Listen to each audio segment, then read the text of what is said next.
Every stylish guy knows what takes an outfit from good to great is the attention to detail. And nothing completes a look like the right belt. You know what ruins a great outfit fast? A worn out belt that doesn't fit right. Most guys are still rocking belts with stretched out holes that either pinch your waist or sag and throw off the whole look. That's why I'm excited to partner with today's sponsor, Anson Belt and Buckle. This family-run company has been around since 2009 and they've completely reimagined how belts should work. Instead of holes, Anson Belt uses a micro-adjustable track system with quarter-inch increments. That means you get the perfect fit every single time. And once you feel that kind of comfort and precision, you'll never want to wear a traditional belt again. The best part, you can mix and match every buckle with any strap. One box set gives you 9 different belt combos, so you'll get to maximize versatility with way less clutter in your closet. But this isn't just about style, it's about feeling more comfortable, more confident, and more put together every time you get dressed. Anson Belt moves with you, so whether you're sitting, standing, or on the go, you're always comfortable and always looking sharp. I've been wearing mine nonstop, and honestly, it's the best belt I've ever owned. Once you try it, you will see exactly what I mean. You won't go back. And here's why you can trust them. They're still proudly family-owned. They've earned over 40,000 5-star reviews, and every belt is backed by a lifetime guarantee on functionality. They stand behind every product they make, and once you try one, you'll understand why. And because Anson Belt and Buckle is sponsoring today's video, when you click the link in the description or scan this QR code to build a box set, you'll get 2 bonus pieces, a buckle and a strap completely free. That's 3 buckles and 3 straps, which you can mix and match into 9 unique belt combos all in one box. It's an exclusive deal you won't get anywhere else, so click the link, build your set, and upgrade your belt game today. It's go time.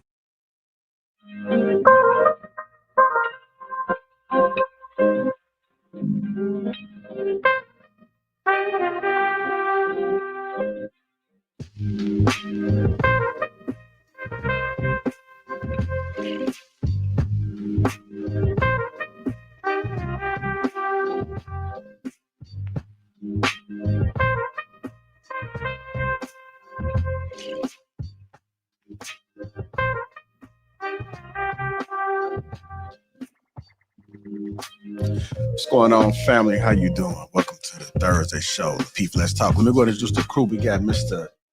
Trev Smooth, that go Bougie, Miss Jasmine, M. White, Darwin, Bo, got Pearl in the house, Dr. Lady O, me, myself on the Peep Show. Y'all, welcome to the Peep Let's Talk.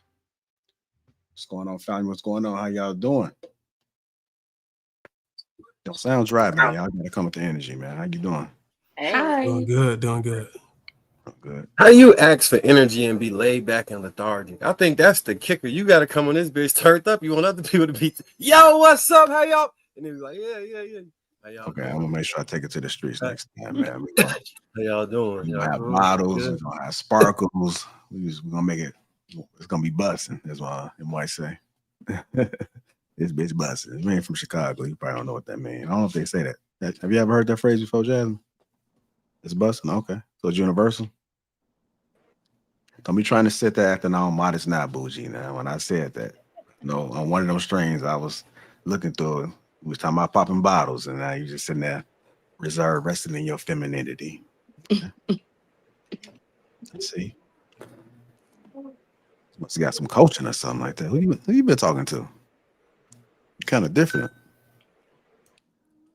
It's okay to participate. Now, don't leave me hanging. I don't think she realized she on mute. Cool. You on mute, Jasmine. Jasmine, I you're wasn't talking about Jasmine. I was talking about bougie. I'm gonna say you didn't talk to me. Oh, my fault. You was talking to Bougie. I'm chilling. Okay. And maybe it might have been operator error because we got 2 folks that missed it. So maybe it might have been me, man. I hold myself accountable, man. No, I'm chilling. I just finished doing a little cooking, a little eating. You know, I'm just. What you cook? I made etouffee and some broccoli on the side. Okay. That sounds fancy. No, that's real regular Louisiana food. Oh. No, real. It's like a roux with crawfish tails and seasoning and stuff, and you make it over rice. Okay. Must sound pretty good. Well, we got a good show ahead for you guys, man. It was hard to try to narrow it down, so we got some clips that we're gonna be playing tonight, and hopefully we can have a higher, powerful conversation dialogue tonight. That's what I'm looking for, man. So if we can get somewhere, I expect to hear a little bit more from Jasmine and Bougie in particular. You know, it was kind of quiet. I know last time Jasmine was here, we barely heard anything. So I'm not gonna come to you first, but I am gonna come to you. So just make sure you're ready, all right? I got you. Like that sweater, Pearl. Is that a dress, sweater, shirt? It's a sweater. Thank Okay. you. I see you. Over there, stun. If you haven't already hit that like button, also make sure you subscribe to the channel, man. We got 57 likes and 139, 145 people in the building watching, man. Y'all been so disrespectful with the likes. All I ask is for the likes to be up just so we can get the stream pushed out there. You know, we got some people that's just watching. You know, they don't want to support, but the best way to support is to hit that like button, man. And share the stream while you at it as well. If you're catching this on the replay, hit that like button. And also make sure you subscribe as well. Shout out to the sponsor. Shout out to the sponsor, man. Them belts are fire. So y'all click that link that's in the description. Go ahead and get your Anson belt and buckle. It's a great deal, man. A great belt. Quality. Going through the airport, I can't stress enough how easy it is just to pull off the buckle, put it in the tray, slide it through, and put it right back on. You ain't got to pull the whole thing out. Pause. I got to say that because Trey, man, always going to the gutter. So hopefully we don't have too many. I gotta watch out for Bruiser, man. He the one. Yeah, I think he is the corporate, man. Yeah. I like them specs, man. That'd be Marcus. Marcus be on it, pause. Yeah. At some point in time, we got to grow up. I got to get Hink on a Thursday show, man. He say I'm 50 years. I don't care about that shit. He going to say what he going to say. Pearl got our first experience of Hink yesterday. What you think about Hink, man? Hink always leaves he either rub people the wrong way or he becomes a big teddy bear. I know, Bo. I know how you feel already. But you might gotta get your sage for him, huh? What's that? I'm gonna be doing that shit. Damn, she got it in the hand. Oh, wow. Okay. Who you had it in your hand for tonight? That's what I was about to ask. Who the sage for? Everybody in the comments. Oh, okay. Oh. Okay. I thought she was gonna say Darwin. I swear I did. But I was waiting I for don't that know exact answer. I thought it was going to got be it. Darwin too. Bougie, your video kind of delayed. Was it just me? Is it? I mean, let me see. Yeah, she out of sync Yeah, you out of sync. and low quality. Let me drop and I'm going to come right back because this is the phone I always use. Yeah, So it sometimes shouldn't it's be. a signal, man. Sometimes it's a signal. So just go ahead. Let me see. All right. As I stated before, man, looking forward to this discussion. The Black community struggles to resolve basic conflicts. People are always asking, why do we continue to have these conversations? Because it's still happening every day. I don't think relationships, marriages, communication, I don't think these things are going to ever stop because if you look at it, that's what keeps the world going, man, just like money. Money ain't going nowhere. Relationships ain't going nowhere. Problems ain't going nowhere. Complaints. I can't stand a person that complain all the time. I just had a conversation about that. I will get off the phone with you quick, fast, in a hurry if you just complain. If you haven't figured it out, the cheat code is that's just a part of life. Like it's going to be up, it's going to be down. I don't know anybody that's perfect. So if you guys are looking for the perfect mate, you will never find it.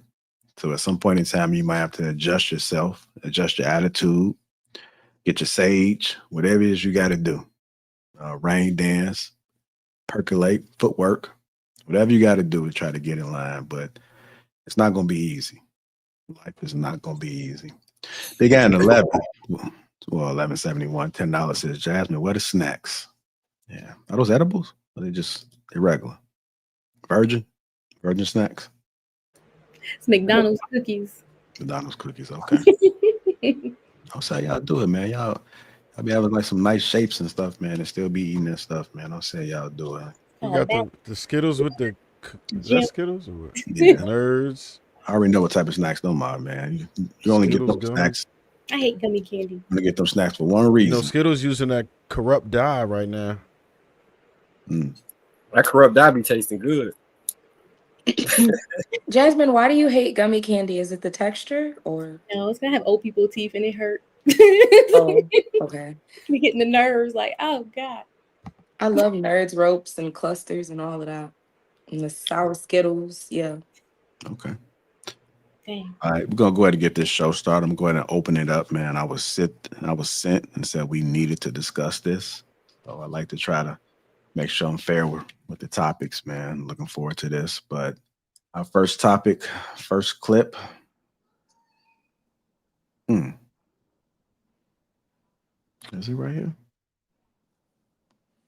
Oh yeah, black woman is happier after she stopped dating black men. So we're gonna go ahead and run that. No, it sounds strange, huh? I thought it was gonna be some red pill shit. Okay, here we go.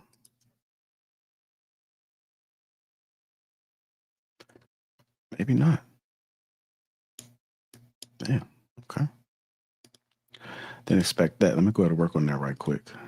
I had a lot of effed up stuff going on, man. I wound up upgrading to that developer 26 on iOS, and I've just been experiencing a whole lot of issues. Oh no! Should have bought a Samsung. Might not. I got Samsung. I got Android too, but I'm just saying. I mean, the workflow is a little bit better when you have Apple things together. But they said there's gonna be some bugs, and I had time to run into those bugs right now. Actually, that was an Android that I actually got that clip for, Marcus, while you talking. I actually had downloaded that. So they all had it. Yeah, I would much rather Android. Yeah. I'll keep it G for the desktop. I say Mac got it down, streamlined. But I would never touch an iPhone in life. Oh, you already know, man. I said that until I went to the store and I could not get the Samsung that I wanted. And they said, we can give you this pink iPhone right now today, though. And they sold me on it because it was pink, y'all. I fell into the trap. It was pink. Then your video and audio's out of sync. I get it. iPhone all the way. iPhone all the way. iPhone all the way. Like, but I'm not gonna lie. Them desktops though, I love the desktops. I love MacBooks. So I kind of like that I could go all the way across because I didn't like the fact that I couldn't have all the same apps. Like I had a Samsung phone, but then I had like a MacBook. Yeah, that ain't work. I still get it in. There's a lot of workarounds. I transfer files. I do different things. You just gotta. I mean, it's some extra steps to it, but once you figure it out, because at least with the desktop, you're not limited. You could download things. You could side load. You don't have to worry about. Oh, you go ahead. No, so you don't have to. You don't have to side load anything on a Mac computer. I've installed a lot of outside apps, but as far as the iPhone itself is too restrictive. Y'all just now got real chargers like a year ago, right? Y'all couldn't even charge properly. You had that weak First charger, of all, wait a minute now, Trev. transfers. I just got an iPhone for the first time in my whole life in February. So no, I've always had a C charger. But then again, we got to understand why you said you bought it because it was pink. So yeah, I couldn't get the color. They didn't have none of the Samsungs in the store. They was all gone. And I would have had to go like 5 days without a phone. So I just took what they had in the store. Would you pick a car because of the color too? No. Oh, I'm just asking. No. I'm just asking. But a phone, I mean, I don't live in the city with the rest of my family. Do you have a case? Yeah. Do you have a case? I got a case. Yeah. Is it transparent? No. Now see you. All right. You playing. Yeah. See, like I got mine. I did like the color, but it's I have a transparent case. So you said it's hideous. Compared to what? Compared to what? Compared to what? Do you see what that phone do, Trev? Just show her the multifaceted. I'm See, all Apple, baby. I'm no, Apple everywhere. Apple phone, iPad, desktop, MacBook. this the thing about Androids. They it's so much stuff you can do with them. It's got to be an open-minded person. The Apple phones is for people that just can do the basic stuff. With the That's Androids, you can do so much. Like Apple has the best It's a security when I'm doing taxes and insurance. I got a lot of personal information, yeah, and right. Apple has been the That's a best. lie. iOS yeah, has been not hacked better. way more. The iCloud has been That murdering, and I don't. All Well, they right. don't have I security. They must don't. I don't know what they doing. I've never had a hack with my iCloud, and I have plenty of social. hey I mean, chat, personal go online and information. research personality. Go research IQ, all of that. iPhone versus Android, and watch what happens. You'll I feel used to different have about Samsungs. Every time I Android do paid them stuff off, like I had to that. get another I'm ready, phone. y'all. I I'm just ready. got I'm ready. tired. I'm ready, it. y'all. I'm ready, man. Let's do it. Let's All do right, it all right, again. all right. That My like button bad. also make sure you I get subscribe. feisty when they start talking about Samsung. That like button, make sure you subscribe to the channel. You go, Y'all I ready? don't want to start no fight tonight, okay? Y'all hear me? You hear me? Can y'all hear me? Okay. I know. Here we go, y'all. Said that you know, she's much more happier because she stopped dating black men. What's the problem? Men get on here, you know, all the time and say, you know, that other women are better than our own. So what are we complaining about? And now you're making all these freaking stitches and duets. Oh man, look at bro. Men started this stuff. Black women are more race loyal anyway. They're least likely to date out than black men anyway. Go look at Pew Research studies. I'm not making this stuff up. Black men are twice more likely to date out than black women. Black women always want a black man. Black men are the ones who don't cherish their own freaking community because they're the ones who date out more. If y'all really care about black love so bad, start doing your goddamn women right. Treat them right. Marry them. Marry that freaking 34%. What is it? 34% of black. Does that sound like a group of men who value marriage? So now y'all mad at this woman for saying that she look more happier being with some other type of man? I don't feel good about the post, but hey, a lot of you dudes are not good. A lot of you dudes have messed up multiple relationships, and y'all have effed over a whole bunch of women out here. Y'all always want to say, well, women do the same thing. They don't never do it to the same scale. Most divorces are men's fault. Point blank, period.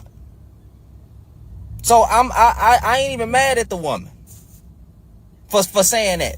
If some other group of men go do treat black women better, then I think black women should go where they are loved and where they are happy. I'm not against that. Y'all want me to get mad? Y'all get on here and flex passports and say that these other women this and other women that.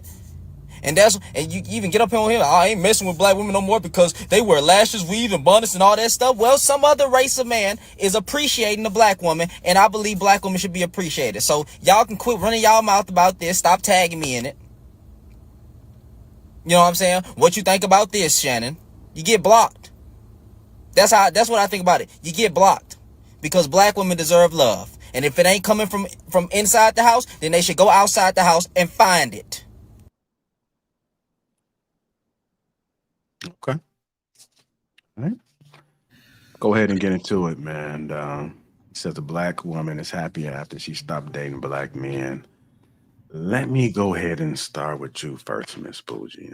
I know you kind of wanted me to take a look at this, so just kind of curious as to your thoughts about that. How did you view it? How did you feel? So when I saw it, I was really bothered, right?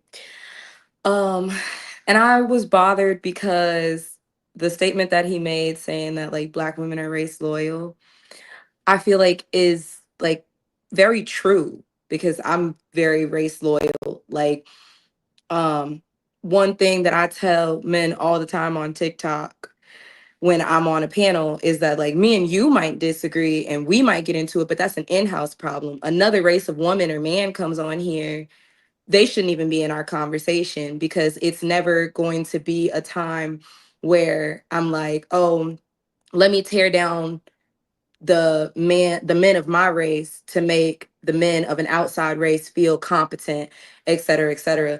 So what kind of is disheartening is that the race war, gender war thing that's going on social media has gone so like far left, and it has become so divisive that now we're making trends about being happy about having to like leave our men alone. It makes me really sad. Like it doesn't, and I feel like that's what he's pretty much saying. He's not saying it like he's happy about it, because he said that in the video. He's not happy about it either, but it's like you do have to come to a point where you're going where you're loved. So now that it's gotten so bad, I feel like we need to start having a conversation about how to bridge this gap. And it can't be a conversation where it's just like, I am man, hear me roar. I hold the key to marriage, do as I say, and that's the only way you're going to make it cross the finish line.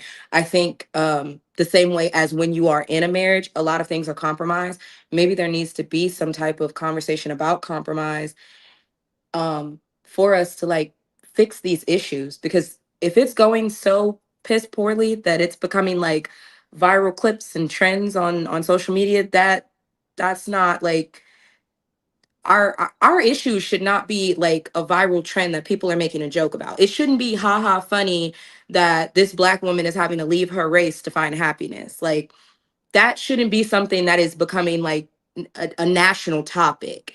We cannot be the butt of a joke. Like I may disagree with men in general, but as a race, I take us very seriously. And I don't like that. I do not like the way that that's making us look. All right, go ahead, Jasmine. I agree. And for me personally, I love Black men. I've only dated Black men. I couldn't even imagine dating someone outside of my race. So I definitely would say that I'm very, loyal to my culture. But I have been in a room where there were guys having a full discussion about how they prefer Spanish, Latino women over Black women because they're so soft and submissive, and they care so much for their women, and they do so much, and cook and clean. And I was like, when have you met a Black woman that doesn't do that? Like, we do all those same things, and we deserve to, have a soft life too, and be treated, in a way where we're not in survival mode or feeling like we got to be the man of the house or feeling like we got to do all this extraness that makes us sometimes come out of pocket and be a little snappy or be considered that mad Black woman and all that. But because sometimes we end up with men that don't treat us that way, then they try to label us all away. And that's not even fair, because there are a lot of good men that do treat their women right and make them feel good, and they're happy, or they're carry on successful relationships, partnerships, all these different things. And it exists. So if she's just happier because she's having that experience, that's on her. Kudos to her. Like, whatever, more better for you, sis. But over here, there's still a lot of Black women that love Black men. So it's not all Black women just happier wanting to try outside their race. Some of them just bored and just want to try something. Or they could be the problem too. So sometimes they need to do a little accountability and figure out what's making them the problem too. All right, go ahead, M. White.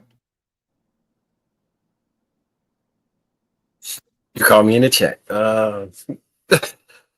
I agree with Bougie and Jasmine. I think Black women deserve love. But so in regards to the video, so I asked ChatGPT, was it like a push to create interracial relationships? And it flat out told me, yeah, they are pushing the visibility of white men, Black women relationships in order to get Black women to decide to date out, because they historically have been so race loyal, and they trying to push for this, which is why you see like a large program like Love Island or something. They're gonna put that relationship on a pedestal, or make that the ultimate love story, or a Bridgerton, or all of these roles where they're trying to like create the belief system that your life will be easier and better if you find and go get a white man. It's intentional. Now, I think it's a whole lot of nefarious reasons behind that intent, but yeah, like I wouldn't campaign for it. But if you can't find a man at all, I understand how you can get desperate. I understand you turning 36, 37, 38, your biological clock winding down and you trying to figure it out. I would just say it's got to be another. That's why I advocate for polygyny, but it's got to be another way than to do that. Like, I think anything would be better than that.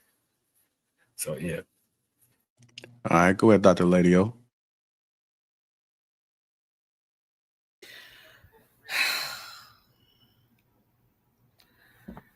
Oh boy, my TikTok buddy here, I swear he's so controversial. He go back and forth with stuff. He do stuff for likes and views and stuff, but okay.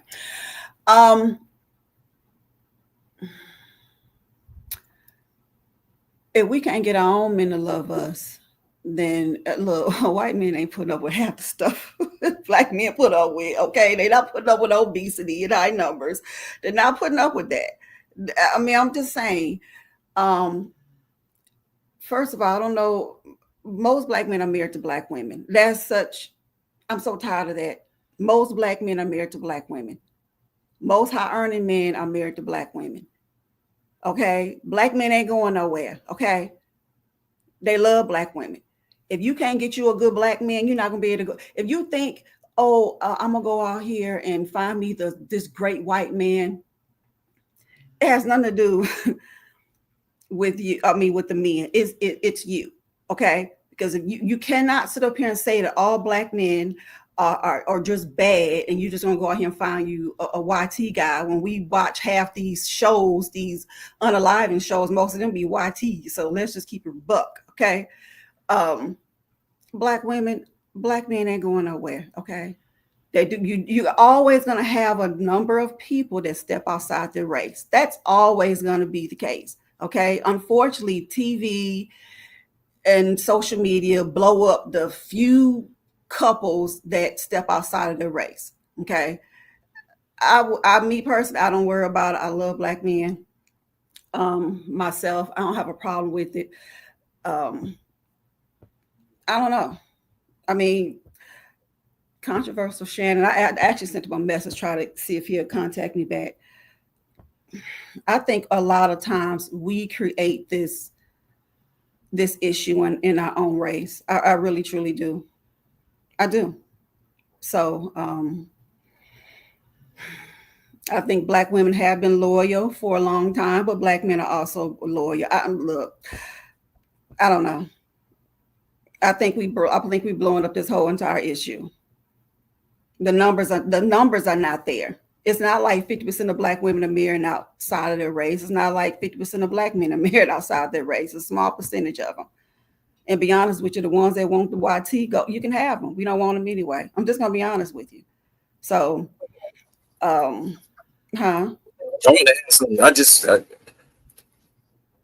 Whatever you do, please don't decide to just jump down the other gender's throat because you no longer like. If you decide to date white man or whatever, go be just happy. Date them. Don't try and attack black man and black man. If you dating white women, don't decide to just jump down black women's neck. That's what's the point? And there's no shot at, because I'm gonna tell you, my nephew, my deceased brother's son, he's married to a YT girl. We love her to death. But he's biracial, so he can go either way. My kids dated YT girls before they married their black wives. I don't have an issue with I don't even have an issue with people dating outside the race. I really don't give a crap. I think you can be who in the hell you want to be with. But if you can't find you a good black man, you're not going to be able to go find Brad on Wall Street. It's just not happening. I think that's the misconception that we have. You got to get yourself together and get you a good man, regardless of what color he is.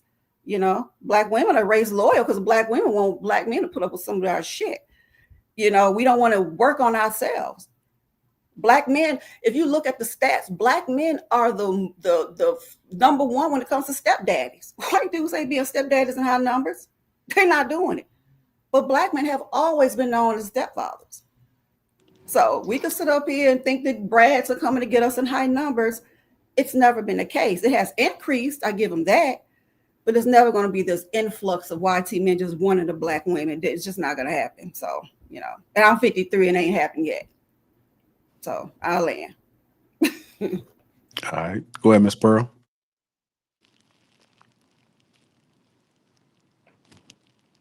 It's like one of those subjects that I consider to be like an onion, because it got like a lot of layers, and it's like the deeper you start to cut, like the stronger the effect, like the more potent it get. And then I just feel like you get lost in that when this is really like down to an individual basis type of thing. Like people are gonna make their decisions. Like I get that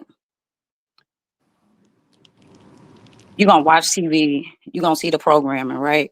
But I still think it's up to like individuals to educate themselves a little deeper. Like people can put what they want on TV. They always have. Like we've seen the influx of the interracial dating. I think that's happened over like the past maybe 17 to 18 years.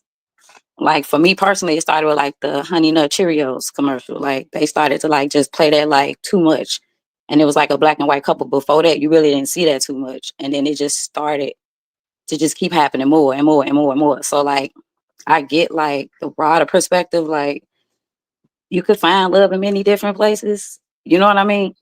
And then on the other side is like, how do you maintain the black love if our dynamics are already messed up? And like Dr. Lady O was saying, like if you're not really willing to work on yourself, how can you really expect to maintain a relationship? So I just feel like it's like a lot of dynamics and a lot of things that you have to like pull back. And again, it's based on individuals. The general conception is I love black men too. Like I love the black family. I want to see it sustained. But if people not willing to do the work, we're not gonna see that. Go ahead, Miss Bo.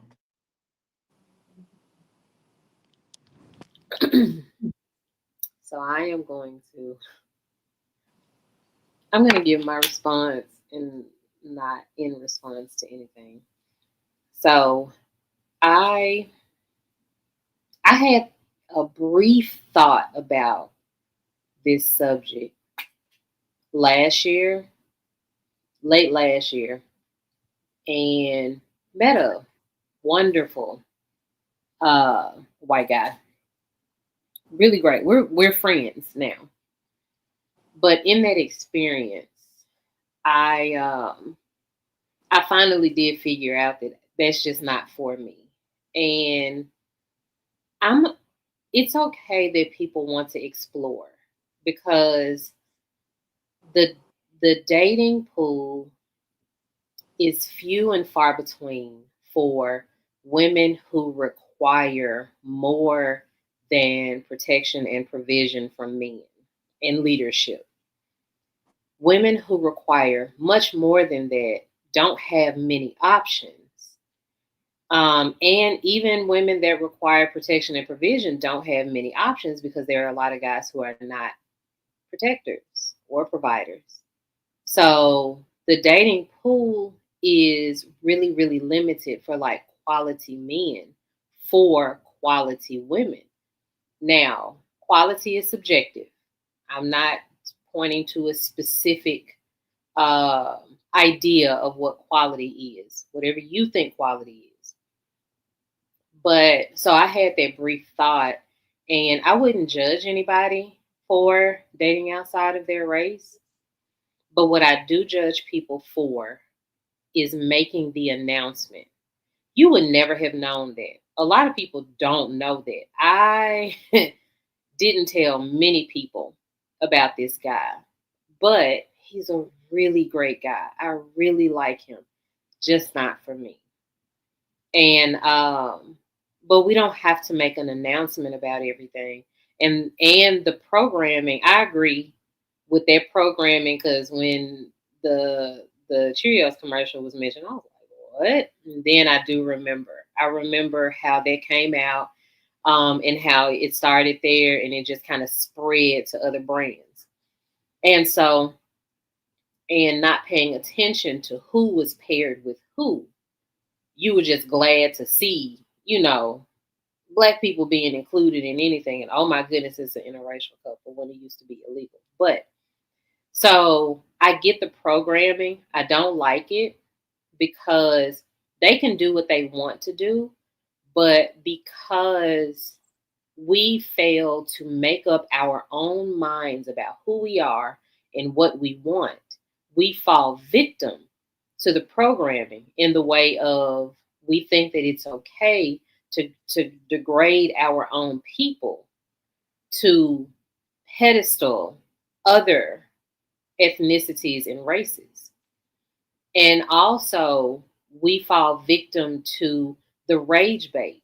We fall victim to getting mad at seeing other people date other races. I don't care.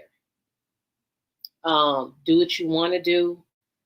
Just shut up about it. Like, I don't want, like, it doesn't matter. If you want to do it, do it. Great. Be happy. The goal is to be happy, but for some reason, for all of us, the goal is to just hate people. If you were truly happy, if this is truly something that you want to do, and it is not in protest of, and it is not to get back at someone or a group of people, I think that you would just be happy. Because if I was with that guy and I was happy with him, I would just be with him and y'all would never know it. I would have kept him a secret until I got a ring on my finger, because that's wild coming from me. But I want people to understand that it is okay to do whatever it is you want to do, as long as it is in a healthy way, and as long as the goal is to be happy and not put other people down. But I don't agree with the announcement thing and making Black men feel like, you know, they can't make a woman happy. It's plenty of Black men making women happy out here. It's plenty of women happy within their own race. And just because you are happier outside of your race means nothing to all of the Black men who are left. There are amazing Black men in this world. So I don't want us to get that confused. And I also don't want women to join in the party in putting down people just because you found your person outside of your own race. All right. Well, Bruce, change the name up, man. See what side you're choosing today. You know, mute just so you know. Oh, my bad. Yeah, I just put the name there because I was on I think I was on a different panel. So, I almost lost my train of thought. All right, so y'all can hear me, right? So if and I heard this term race loyal a number of times before in conversations, and I have a different perspective on it. I guess my only question is if Black women are truly the most race loyal, you know, why are they the least matched, the least messaged, the most rejected on every major dating app? If loyalty equals success, because it sounds like race loyal means that it's some success behind it.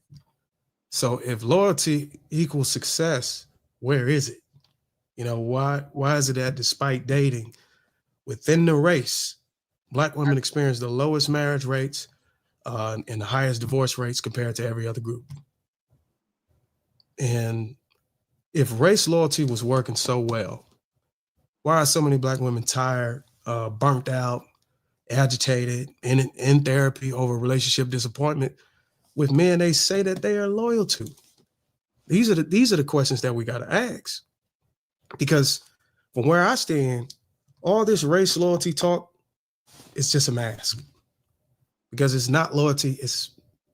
To me, it sounds more like restriction. Because let's be real. If you judge race loyalty by how Black women treat Black men and even their own babies, the picture changes. What we're actually seeing is selective solidarity. Like until money, status, or self-preservation enters the chat. And when it does, a disturbing number of them don't preserve the race. They prioritize themselves. So that's where I'm kind of hung up on the race loyalty thing. Yeah, go ahead. No, I was gonna say I don't think they made the argument that it's equal to success. They just I think those are independent points. It probably wasn't a direct argument, but it just appears that way when I hear it. We're race loyal, as if you sticking to a race has some type of benefits to it. You get what I'm saying? But when there's an alarming rate of women that are linking with black men and becoming race loyal, and it's not success on the other end. And what I'm trying to do is connect the dots. Like if you see other races looking from the outside in, and they see how black women are treating men and their children, I mean, it's kind of hard to not be race. I mean, and that's why I said race restricted. I prefer that term, because if you had an example of showing, if you had an example showing to all other races on the outside that you were treating black men well, you were treating your children well, you had high rates of successful relationships, families, nuclear families, and all that, I personally believe other races would be looking at the black women, and they would be hitting on the black women and trying to get in relationships with them. But because of the behavior, because of what we displaying in the data, it's kind of hard for other races to look at it, our sisters. So by default, I think they're kind of restricted because of the behavior that's going on.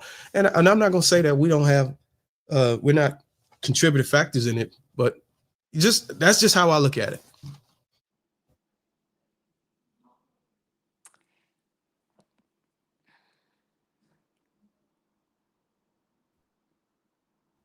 I guess I'll go ahead then. So, that study he was talking about when he was saying that, black women are happier, and they, that research was done from about a decade ago. That's the closest they have to accurate data. So, I guess you could take that with a grain of salt. However, I did find some disturbing data that when black women marry outside of their race, their divorce rates are lower than if they married black men. And on the other side, black men, when they marry outside of their race, the divorce rates are the highest.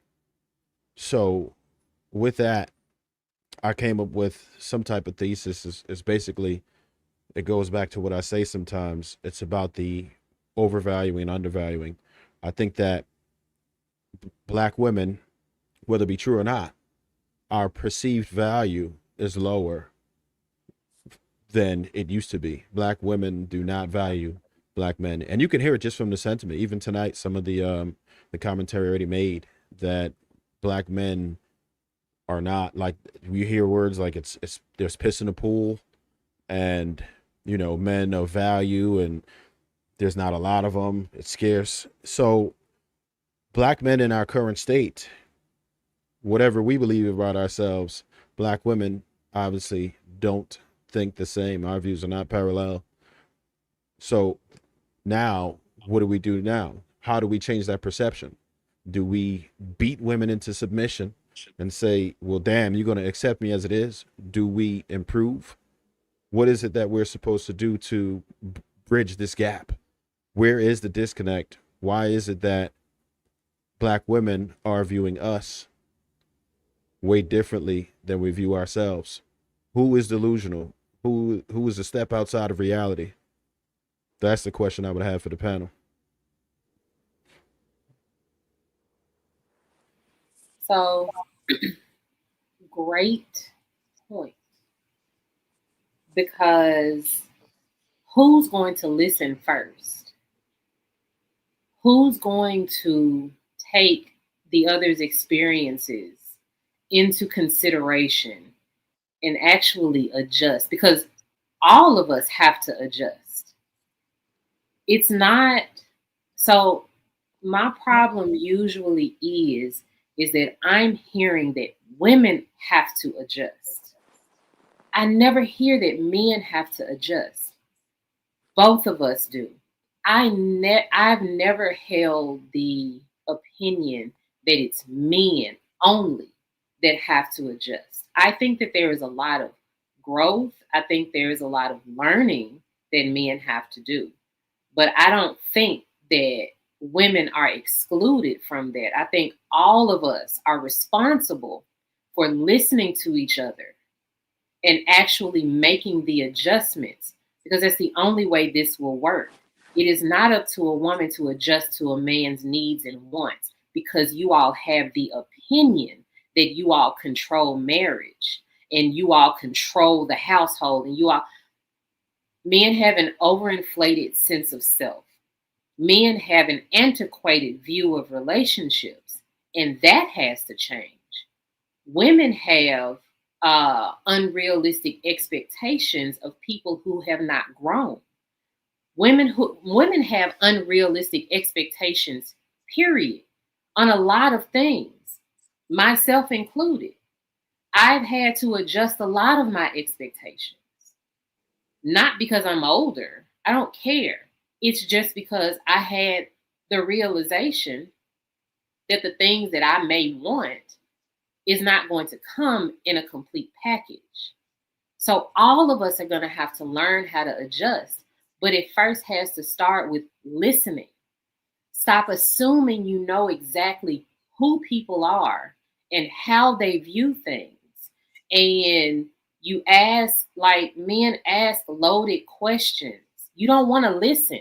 You're asking me this question, but you already have the answer in your head. We have to stop doing that to each other. We have to start listening. But who's going to do it first? That's really the question. Who's willing to adjust first? And if men are leaders, why don't y'all do it first? But I digress about that. I don't want to, be controversial with this topic. I'm really being sincere. I'm really not trying to dig. But we have to learn to listen to each other. We're not doing that. We want to be heard, but no one wants to listen. Damn. Did you want to respond, DJ? Did you want to add to the conversation? No, I didn't see the video, so I really am trying to just catch up with everybody. I mean, I'm I don't never feel like I'm a part of these kind of conversations because I come from a 100% biracial background. So, one whole side of my family is white. The other whole side is um, Cuban. The other whole side is New Orleans Creole, French, Haitian people. So, I just in the Creole Haitians dated white women and made the kids. And then the white women dated the black men in my family and made the kids. And then the Cubans date white my Cuban cousins date white girls, and then my blacker Cuban cousins date white girls, and then the whiter Cuban cousins date black girls. So my whole family is all in California, whether they're from Cuba or New Orleans, and everybody's mixed. And so I love biracial everything. Me personally, I'm the one that likes black men. I I dated white boys when I was a kid, but I never put my mouth on a white boy. I just wasn't interested in it outside of 11th grade. So, after I left California, it was black men. And even I met up, like Bo said, I have friends that are white men, good looking, just not my spiritual cup of tea. Um, doesn't align for me there spiritually. I say hallelujah, I say things like that. It's just different. Definitely raised my 18-year-old in a white church, Pastor David Cooper, down the street in Atlanta. Great pastor, like him, but not for me, not at all. But definitely raised my daughter because they had a good praise and worship team over there for kids. Youth ministry was amazing, but for me, it's a little watered down. So, in the spirituality connection with white people, even my own family, it's just very different for me. So, I get it, and I come from the background of mixed people, and I love people that can do it. Hooray to them. But me personally, I just like black men. So, All right. and I'm happy with them, even if even if it's my past. I'm happy for that experience. It just doesn't make you trauma because, and I think I've said this before. It doesn't make just because a marriage didn't just because a marriage didn't last doesn't mean it was unsuccessful. It's probably unsuccessful to the outside looking in, but sometimes it's for the best of those two people. And a lot of times a negative can turn into a positive real quick. And that's how I look at life. And me and my ex-husband, we're very, very close to this day. And we've been divorced 18 years and my daughter's 18. And we can still sit on the phone and have a whole detailed conversation, so everything is not bad. It's just that sometimes when you're young, like in the space of me, and black women into touch, which what he was saying, I'm like, man, I know so many women that, yeah, they didn't work out with their first marriage. Maybe it was religion. Maybe a lot of black women are bound by religion when they first choose, when they're young, they bound by religion. So they choose like that. Um, I know me, I was raised Jehovah's Witness and I married because I didn't want to be looked at a certain way based on my family. You know what I mean? I didn't want to be kicked out of the congregation. I didn't want to be looked at and had to go stand in front of the Kingdom Hall in front of everybody and tell my business. So, I did what I was supposed to do, which is get married. Now, can I say I trauma bonded? It might have been trauma because I was bound by religion. But at the end of the day, we divorced. By the time I was 23, we married at 19, 20, 19. And then I was divorced. And so from there, we have a daughter and we raised her and she's 18. But again, that doesn't mean that that was a failed thing and black women are failing and constantly know we're loyal, but we're not loyal. I think that it's just a thing where everybody just has to go through life and has to have a testimony. Like I go always back to spirituality. And I think that we go through seasons and lessons all the time with different people. So if your season and your lesson's supposed to be with a black and a white man on earth, then that's going to happen for you. Shout out to you. But, I think that we're supposed to all love, give, and forgive. That's all I look at. I don't care what color you are. So love, give, and forgiveness is the strongest thing for me, whether you with somebody or not. So, I think shout out to anybody that can be with anybody, but sanity is what's more important than a color. So peace is what we have to get to. So that's just my opinion. I didn't see the video, so I don't know what y'all talking about for real. I will say, people who say black women stay married longer when they marry white men, and black men get divorced more when they marry white women. That's partially true, but here's the issue. Those numbers are compared to white couples, not black couples. So when someone says black women are better off marrying outside the race, they're not even comparing it to how black couples do. There's no big study right now because I've been trying to look for it, but there's no big study right now that shows if marrying a white man is better than marrying a black man for black women. That's a big detail people forget when they try to make it sound simple. Well, I wanted to add in that white men actually have higher divorce rates when they're married interracial as well. That stat is out. Everybody divorced them. So I'm just trying to being honest. But I know then black women that's married to the the white men and they divorced the tails, after about 20 years. But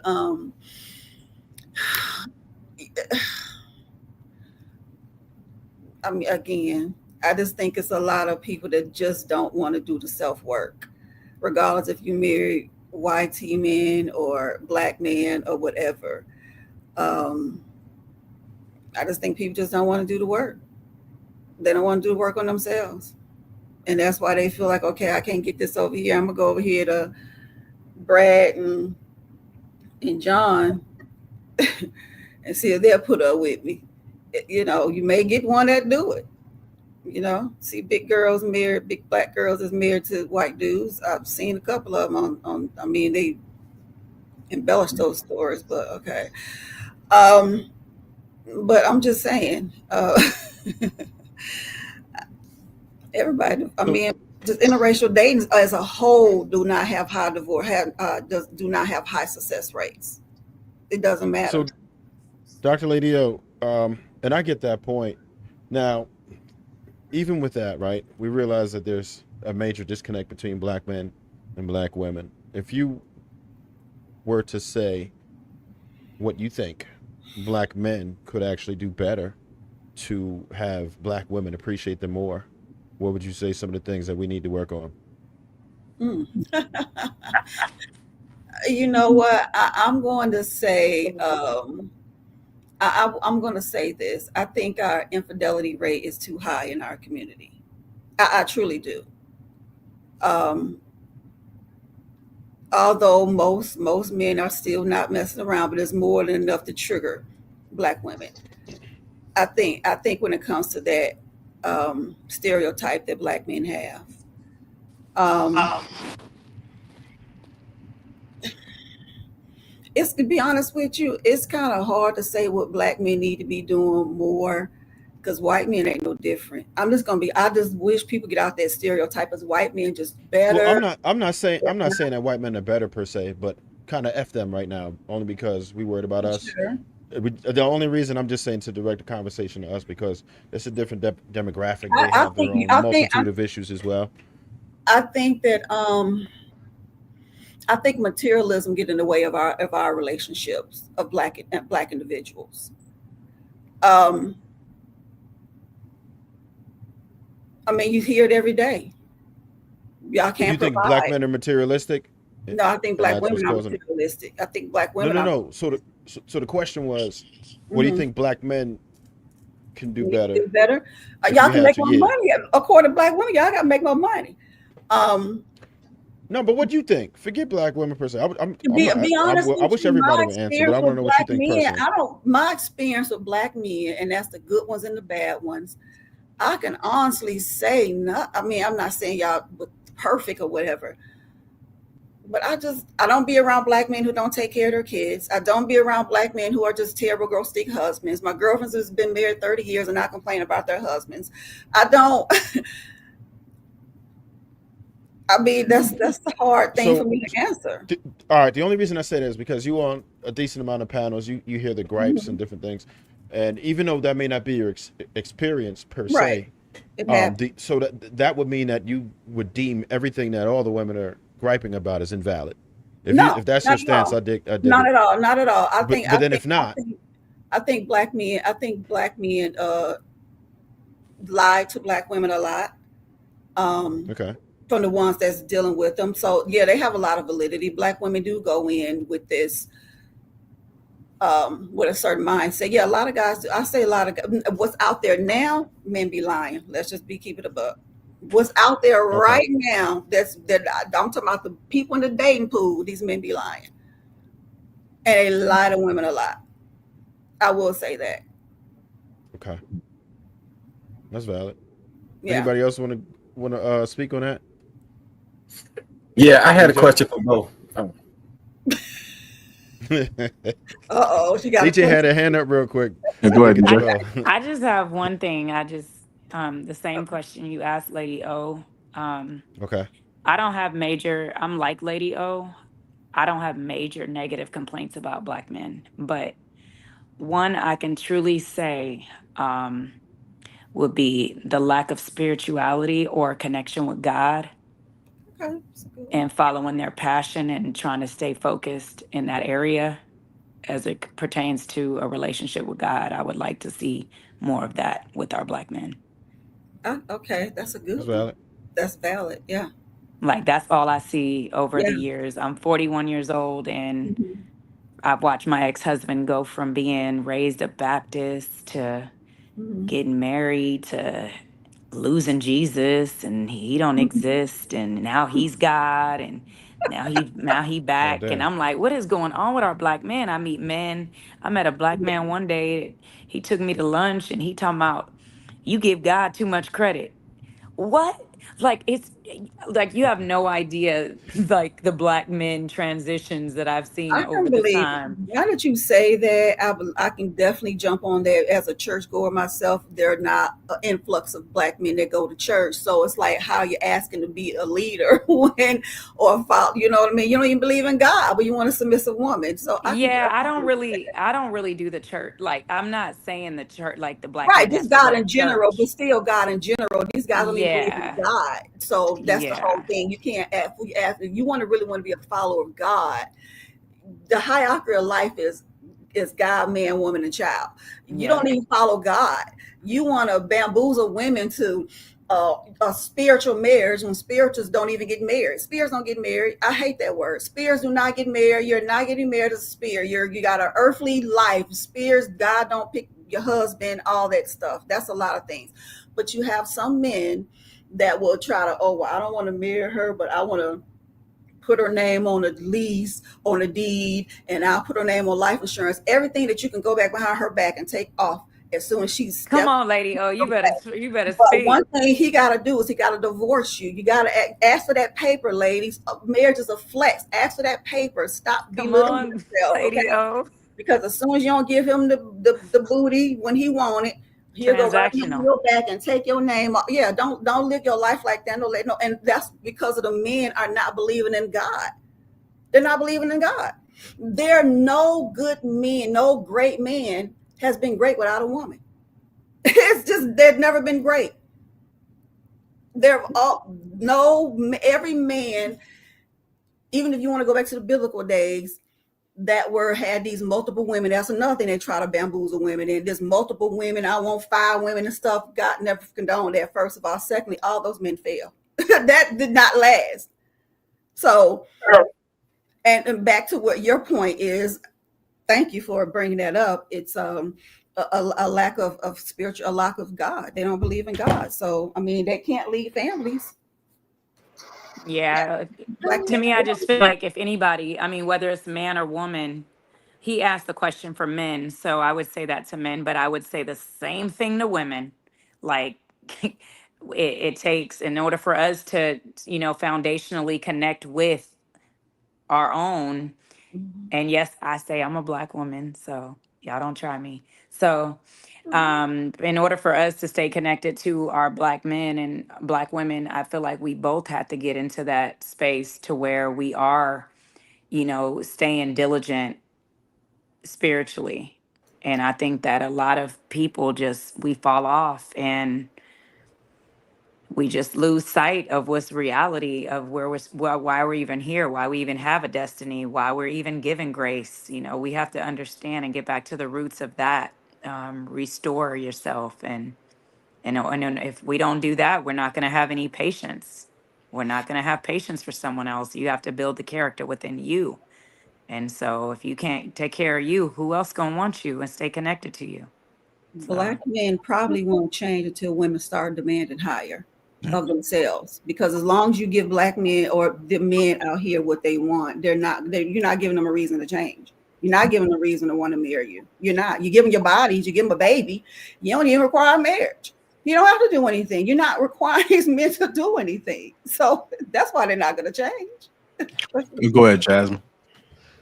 Well, it kind of came out of what Trev was saying. And I had a question. So I think about like you said, the gripes and the conversations and such. And I was thinking one day, do you feel like it's a little exhausting or something at times dating black men because of one, the systematic things that's been happening to them? Or I meet a lot of men that's been raised by women and doesn't have a father in the house, and so it's a lot of hand holding, a lot of sympathy, a lot of I have to build you up, I have to be your cheerleader, I have to push you for greatness and stuff. And I think that's why sometimes some women will be like, I'm tired, I don't feel like doing all that, and they want to just go the easy route or whatever. But I don't mind, I do the work, I do the Lord's work, it's fine. But I just feel like that can be, I guess, a little tiring. Do you have any, I guess, Caucasian friends or something that don't have that experience? And Me personally, Yeah. I know. Yeah, well, I'll tell you this. I've spoken to hundreds and still do. And white men are having similar issues. Asian men are probably like they have probably the least issues. Anyone from the continent of Asia, but they still do have their own, but it's not nearly as bad. White people definitely having these problems. They're having the same issues where they feel like women's expectations are unrealistic, wanting a really tall guy, wanting lots of money, and expecting them to be swagalicious and everything else. And it's not easy for them. They're having some difficult times as well. I've done some collaborations with some white men as well, so I know that it's a universal issue. It's a Western issue, and now spreading globally just because of the internet. So it's not just us. We are the most, I guess, the ones that they watch the most, right? People are It's the always into our music culture. industry. We are the most fascinating culture, period. Most copied, right? Everything else. So we are trendsetters and everything else. People are very interesting in us. So they'll see us, and we're pretty much we're entertaining. We're colorful, and we have style. We're innovators. So when social media hits, whether it's good, bad, or ugly, we get a disproportionate amount of social media time. We are overrepresented on social media, and it's because people are absolutely interested in us. So sometimes it's going to look worse on our parts, but we have to be conscious of what's happening with that and represent ourselves in professional ways, ways that you wouldn't be embarrassed by. We just have to be conscientious of what it is we're doing when there's a camera on us, particularly if we turn a damn camera on ourselves, right?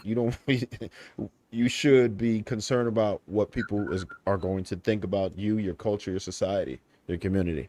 So yeah, I think we're all dealing with that. It's not exclusive to us, but I believe that we have to worry about what we're doing because we're failing in a lot of areas. We're not doing as well. I think that we are doing a little bit worse than others, and the numbers are showing it. So, in my opinion, I believe that us having stronger families and building with our women, we're going to be able to come up. I do believe in Dr. Lady O's point that there is a great woman behind a great man, right? So in order to have that, we first have to get together. We have to be able to get along with each other. We have to be able to cohabitate. We have to be able to raise children together. So, yeah. That's the part. Um, Hold tight, lady. I want to make sure we get. Bougie, okay. you want to add anything? Pearl, Bo, Darwin. Oh no, Pearl. Yeah, I'll add something because it's opportunity to, you know, hold men accountable. So, um, appreciate that, Trev. That's a good point. If we held each other accountable, I do believe Black women would have no choice but to follow suit. And the way we do that, we got to stop cleaning up after each other. And that means if a woman has a child by another man, leave her alone. Hands off. Let that man, the one she chose, raise that child. And I think when men stop playing stepdad to another man's legacy, two things is going to happen. Women become more intentional about who they sleep with, who they let get them pregnant. And then men are forced to show up because there's no one else there to do it for them.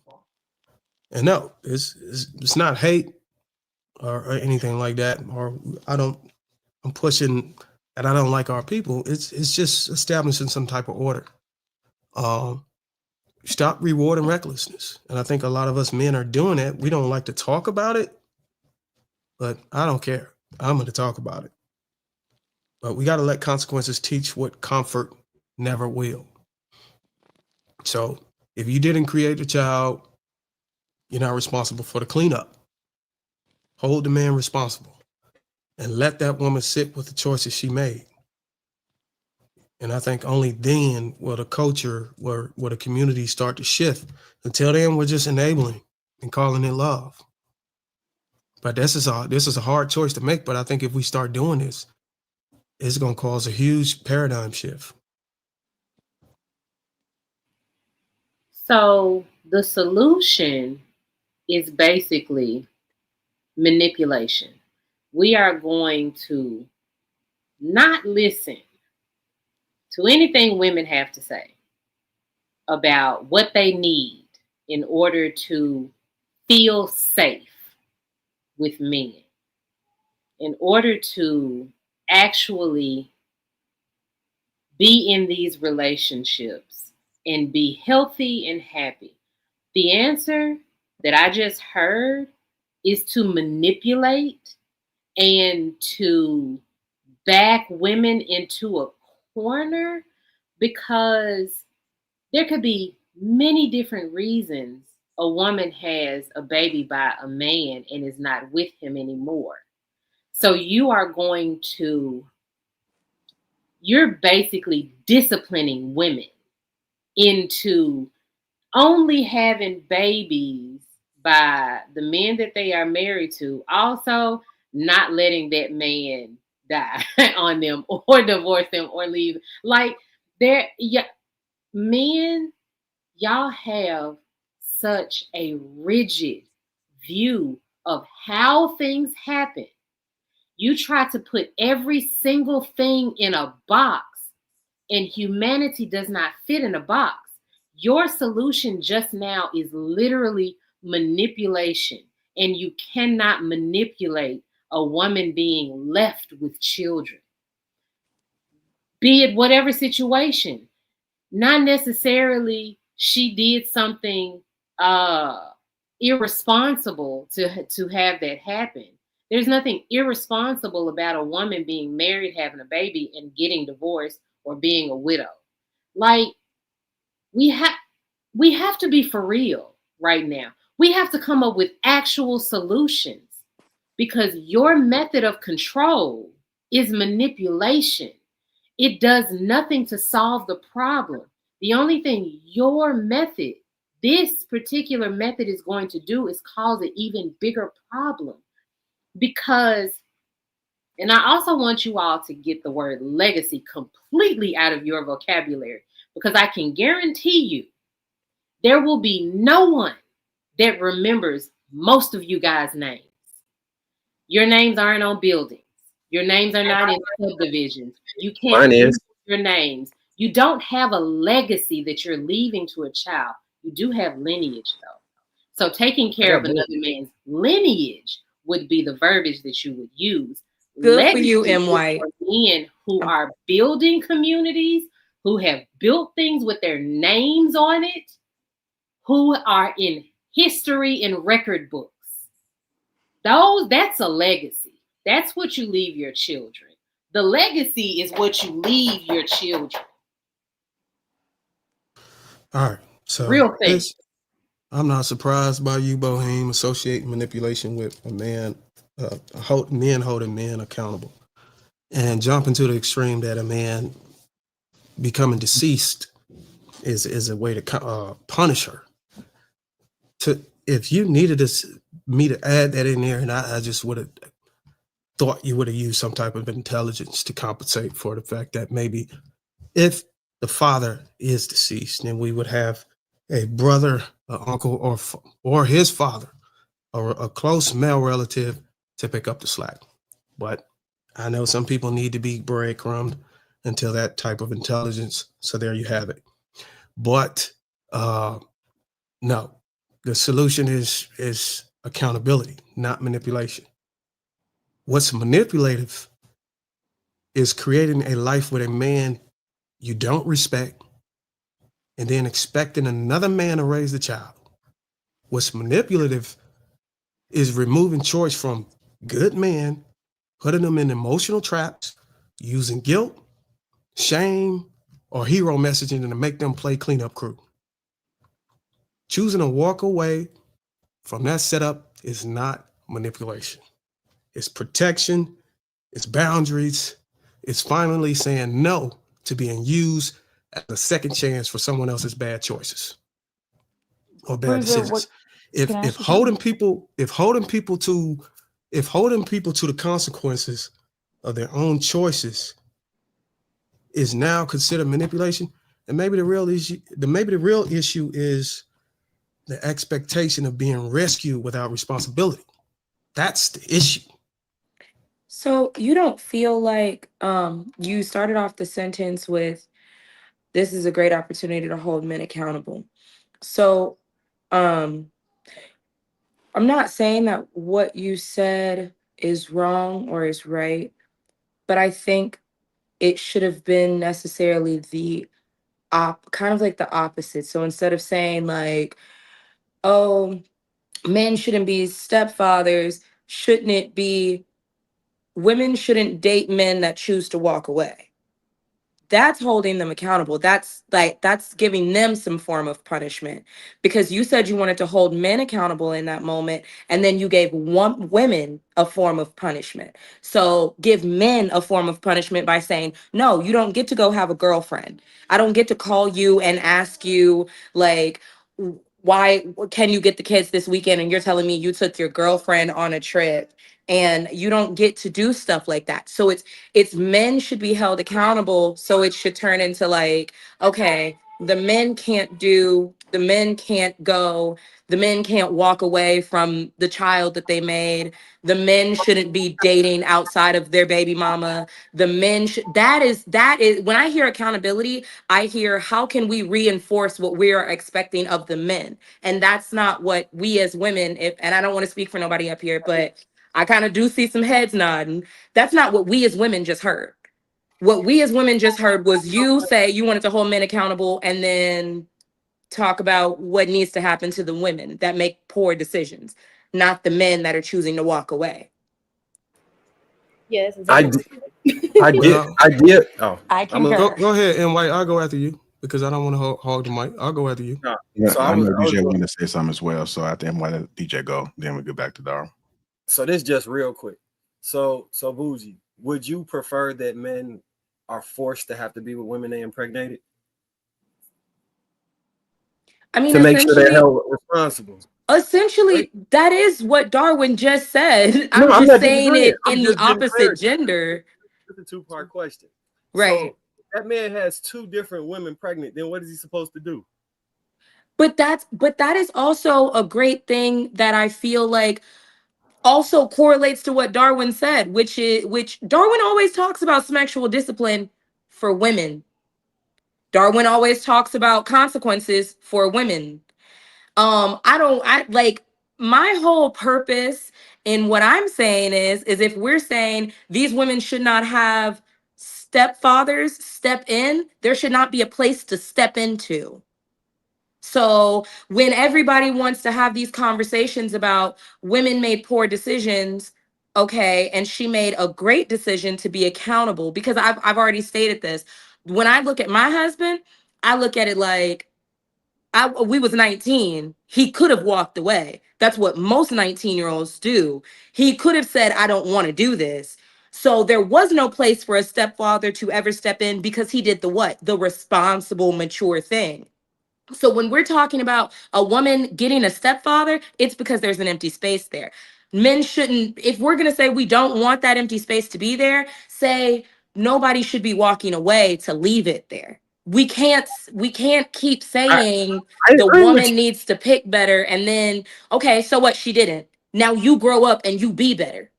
No, yeah, I agree That's with it. you. That's why I don't get why I get pushback when I'm saying people have all of these different families out here floating around. I'm saying y'all need to combine all of that shit and operate as one. That's my whole premise. If you put all of these families together, maybe we'll get a better result. You get a father in the house and multiple incomes or whatever, and multiple generations of people helping and assisting. That was my whole point from the very beginning in regards to that. But I don't know, it be get demonized sometimes. But what's worse is having a baby here, baby there, baby here, baby there. They don't see their father. Right. They like you splitting household income. Like the solution to me as like from a logical stance, it just seemed like that would make the most sense if you already done made the mistakes of having, you know what I'm saying? And if you was, and then I add you one more. If you're a woman that had multiple children by different fathers, after the second one, if you didn't want to be in a polygamous relationship, then get a child to the father. I would be fine with that too. The first child. I'm not gonna say I hate that idea, because at the end of the day, like, my thing is this. I don't want to speak for nobody else, but I know for a fact I didn't roll around in no bed and make no baby with somebody just to parent by myself.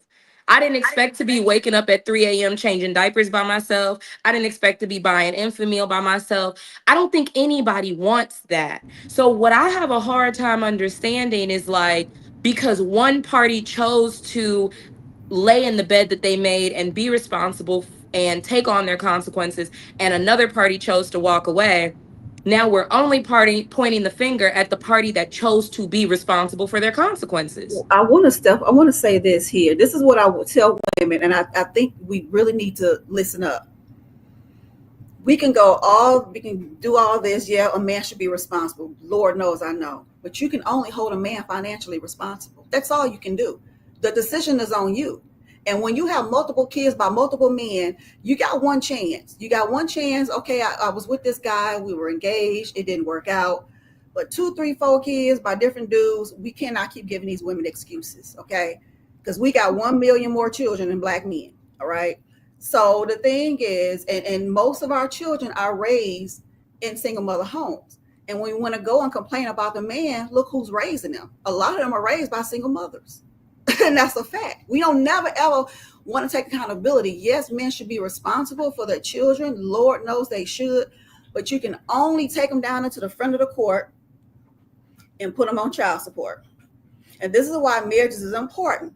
Because even if you divorce, that's something I didn't have to worry about. I didn't have to worry about child support. I didn't have to worry about custody. I didn't worry about none of those things. That was already implemented. And he took very damn good care of his children up until, and hell, still to this day. But I'm just saying, you put yourself in that bind when you have multiple kids by men that are not taking care of their kids. One time is fine. I've been there. I had a kid before I got married. But I'm just saying, these women are having multiple kids by different men, and none of the men are taking care of their kids. When do the accountability of the woman come in at? The accountability comes in at the very beginning, because that's what I'm talking about. I'm talking about when you take that first pregnancy test for that first baby with that first baby daddy.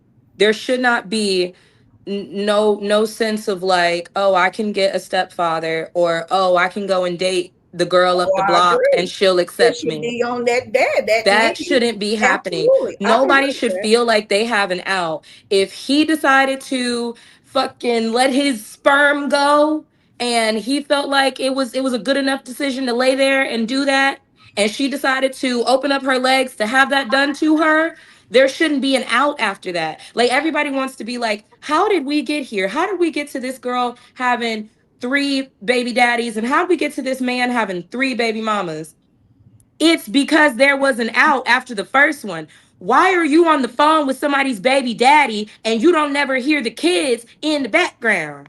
Well, I will say, I'm not cool with it. Like, that's this is weird to me. this I is would why. never talk to no man that I don't never hear him around his kids, see him with his Oh, for kids, sure, hear him. No, like, for after you sure. have that first kid, there should not be an out. Y'all need to figure that shit out, because it's not about y'all no more. It's about being able to raise a child in a 2-parent home for the betterment of that child. So it's Well, not just holding women well, accountable for who they sleep well, it's with. that, It's holding men accountable but that's the for thing. But that's staying. the point. If he doesn't marry you, you can't hold him accountable. You hold him accountable when he marries you. If he don't marry you, he don't owe you anything. You cannot force a man to be there. The only thing you can do, this is why I say women don't listen, because the only thing you can do is take him down to the front of the court. You can't make him love the kid, nurture the kid, pick the kid up from school, keep the kid in the summertime.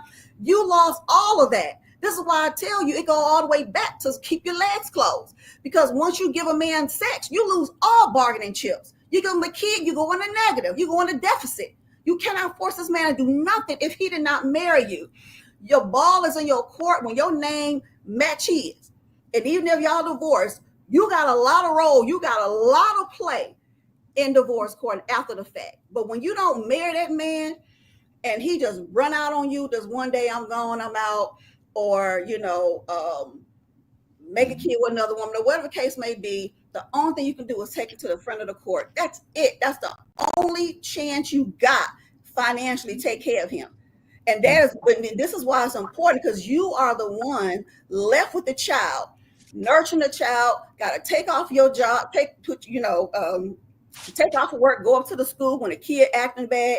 You have to set it in your mind, ladies, that this is going to be your responsibility. This is why it's important that we get our sisters to demand marriage or quit having these Negro children. It's just the end of the game, because we can sit up and go all day long, men should be responsible. You can't make them be responsible after you done gave them a kid without marriage. There's nothing you can do but put them on child support. Absolutely nothing. That's the downside. I got you. Let me get Pearl and Bo in there. So check back with Trev too. Yeah, and I did have a response for Bougie saying that challenged me earlier after they go though. Okay. Go ahead, Pearl. I think everybody made a lot of great points. Again, this that onion subject. I think a lot of confusion come in where it gets mixed up with like between generalizations and then like exceptions to the rules. And like I can kind of agree a lot with what DJ was saying just off the strength. Is like we as women, we create the standard and we provide that structure. So like you don't really have any expectations for the man coming in as to what he needs to do to lock you in and settle you in. Then whatever consequences come behind that, that's our fault as women. Those men are not raping us. We're allowing them to have sex with us on our terms or their terms or however it goes. So if that man is not married to you, like Dr. Lady O was saying, like, that's your fault. That was your duty to make that man marry you. If it didn't work out for you, it didn't work out for you. But you can't expect the next man to walk up and take on the responsibility and make him do that. Like, that's his decision. And if you end up being a single mom again, that's your choice. And even then as a husband, like if he wants to get a divorce, okay. But again, that goes back to what Lady Dr. O was saying, you still have leverage in a marriage. Like, I'm going to get some alimony, I'm going to get some child support, I'm going to get something. Like, I can still cling to you. I can still even use your last name. But if you're not going to play the game to win and you lose, like, don't sit around on the bench crying and thinking everybody going to keep bringing you tissue, because we not. Be smart. Close your legs and do it the right way. And if you don't, the consequences again, that's on you. Damn, she cooking. Go ahead, Bo. With onions. She cooking with onions. I fear that this is going to be the same thing that happens all the time. We are pointing fingers. That's the only thing that we're doing. We're pointing fingers. And women are taking uneven accountability for things. There are two bodies that are involved in having a baby. One body cannot do it alone. If the man did not give us what we need to fertilize the egg, there's no baby. Just like if the woman doesn't give them access, there's no baby. I want us to stop thinking that there is one side of the aisle that is more responsible than the other side. I cannot make a man marry me. I cannot require that of any man that doesn't want to get. There are two people involved. No, it doesn't matter what I do. I can gatekeep my body from him until he gives me a ring.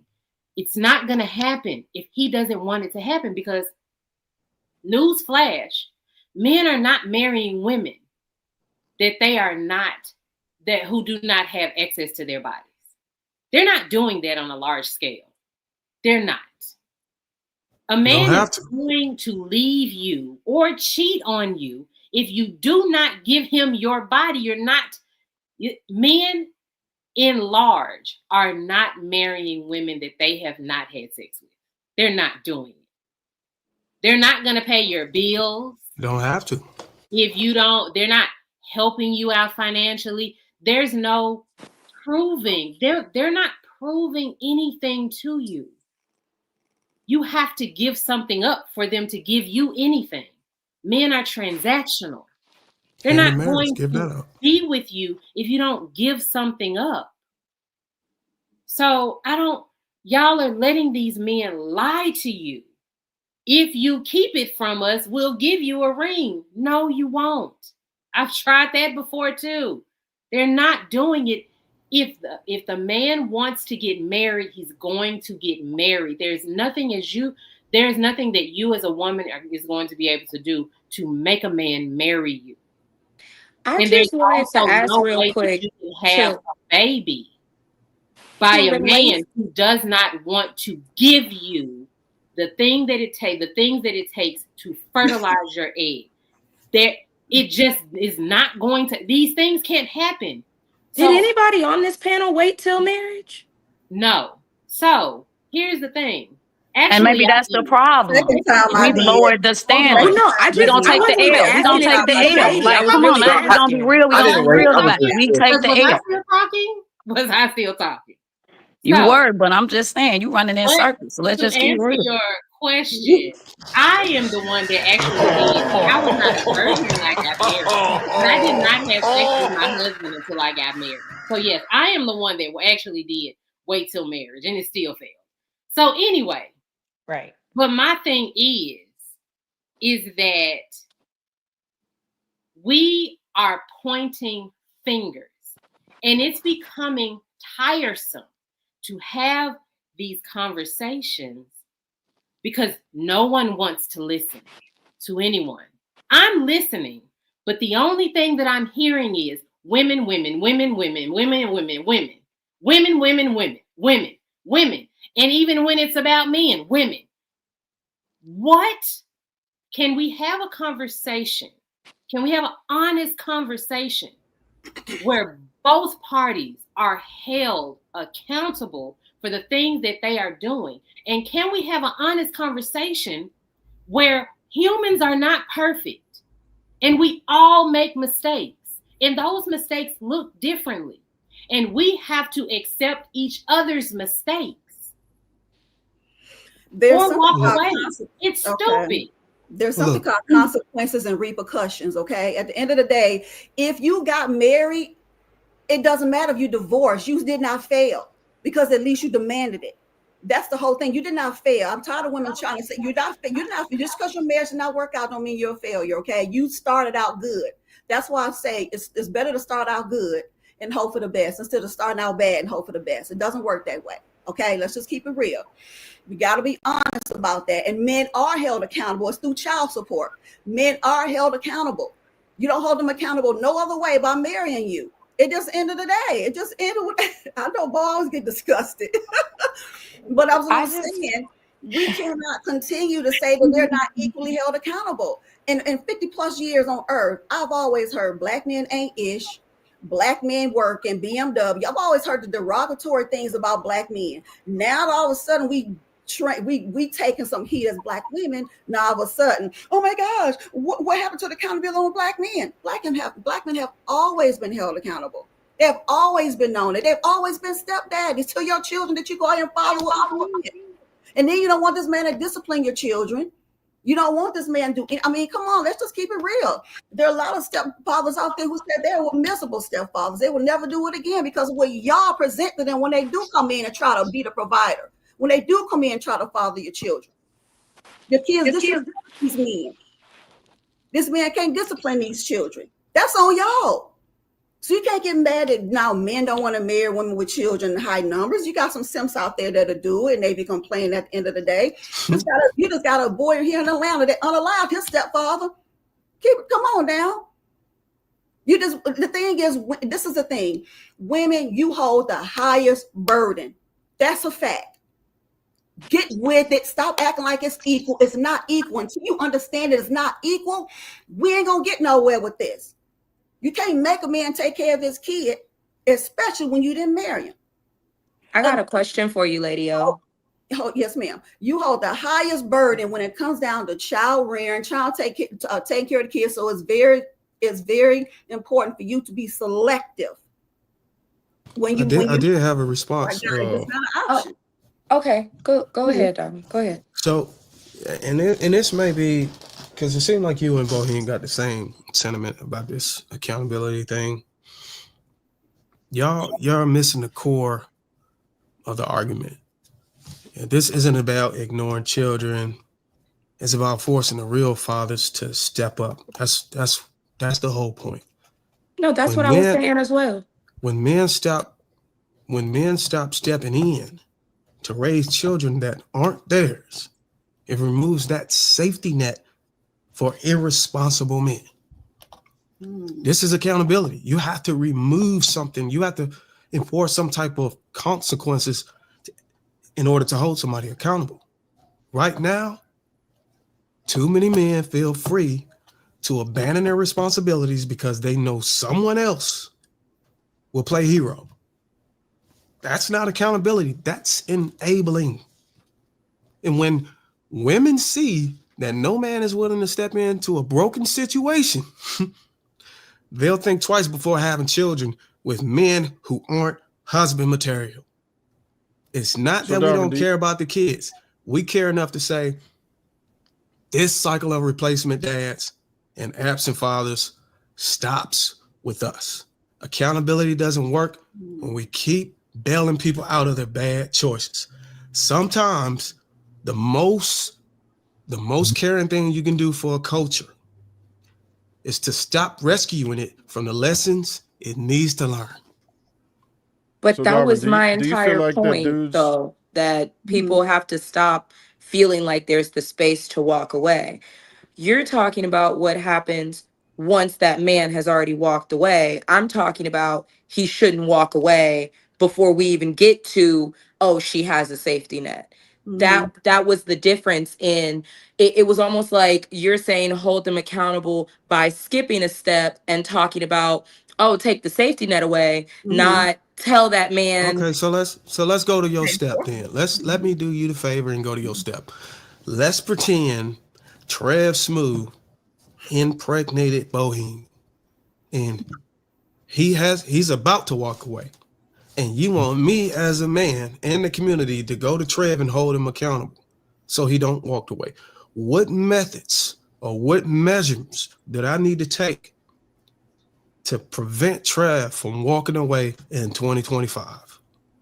Okay, so me personally, I feel like those are the things that we have to talk about, like bringing back shame, bringing Okay, back, Trev, it's a damn shame you about to walk away.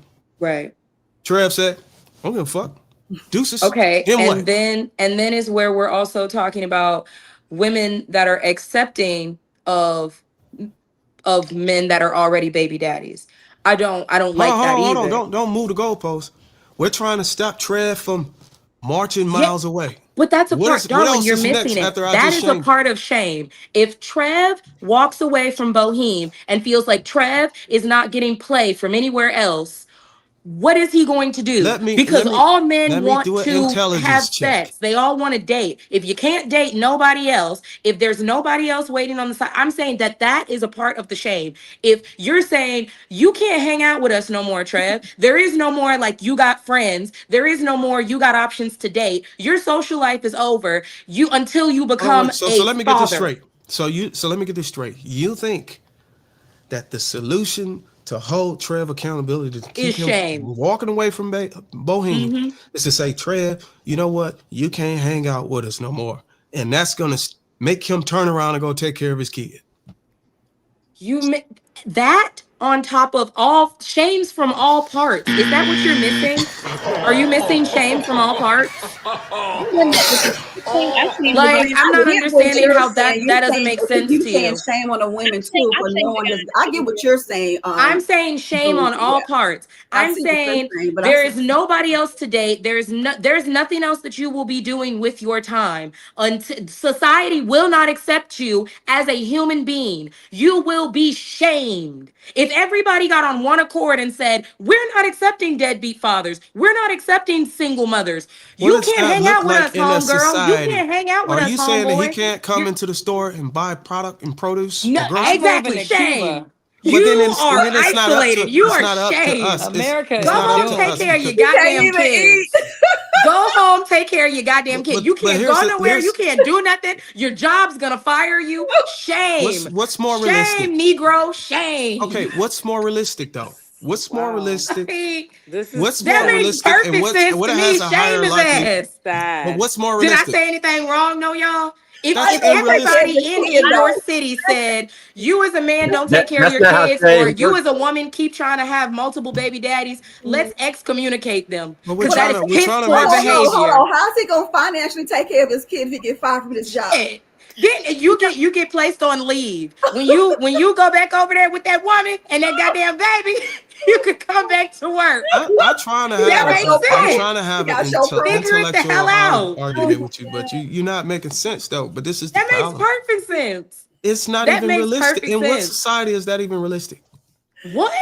What do you mean? What society? You're All the saying blackball societies with him from low, being all the societies that don't have deadbeat fathers. I highly doubt in Middle East, in Arab somewhere, men that are walking away, they're not accepted and protected. Them men probably not just like, oh yeah, bro, you walked out on your kids, that's cool. Or oh yeah, sis, you trying to have 2-3 baby daddies, that's cool. No, they not doing that over there. They That probably is did. not They probably okay. did But you They don't. are with shamed. They are excommunicated. But you're not What are we looking at talking it. You're about? not looking at it in its What are you totality. If talking Yeah, you, but the laws are different completely in those countries, especially like that country. It's not, the mom don't even get the kid after 8 years old if it's a lot. if So you it's, stop you men can't from walking just into compare stores, America's trash to other countries. if you stop men from walking into stores who had a child and walked away, or participating in the economic infrastructure of the society, do you know the ramifications that will come from that if people stop selling to men just because they walked away from the kid? And but Darwin, you keep emphasizing just men. I'm saying both. A broken family should not be Oh my God. ethical for anybody, moral for anybody. And if we treated it as such, the same way that we would treat it as such, you can't come into this store with no shoes. You can't walk outside butt naked. Like if we put that into our moral and ethical code that is not acceptable, I think people would act accordingly. But you know what the thing is, this is one thing that we miss as women. Get a kid to the daddy. If he take care of this kid, baby, take that kid over there, drop that kid off. This your baby too, and walk and go on about your business. Okay, that's gonna hold them accountable as well. Okay, the thing is, we trying to hold all this burden on ourselves. I know plenty of women that have done it, raised, and the men raised those kids. Max husband raised our children for a long time as well. At the end of the day, take them kids over there, and because they have a daddy too. Y'all sharing the responsibility. Y'all, you both your 50-50 DNA. Stop trying to take the burden on yourselves and just take it. Because that's one thing I didn't hear. Just take that baby off. Look, where you going? I'm about to leave. Okay. Well, you know. Hey, yo, I said it 45 minutes ago that they need to either be forced to stay with the families in polygyny or give the kid to the father. I said that shit like 40 They minutes used to ago. do that, but when way back in centuries ago, when America first got started, when the divorce happened, the child automatically went with the father. You go look it up. It automatically went with the father. But of course, they found, psychologists realized that a child needs its mother before, like by the age of 7, the child does need to bond with the mother.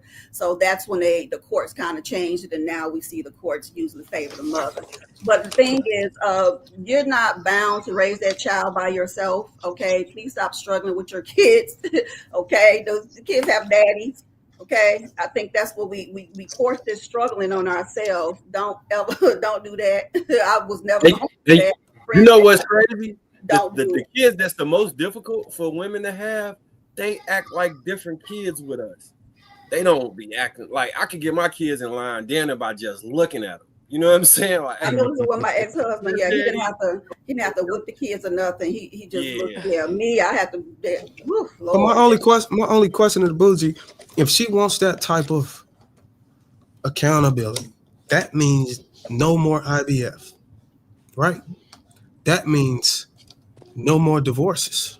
No, for all these 70% of divorce rate goes to zero. No fault divorces. Because if you're saying breaking up the family, you're excommunicado or whatever you want to call it, then you have to start there as well, right? Is that what you're trying to push? So the divorce thing, I think that I want to say Lady Di might have said something like that last week, that like I respected what she said. Like a lot of divorces that are happening are like BS divorces. Like they shouldn't be happening because um people don't take commitment as seriously as they should. So I do feel that way about the divorce, that you need to be able to like really work on it, work it through, figure it out, because it wasn't a BS commitment that you made to that person, you know. Now I don't really understand what you're saying as far as IVF, because if people are having trouble like conceiving, I don't know the entire ins and outs of IVF, obviously, because I've never had to like go through it or anything. But what would What IVF about have to do with that? Ebony K. Williams? Is they want to have kids, but they can't find a suitable man. Well, that's not IVF though. That's like artificial insemination. IVF is like taking the hormones to help them like get themselves pregnant. Okay, so that would be good. That will go away though, right? Oh, like artificial insemination? Yeah. I guess so. I mean, yes. But when it comes to a man, you were hardcore to the punch. But we're also saying that we want women to have kids, are we not? So that's more of a question that you would have to say, because you would have to understand that a lot of your talking points are push for the family. We want women to get pregnant. We want women to get pregnant. So if we want women to get pregnant, the women that are having issues, even when they're like younger and you have issues, that's what IVF is supposed to be for. Or if we're gonna say, okay, we want women to get pregnant only in relations or in marriage, then is when we would have to talk about, is artificial insemination an issue? Because my thing is I fully support the pill, birth control, contraceptive, all of that. All I'm saying is if you make a conscious decision to not do any of that, you skip over all of that, and then you still get You see pregnant how and he unfair. still sleeps with you. You see how unfair it is. A woman can decide that she don't want to have a child. But what do you mean? No, I mean condoms and male birth control are a thing. Hang on though.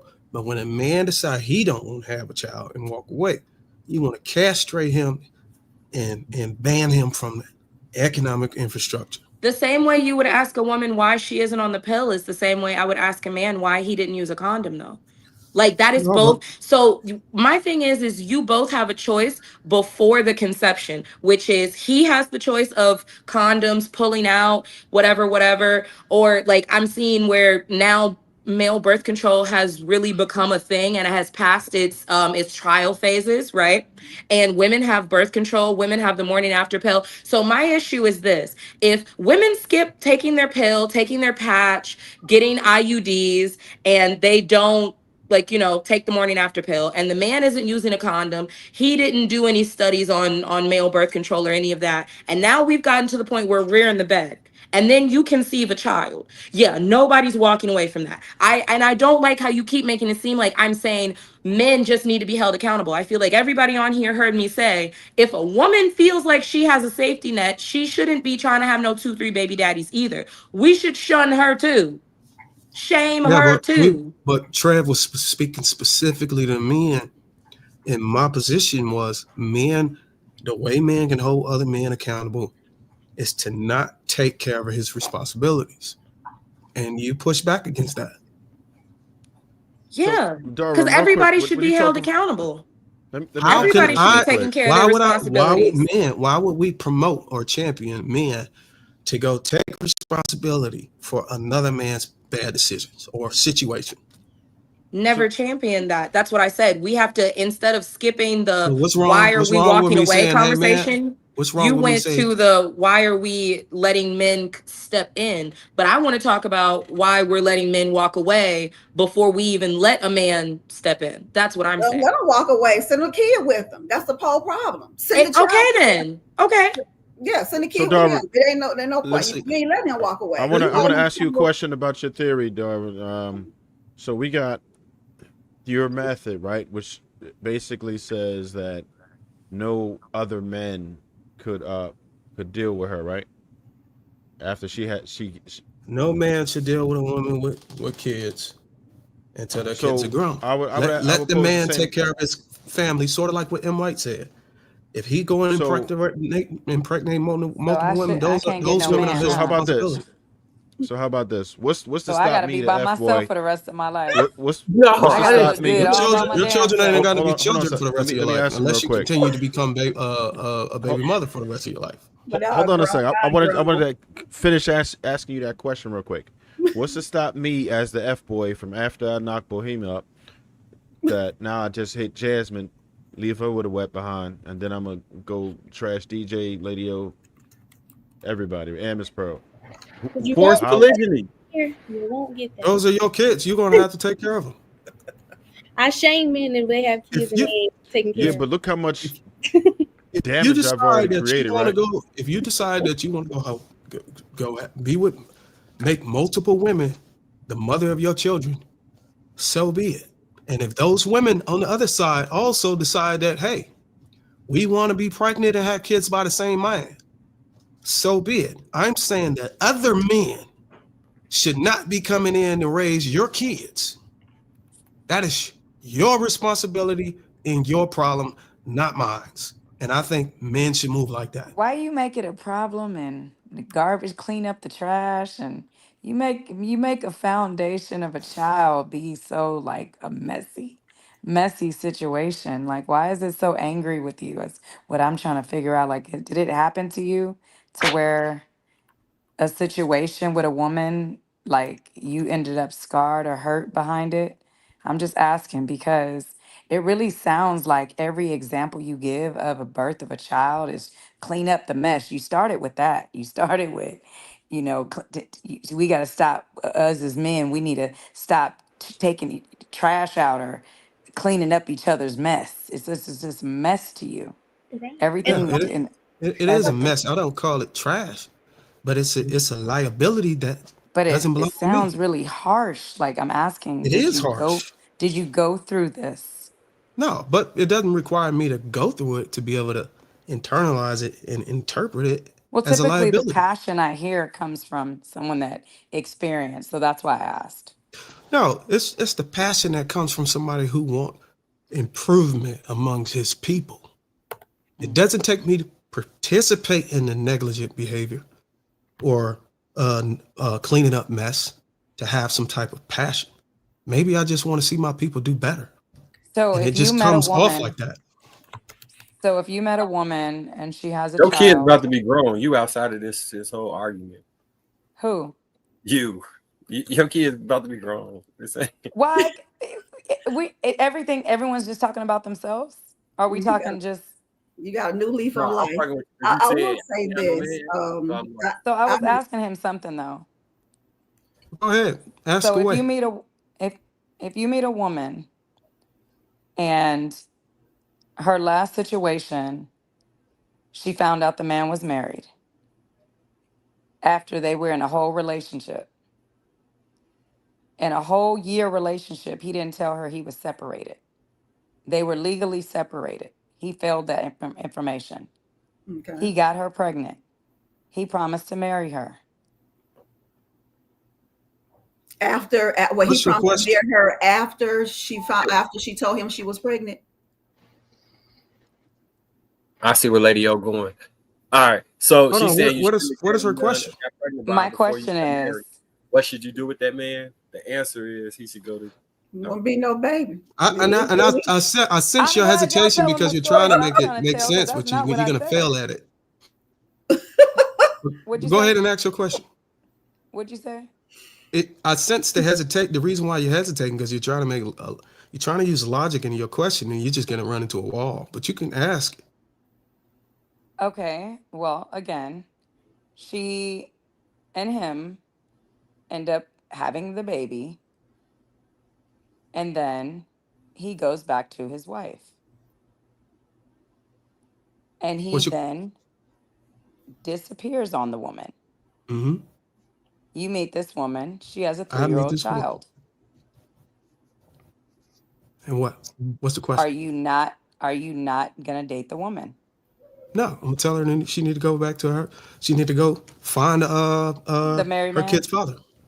No, I'm gonna go. She gotta go find a married man? Wait a Yeah, minute. in order for me to get in a relationship or consider that woman, I would have to not be the best version of myself, and I would have to have limited options. It is a sign of desperation for me to be able to do that. Mm. I hold myself to a higher standard where I could find a vessel to plant my seed in that doesn't have somebody else's seed in it. She was irresponsible. She didn't do her due diligence to check public record to see whether this man was married or divorced. She could have got on the damn T app and found all this. But it was her How about I just heard of that negligence. And I am not a gonna few I days am not ago? gonna reward her or enable bad behavior. I'm gonna tell her to turn her ass around. if she wants some short term. No, I'm just kidding. But I'm gonna tell her to Gay turn man in her my ass building around running around and get dating the hell women. They on. want to put him on the T app. Oh, I will say this. I will say this So because sad, Atlanta. one thing I don't want to do is I don't want to be too much of a hypocrite. But I always say I did marry when I had a kid. I had a child as a teenager, and I did, meet somebody when I was 17, and we got married the next year, and we stayed together 10 years. I will say this. If you find yourself in that situation and you find yourself grateful to have a man to want to marry you with a child, like my ex-husband, we didn't have issues with disciplining my oldest son, but also my oldest son's father was still very active in his life as well. But you got to give the man something. But then I gave him 3 children too, the man that I married. So you definitely want to give him something. It's not. I wouldn't to the next woman. I wouldn't want it. I wouldn't encourage a woman to do that. I wouldn't encourage a woman to have kids out of wedlock at all. I just wouldn't. Even now, of course, I don't have girls, have opposite sex, but But Lady O, in your sense of saying that, it's the mhm. security aspect, correct? I found that I had way more security after, even although me and my husband parted Religious ways 10 principle years too. later when we divorced. It's a Way more it's a religious security. principle too, right, Dr. Lady? Yeah, religion. Something Yeah, that a lot of women it's, have disowned. yeah, yeah, and What are we doing to, like, okay, so Darwin, in your scenario, what happens if the guy does break that rule and, Mhm, like, then goes and becomes that woman's safety net? Like, I get, mhm, because I'm trying to figure out what is it to stop the man from doing that. When a man goes and be the safety net, and I think mhm, Anton Daniels used to, I don't know if I can say his name on the network, but he used to call it step crash dummy. If a man decides to go and do that, everything that comes to him is his own fault. Everything that happens to him is self-inflicted. So if I had a son who went out and became a stepfather to a woman who got children, and those women and those kids became disloyal, and he couldn't, and he embraced that woman as his wife or whatever, and for some reason they broke up and he couldn't, because some of these guys get connections, emotional connections to kids that aren't theirs, mhm, and these women will use these kids against them. That ain't even your kid. Don't touch my son. He got a father.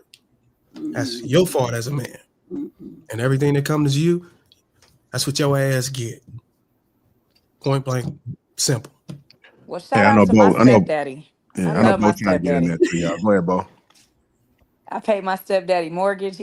Boy, he got a real son, biological by my mother, and he don't do shit for his real daddy. I'm the stepdaughter, so I'm his blessing. I take care of my stepdaddy because he was there when I was 4 years old, when my biological father wasn't. And my biological father's still alive with his non-English speaking ass. But my stepdaddy from Dallas, Texas, and that black man raised the hell out of me, and I respect the hell out of him till he died.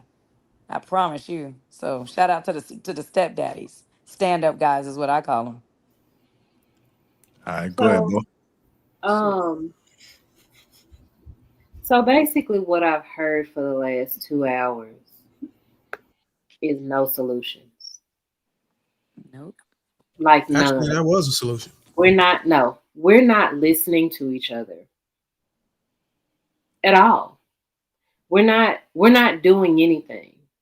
We are accomplishing fuck all, nothing, and it's it's crazy how there are women that have the perspective. There are a lot of women that have my perspective, and we're told that I'm told that I'm crazy.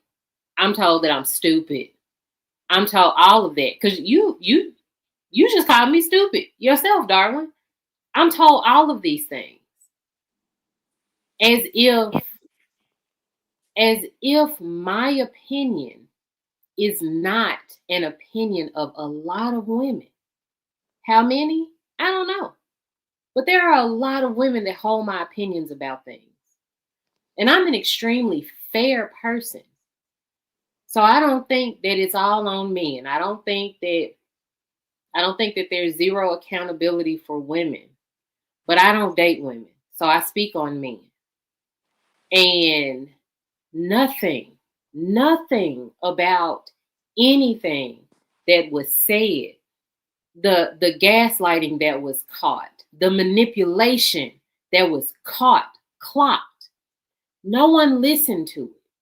No one listened to how it was received. It was just fight back. Just counter. That's it. Not, I hear how you receive that, however, comma, and then a response. Why did you receive it that way? And then listen. Like, there's no conversation. It's literally women hold the key to sex. Y'all got to hold it. Y'all got to listen to us. You got to follow our program. There is literally zero conversation going on here. It's literal finger pointing. And so the thing that I want to know, the thing that I always want to know is, what the fuck is the point?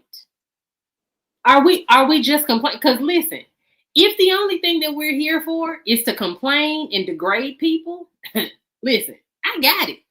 I could do that.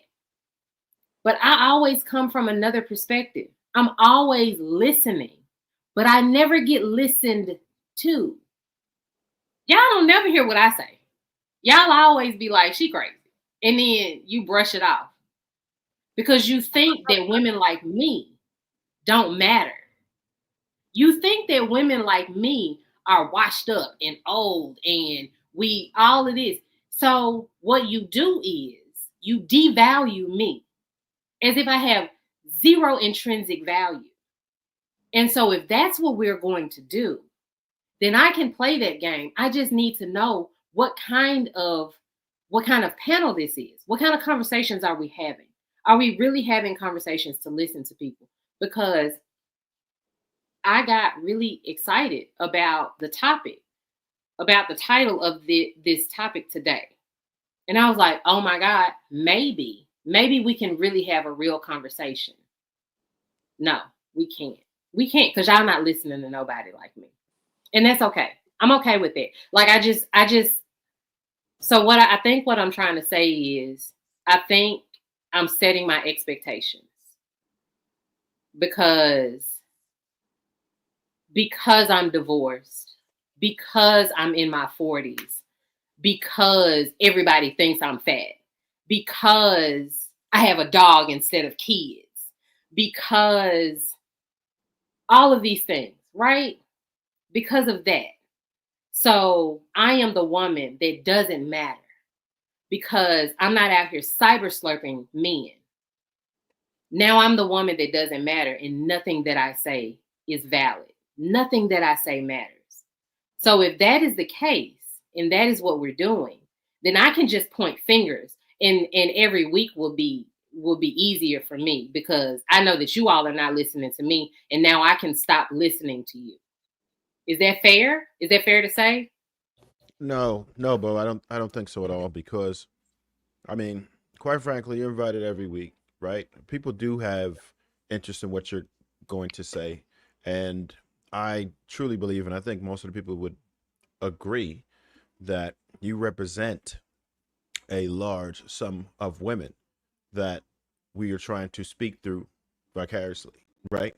So it's not just you who thinks like this. We realize that there are probably more women in your situation than an ideal situation, right? Or what we would deem as ideal. So the reason why we would even talk to you, at least, well, I'll speak for myself. The reason why I would talk to you is to try to figure out what your perspective is. Sure, we're going to offer critiques if we think that something is wrong or even bullshit, but it doesn't mean that we don't listen. I've heard everything that you said, and some things I agree with, some things I won't. Some things I think we can all do better, and that's why I presented the question: what do the women think is wrong in the first place? Because maybe a lot of men don't agree, but I agree that we should at least hear the gripes if we're trying to come to solutions, right? And I think we should be solutions based. Then we should probably find out what the problems are first. I don't think there's a man on this panel who thinks that men are perfect. We're not. We are all flawed as human beings. We both want it to work. I think that men and women both want it to work. We just have very different ideas on what that looks like, what working looks like, and how to get there. Absolutely, we have different ideas on how to get there. So the discussions is what has the potential to bridge the gap. I do believe it starts with listening. I do believe it starts with respecting a person's opinion and understanding their perspective, or at least trying your best to.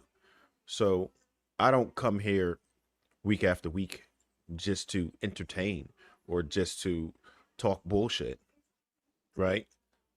I'm serious about this.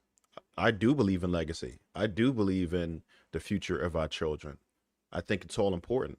I do think that I want our community to do better. That's just how I feel about it. And I'm sure a lot of the men share the sentiment. We have different ideas on how to get there. We get it.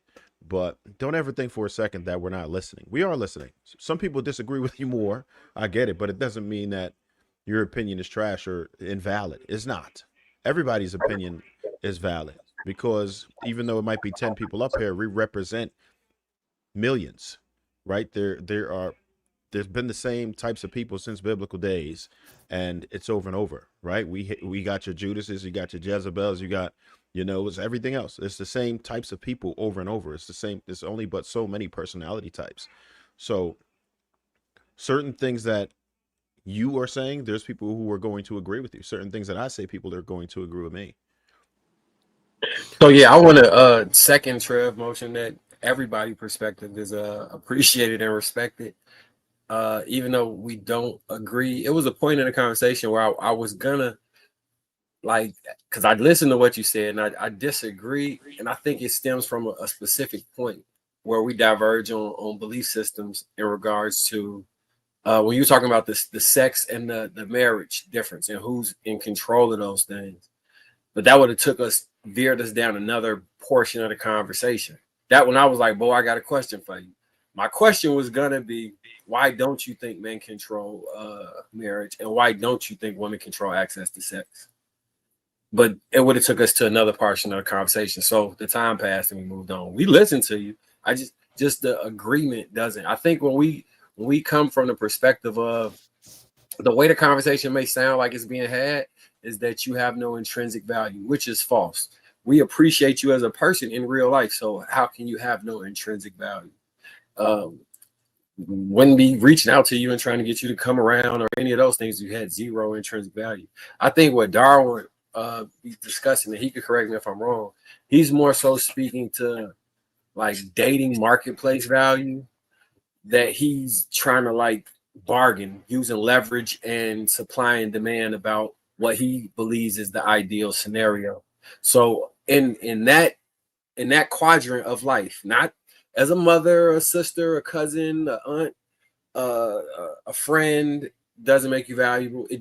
You're valuable in a lot of those things, but in regards to pairing with a man that's looking for X, Y, and Z, that's the perspective that he be coming from. Was that a fair statement, Darwin? Man, yeah, that's a lot of things that I focus on whenever I speak.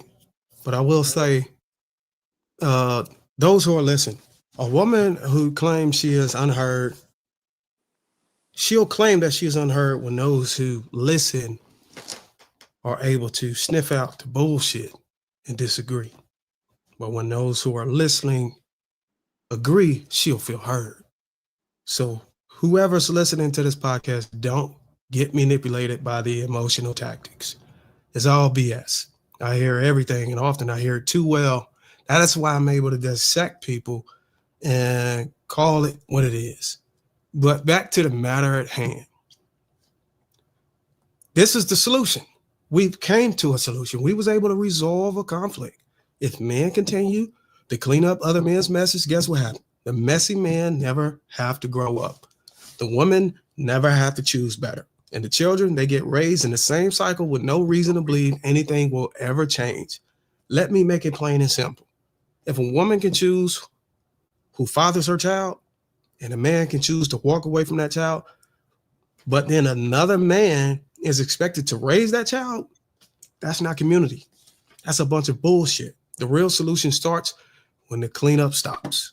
When men stop volunteering to be stepfathers to irresponsible decisions, it puts pressure on the system.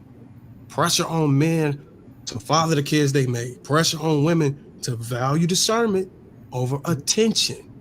And if one woman can't see that on this panel, maybe she's not confused. Maybe she's invested in a dysfunction because it benefits her.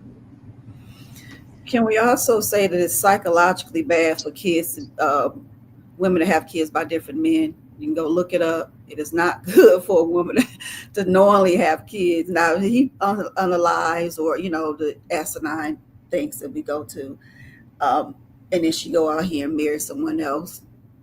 But it's not good for the child because you may mess around and you got 2 kids, 3 kids by different men. I'll just say 3. And 2 of them come to pick their kids up. 1 of them don't never come. And it's psychologically bad. So, I mean, just again, ladies, and it's not like you take away from the man's responsibility, but, we're the ones that hold them responsible. Number one, just give him the kid, and stop complaining and whining, and he ain't taking care of his child, go drop him off. Okay. You have so many options. You have options. Okay. You can drop them off at the fire department. You got so many options out here. So we got to stop the complaining and stuff, but, just understand that you do hold the burden. And I'm just telling you, that's what got me through it. I knew that I held the burden. Once I knew that, I'm like, okay, yeah, this ain't gonna work. Okay, yeah, your kids are gonna live with you. And I'm just saying, you got to understand that you hold the burden. There's no 50-50 other than DNA. It's just not happening. It falls on you. It falls on you when you are married to nurture the kids, to feed the kid. Your responsibility is high, especially if the man is out there working. You have just got to know your place. It's not, I don't even know why that's a bad thing. It helps you grow when you understand the realities of it. Okay? Because whining and saying, man, not responsible, shit, fuck that. If you don't live with him, what difference does it make? As soon as you say go let the kid live with the father, well, I don't want my kid to go over there because he may have some woman over there. The crap. And you know what, Dr. Lady O? The other part of this argument we haven't even tapped in, and I know a lot of people don't want to do it. We haven't compensated for all of the men that are raising kids that ain't even theirs, that think they're theirs, which is another damn shame. But I digress. Can we take a little pause for a second? Yeah. So we've been having this conversation. I was trying to get this clip together where we was discussing it. I thought it was interesting. The one with tonight's conversation. I'm gonna do a screen share and see if I can get this to play correctly. So let me know if y'all hear the sound, and then I'll continue it.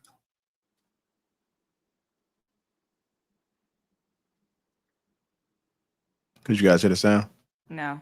Okay. Nope.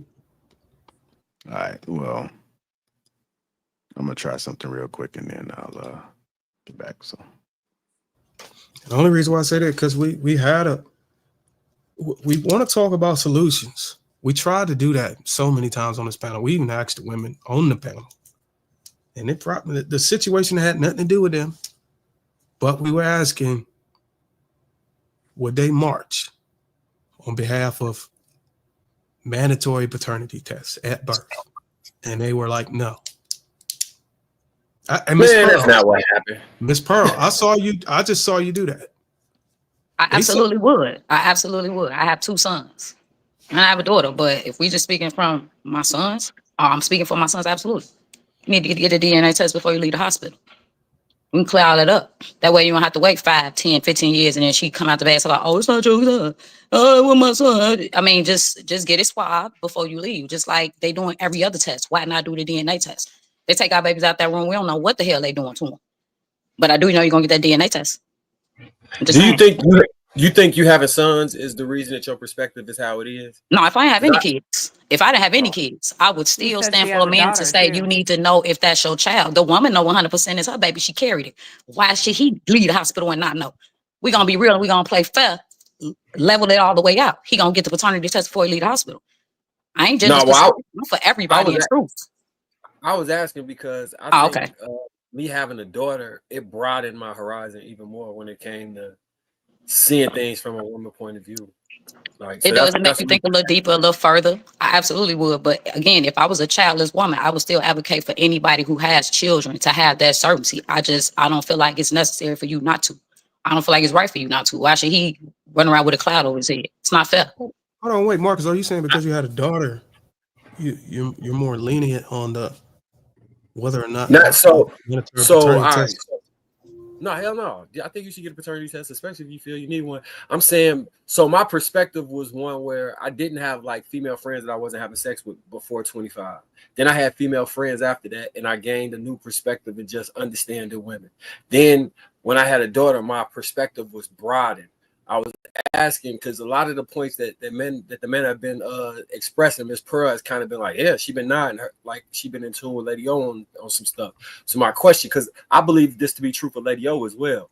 I think Lady O specifically, and Miss Pearl, this my my real first time interacting with you. I think her having a son may have changed how she views certain things, so her perspective is broader from that aspect. No, I had a mother. No, I had a mother who said one man was my dad, and I found out at 49 years he wasn't. Had stopped doing that. Had nothing to do with my daddy. I'm not trying to say nothing bad about I you. have something to do with women that are trifling as hell. Okay, and it could be your daughter. Okay, you don't go put your daughters on pedestals if they can't go out here and do nothing stupid. Go out here and kiss a boy or something like that. No, it goes deeper than that. So the thing is, we're gonna have to be fair here. Lady O, I think you misunderstood what I was saying. I wasn't attacking Me you. having sons don't have nothing to do with my mindset. I wouldn't change that regardless. At the end of the day, even if I had a daughter, if she's not married, especially if she's not married to the guy, yeah, I think that would be best for, because see, this is the thing that will protect her. That will protect her on down the line so that he can't go back and say, this ain't my kid. She already sealed the deal and proved that it was. So, You know what? I'm glad we got rid of it. I wasn't isolating it to just the child issue. Okay. Your perspective comes from a position where you understand what men are talking about more than normal when we interact with women on the panel. For sure. So it was not a shot at you to say because you got a son, you just gonna agree. That was not what I was doing. I was saying in my belief system, because when I hear you reference things, you do bring your son in and say, with my son XYZ. That was my line of thinking, that your son broadened your horizon as far as when men, you know what I'm saying?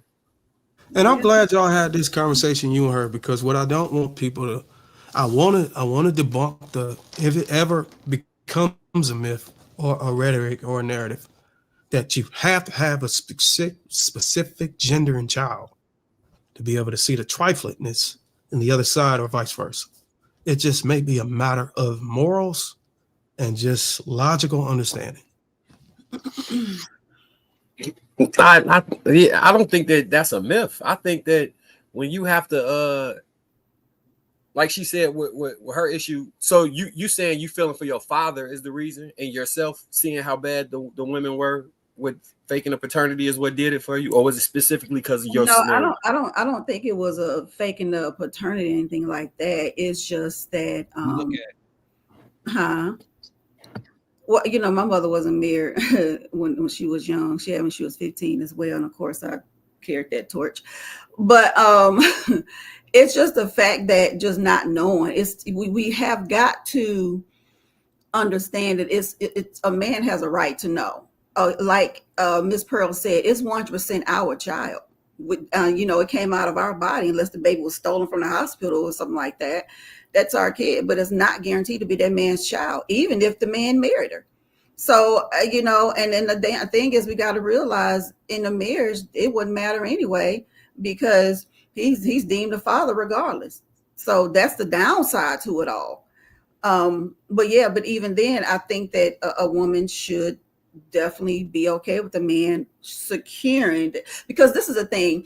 Say for instance, some money is involved. Okay, say for instance, somebody got some money and it can only be passed down through bloodline. That's a big deal. So DNA will have to be performed. It can't be no stepchildren, can't be no illegitimate kids. That it has to be the bloodline. There are some people who put that in their trust. So that will be an issue. Yeah, I think so. I'm talking about in totality, not just in regards to the child support issue or the fake paternity issue. Mm-hmm. Maybe that's where the misunderstanding occurred. Well, there's no fake maternity in my issue, but I'm just saying in general. Didn't you say it wasn't not for you, but didn't it happen to you? Like maybe I didn't hear the story right. Did you say? Yeah. But my mom passed away in 2008. She didn't even know. I just found it out on my own. Yeah. So yeah, she probably didn't even know. She probably didn't know. Yeah. But my thing is this. My thing is that's why paternity tests are very important. It's just important at the end of the day. And it's just for the men. It's not to hurt women. It's not anything like that. It's really not. Are with the raising of their children compared to. We can hear it. Okay. All right. We're going to run it right quick. All right. I can't hear. Okay. Yeah, but I'm just. Oh, I'm sorry. Were we doing something? Oh yeah. Oh. Women raising their children. When we look at all when we think about the incarceration rates, when we think about crime rates, when we think about all these different things, are men actually taking accountability for their behaviors in such a way and how it impacts the women left from our decisions? Maybe we didn't do anything specifically to her. Well, if you're not taking care of your kid, that's specific. But then your kid, that's specific. But then that lack of accountability in those areas to now go to a whole nother group of people and say, well, you're being unaccountable, when our brothers, our uncles, our kids, they're not accountable. Yeah, I think it's important. I think it's important for men to lead by example and not dominance. But do you know how many women have kids by just random dudes? But the accountability, that's what I'm saying. Hold on. I'm about to say that. I'm about to say that though. One, the majority of Black men do not have kids. That's the first thing I want to say. All right. So when it comes to this group of men that, yes, it's like 50, 55, but do men 48, take accountability? His question is, do men take accountability? When they have children, are they taking the adequate amount of accountability for what they need to be responsible for? There's a certain amount of them that don't, but a lot of times men can't even see their kids. But see, then that goes back to the villainization of the opposite sex. Just like a woman would villainize a man for after a breakup in certain type of ways, as to justify their behaviors. If he can't see his child, right? How can he hold himself accountable for not being able to see his child? Let me finish. Okay. What I'm saying is, in this example, is this the same thing, just on the opposite foot that we complain about when women do? Like, it's always, now we're going to make a justification. Well, he can't see his child. When we know the vast majority of the cases isn't a woman keeping their child away from a man. The vast majority of the cases is not that. You see that? You see the little shit? Hold on. Let's think here. Hold on. Let's think here. There's a huge amount of women that do that. Hold on. So we're talking about, hold on. So we think, I'm glad that I'm going to get Candace on the couch. So we think, because the niggas in the comments, so we think that when we're talking about deadbeats, people that don't see their child at all, we think that's largely a result of the woman keeping their child away from a consistent. No, and this is what I'm saying. I think it's important for a man to take accountability in that situation for the fact that he impregnated someone that he was not married to. That's one thing. That's one part of it, right? Like, there wouldn't be a broken home if he actually committed to her, right? Built a family unit. We wouldn't even be having a conversation about he can't see the kids, because the kids would be in his house and he'd be married to the mom. So and then I understand that things happen. Don't get me wrong, but I'm just saying that in every part of the cycle, we have to take accountability. Yo, I could have made a better choice when it came to. I feel like this whole statement you just said lacks accountability on both sides. And because women, I don't feel like women need to be getting pregnant by people they don't know. So again, that's what but we're talking about the men for a second. We're talking about men. I'm saying that in that scenario, a man can take accountability for the fact that he created a broken home. Let me give y'all. I think the homes also are less broken if men have the less broken. If men have the ability to take accountability for where they didn't show up the best, where they sinned against a person, whether they hurt a person, where they destroyed a person, because essentially what women are looking to do is be seen, heard, loved, acknowledged, and validated. And when a person has the capacity to do that, most times a person has the ability to receive, and at least they can work together, even if it's just a healthy co-parenting relationship. But when a woman doesn't get that validation, that acknowledgement, or those apologies that she feels she deserves, that's when you start to get a different side out of it. I'm gonna stop it right there. I'll continue in a second, but let me get you guys thoughts so far.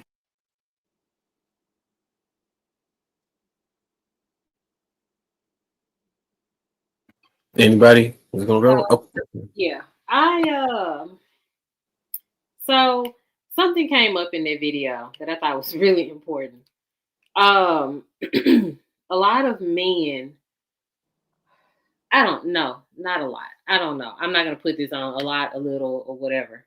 But there are men out here that are extremely problematic and absent, and will go and play victim and say that the mother is keeping them from their child.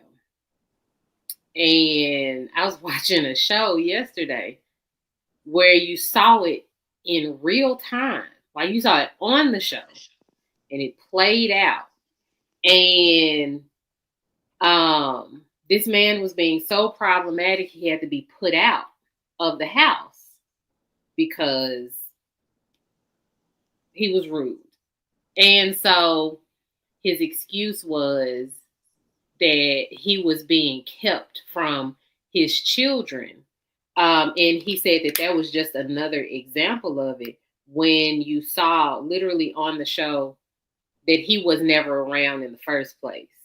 So there are so many problems, but that one thing there, that really does have to stop, because there are a lot of mothers out here not keeping the children from their fathers. There are just a lot of fathers out here playing the victim to them. Men are victims of their own crimes.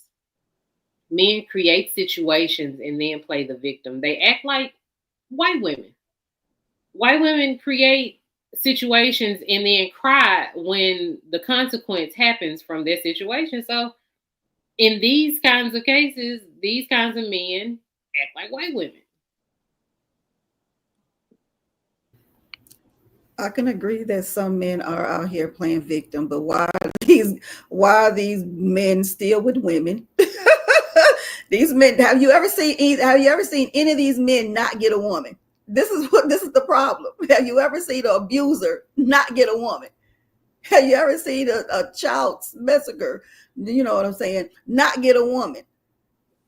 Okay, women still go after these guys no matter what, whiny or whatnot, and still be baby mama number 5, knowing he done lied about not being able to see the other kids. But some of these women will still make these dudes fathers, and they still sleep with these guys. So again, who's the real problem? Because you're right, there are guys that play victim. But there's always some woman out there that think, oh, he don't take care of them other kids, but I bet she gonna take care of mine. There's always some woman out there competing with the previous women. Because I'm just saying, yeah, but you're right overall about that.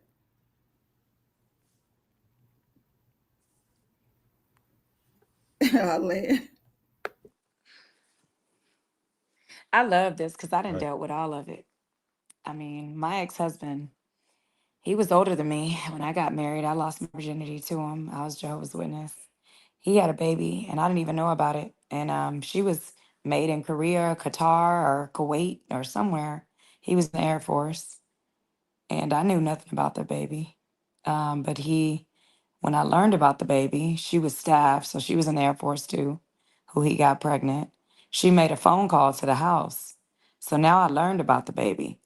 Now, once she called once, he said she kept the baby away from him. I divorced him when my daughter was 2. I raised my daughter in Atlanta.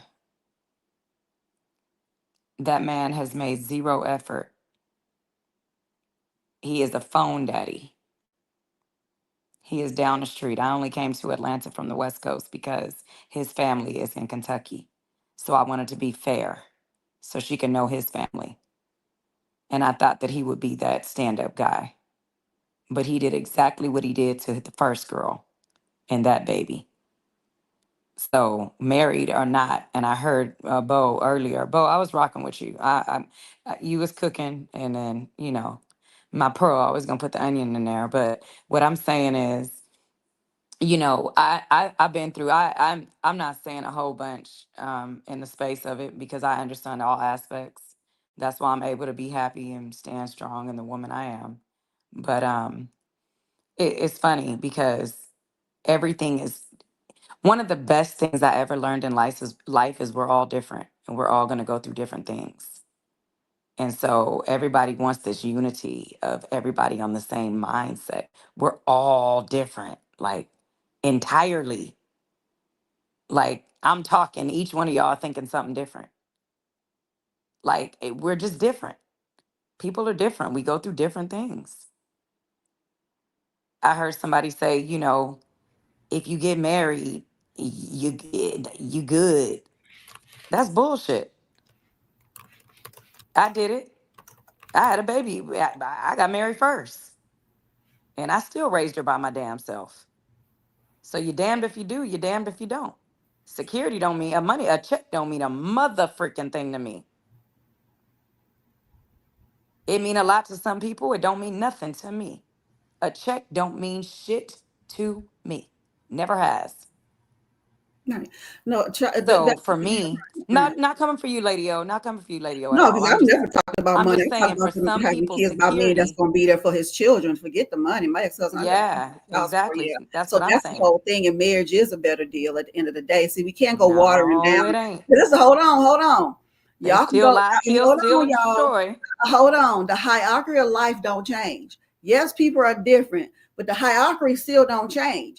And how you function within that hierarchy then that's In on the you. what? That's where people marriages are different. That's why And wait, I know y'all laughing at me. I know that y'all let them go ahead. You killing me with this hierarchy, Kiki. Well, I'm just saying and wait, what it's building got always that going to name on be it? God, man, wife, and child. How you function within that lineage, that's on you. That's where you say people are different. I get every marriage is different, for sure. But again, it's still a better setup. Like again, you tried, but I'm pretty sure if you knew this No, it ain't girl never had a set up for to kid, be two people. I'm But pretty sure you knew, but most marriages last. Okay, most first marriages last. I already done the stats on that. Over 60% of first marriages last. You have a better chance of staying married the first time. So the thing is choosing people wisely when you marry, right? So, but my thing is, if you had known this person had a kid, would you have even married him or definitely had his child? But you didn't know, right? right. So if you had known, would you still have chance and gave a baby? I don't know what I would have did at 19. I don't know. Okay, that's fair. That's fair. Yeah, I love the path I'm on. I love where I'm at. I don't live for the past. And so in the space of that, I can just relate on this subject of and entirely with everybody's, even with Bruiser, what he says, I get his perspective, but at least he is a man that is standing his ground on his character. And I understand him there. I feel Pearl. I feel Bo. I feel everybody. I feel polygamy. Or he call it polygamy. but polygyny, whatever you call I it. can't even But pronounce the word, so I'm not gonna say it. I feel Well, they're everybody in very their different. stance of in the place of where they are. Like everybody's different. You know what I mean? And and this subject is marriage for me is the onion. Well, but So put it like this: because forget. originally the Bible that y'all reading is all designed for this whole entire Western Well, let's just put it like this. bull crap anyway. Let's just put it So like this. Let's just put it like this. Because I know when we talk about this, we always want to get on the man and the woman, okay? But what about the kids? What's best for the children? At the end of the day, nobody's really talking about what's best for the kids. The best for the kids is you to find a man that's going to take care of his freaking child, okay? Or just stop having kids and take care of the one that don't and just go from there. I don't think we try enough to get men's involvement in our children's lives. I really don't. I don't think we put in enough. I think we're so busy to go out here and say, you know what, I want to go find me another man to come in, instead of saying, you know what, I made a baby with this person. I'm going to, build a relationship, make sure he and his child have a relationship first. That is the most important thing. We're not putting the kids first. We're just putting all our selfish needs first. And that's hurting the children at the end of the day. So, and then there's every stat that show that kids function better with two parents in the home. It just is what it is. It's never going to change. Yes, there are some Let me fabulous try to things. see if I can. Let me Fabulous. chime in first for the video, and then I will talk about the marriage thing. But what I would say is, we gotta stop pretending black men aren't held accountable. Because I saw what they try to do in that video. In the United States, a man can say he's not ready for fatherhood, and guess what happened to him? Guess. Your ass still a father. He's still financially on the hook for 18 years. If he falls behind, his wages gonna get garnished. If he resists, they'll suspend his license. If he keep resisting after that, they're gonna put his ass in jail. That's state enforced accountability. But what happens on her side is she held accountable for is she held accountable for choosing the wrong man to have a kid with? Is she held accountable for withholding a child because she don't like him, like just using a child as a weapon, not letting a kid visit his, not letting the father visit his kids? That's violation of court order visitation right there. Rarely. She's rarely held accountable for those things. In fact, some women weaponize the custodial power with zero consequences. So no, the problem isn't that men aren't held accountable. The problem is that women are trusted with power and rarely held to the same standard. But let me get this straight, because I heard what DJ said. Requiring marriage before having a child, a clear, I think it's obvious. It's an obvious structured path to stability. And y'all are saying that's not the best way to enforce accountability. If y'all are saying that's not the best way to enforce, because we're talking about accountability, then explain why 72% of black children are born to unmarried parents. And among those children, and among those situations, 1 in 3 black fathers don't live with their kids. Children born outside of marriage are 3 times more likely to live in poverty. Explain that. Marriage, whether you like it or not, the institution, it creates legal, financial, and emotional structure. It's proven that it's backed by facts. And without it, accountability becomes a guessing game. So if marriage is not the answer, then if DJ, if you don't think that's the answer, what structure are you offering that can guarantee more protection for the child, more stability for the woman, See, I never said and that. accountability for the man? What structure are you I didn't say offering? that, so I'm not going to argue that. I wouldn't tell my daughter that. I wouldn't tell my 18-year-old that. So that's not what I said at all. I just said when the space of people telling me that already got married, I'm not telling anybody else not to do that. I'm just saying, for me, in my experience, if you go and give me a husband that wasn't there for her and I raised her and I'm paying for college and I'm doing it all myself and done it and don't complain about it, and I did not put him on child support because he didn't have a pot to piss in after the military, and he already had 2 other kids while I was his wife that put him on child support. That's So cool. again, I mean, he gets loans for me throughout the 18 years. Damn. So again, and so what I'm saying is, well, damn, if I did it the right way, shit, if I go get pregnant, eh, me wanting or waiting again for another husband to have a baby, oh, the chances are what, 50-50? I'm just saying, for Did me, you divorce him or he divorced you? I divorced him. Here you go. 100%. I definitely did divorce him. So, Yeah, I'm not staying with a so man with you 2 different babies by 2 different women before I okay? was 20 years old. So the reason why you don't want do you still want to be in a relationship or a marriage in the future? Possibly. So you think that you can be with a man that doesn't have kids at this time? You said, do I think that I can? Yeah. Can I be with a man that doesn't have kids? I've only The in situation 18 that you years. came from, do you think you can get into a better situation? Huh? You were He in a asking marriage was with a leaving man who him. had multiple baby mothers, and you say Right. you're not going to be with a man who's got kids by multiple baby mothers. You're That's saying why. because I left him?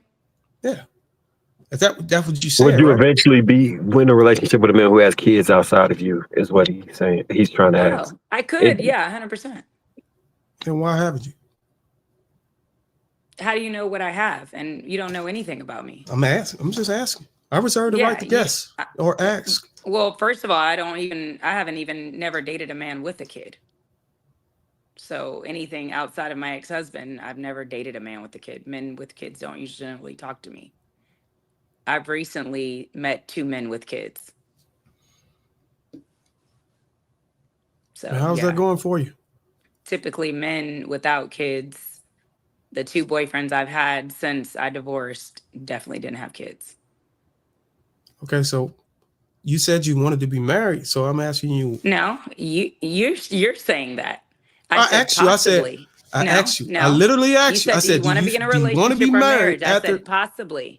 Okay, well, possibly. It So, doesn't mean yes. well, it does mean yes. It means It yes doesn't and mean no. maybe for you. For me, it means maybe, maybe not. I just said that it means yes and I'm no. not in dire need of that. No. I didn't ask you was you in need of it. I just asked you, do you still have that desired outcome? And you said possibly. And I'm just simply asking. You said you had to for me to want it. 2 opportunities and they didn't work out. And I'm just asking I don't why. want watermelon until I see it with seeds. So, Okay. I don't know. All right. Yeah, watermelon ain't a turn on. Grapes either. I don't see no seeds. I don't want the shit. Everybody else eating it. I'm good.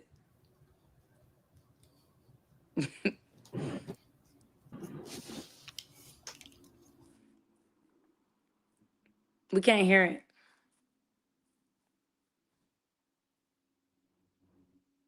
She's saying it. She don't want no watermelon. There's no sound. There's no sound.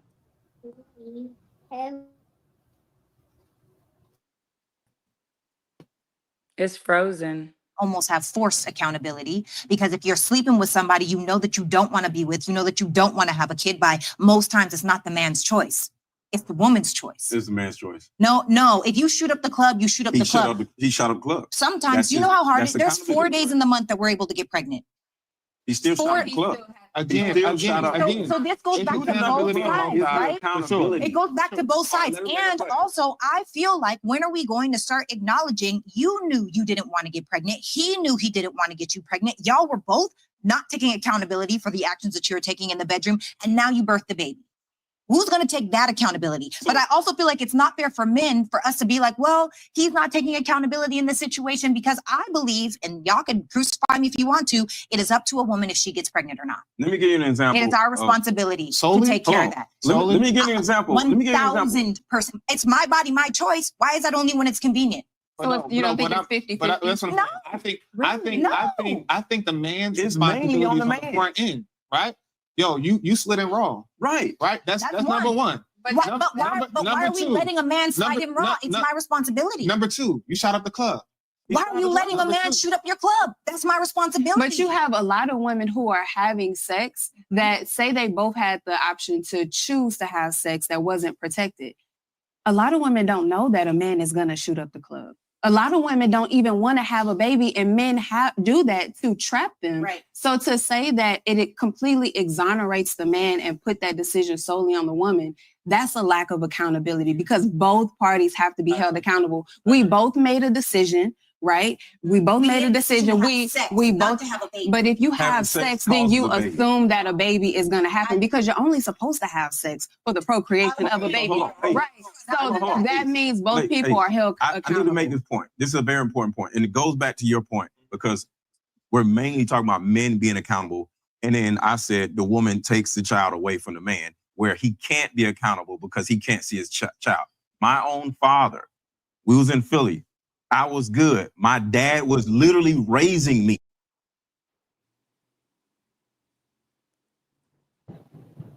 I think she did some super conflating in order to make that point, because she went to the extreme. Because I think that's like taking a condom off and coming inside somebody. I dare to think that's an assault case, if I'm not mistaken. Like it's called sheathing or something like that. That's a crime. So for her to go to a crime to make her point, I think that was disingenuous as fuck. Yeah, they call it stealthing. Stealthing, yeah. No. It wasn't, because that almost happened to me. It happened to me. It happened. Y'all niggas be doing that. What are we talking about right now?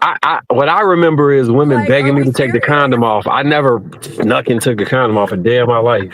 Probably not Females you, but definitely- men do that. There's men and women who both do that. You know what I mean? If I didn't, my bad. If I didn't get up and run, you know, like if I literally didn't get up and like scoop across the bed, he would have did it. Men do that.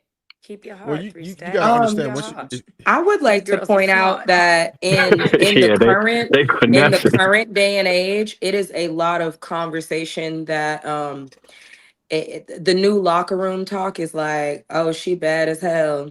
I'ma sit her down. Oh, she thinks she finna go outside and have a hot girl summer. I'ma sit her down. Oh, the only way somebody will know that you slept with a baddie or know that you like because you have to understand, like put it like this. When you can use celebrities for an example, right? Celebrities look at the women that are in their circle, and the only way that you have proof that you slept with them is to sit them down. And that's the kind of stuff that some men, not all of course, are having conversations and plotting to do, because they want to be attached to a woman that looks so good. She's the trophy baby mama is the new term, I guess you would almost call it. Like, that's what's happening. That's some of the conversations that are going on. Now, mind you, I'm not saying that that's like the majority, but we are talking, we have to take account for maybe like when you're in your 30s, you aren't a part of a conversation that a dumbass 24-year-old is having. And those are the people that are now at their prime to make kids. What's more, men are always damn near in this prime to make kids, but what's more likely for a man to get tricked into getting somebody pregnant, or a man to trick somebody into, like, is it more likely for a woman to get pregnant on purpose, knowing the man didn't want one, or a man to impregnate a woman who didn't want a baby? But I feel like that's not a real thing in this day and age either, because all I see is so many people saying that like they're upset about women not wanting to get pregnant. Women are literally running to the clinic, to other states to have abortions. Women are advocating for like, fuck these kids, give it back to God.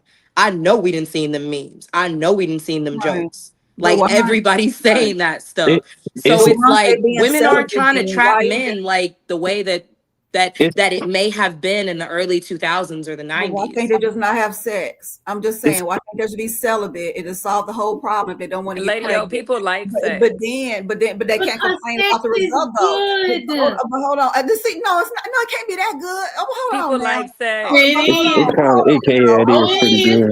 It is pretty good, Lady No, O. Sex that's is great. You kind of pretty. tripping on It's that one. great, you guys. She's Oh, right. She's right. okay. Lady O, let me show you Okay. 50. The sex is good. I got, but again, we know that sex equals a pregnancy. At some point, somebody's going to get pregnant. And the I thing don't is, know. the Bo guys look who like are she be getting talking it like in. what She ain't got no Miss kids. Bougie say, the Ma'am, guys who are I'm talking talking like about that are 25 years later, Bo that look still like ain't she had a freaky those child. now. are But those 20, are if pookies. No. I ain't had a Those child in 25 years, I had one in 25 31 years, years. I ain't had I got damn my nothing. tubes tied. But I will No, say but this here. Lady O, that's But not a those true are sentiment pookies to make it though. seem like Men sex comes with who have And I didn't consequences. have a something People are baby in getting rid of their 18 years, so consequences. but I I'm don't just know. saying men who have People something are to getting rid of their lose. consequences like control, alt, delete. But I'm just saying Quick. men.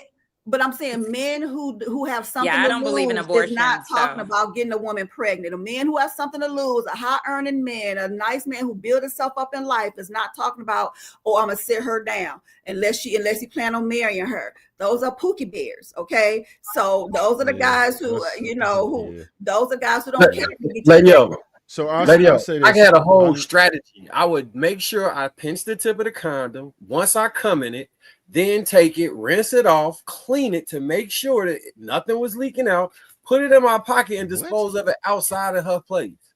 Okay, well, guys, can y'all have a little more control over y'all peen Can as we do well? that? I So do hold want on. to say that. I know y'all be wanting the smacks and all that stuff, but I'm just saying, because y'all know at some point, some girl may just get pregnant by you at some point.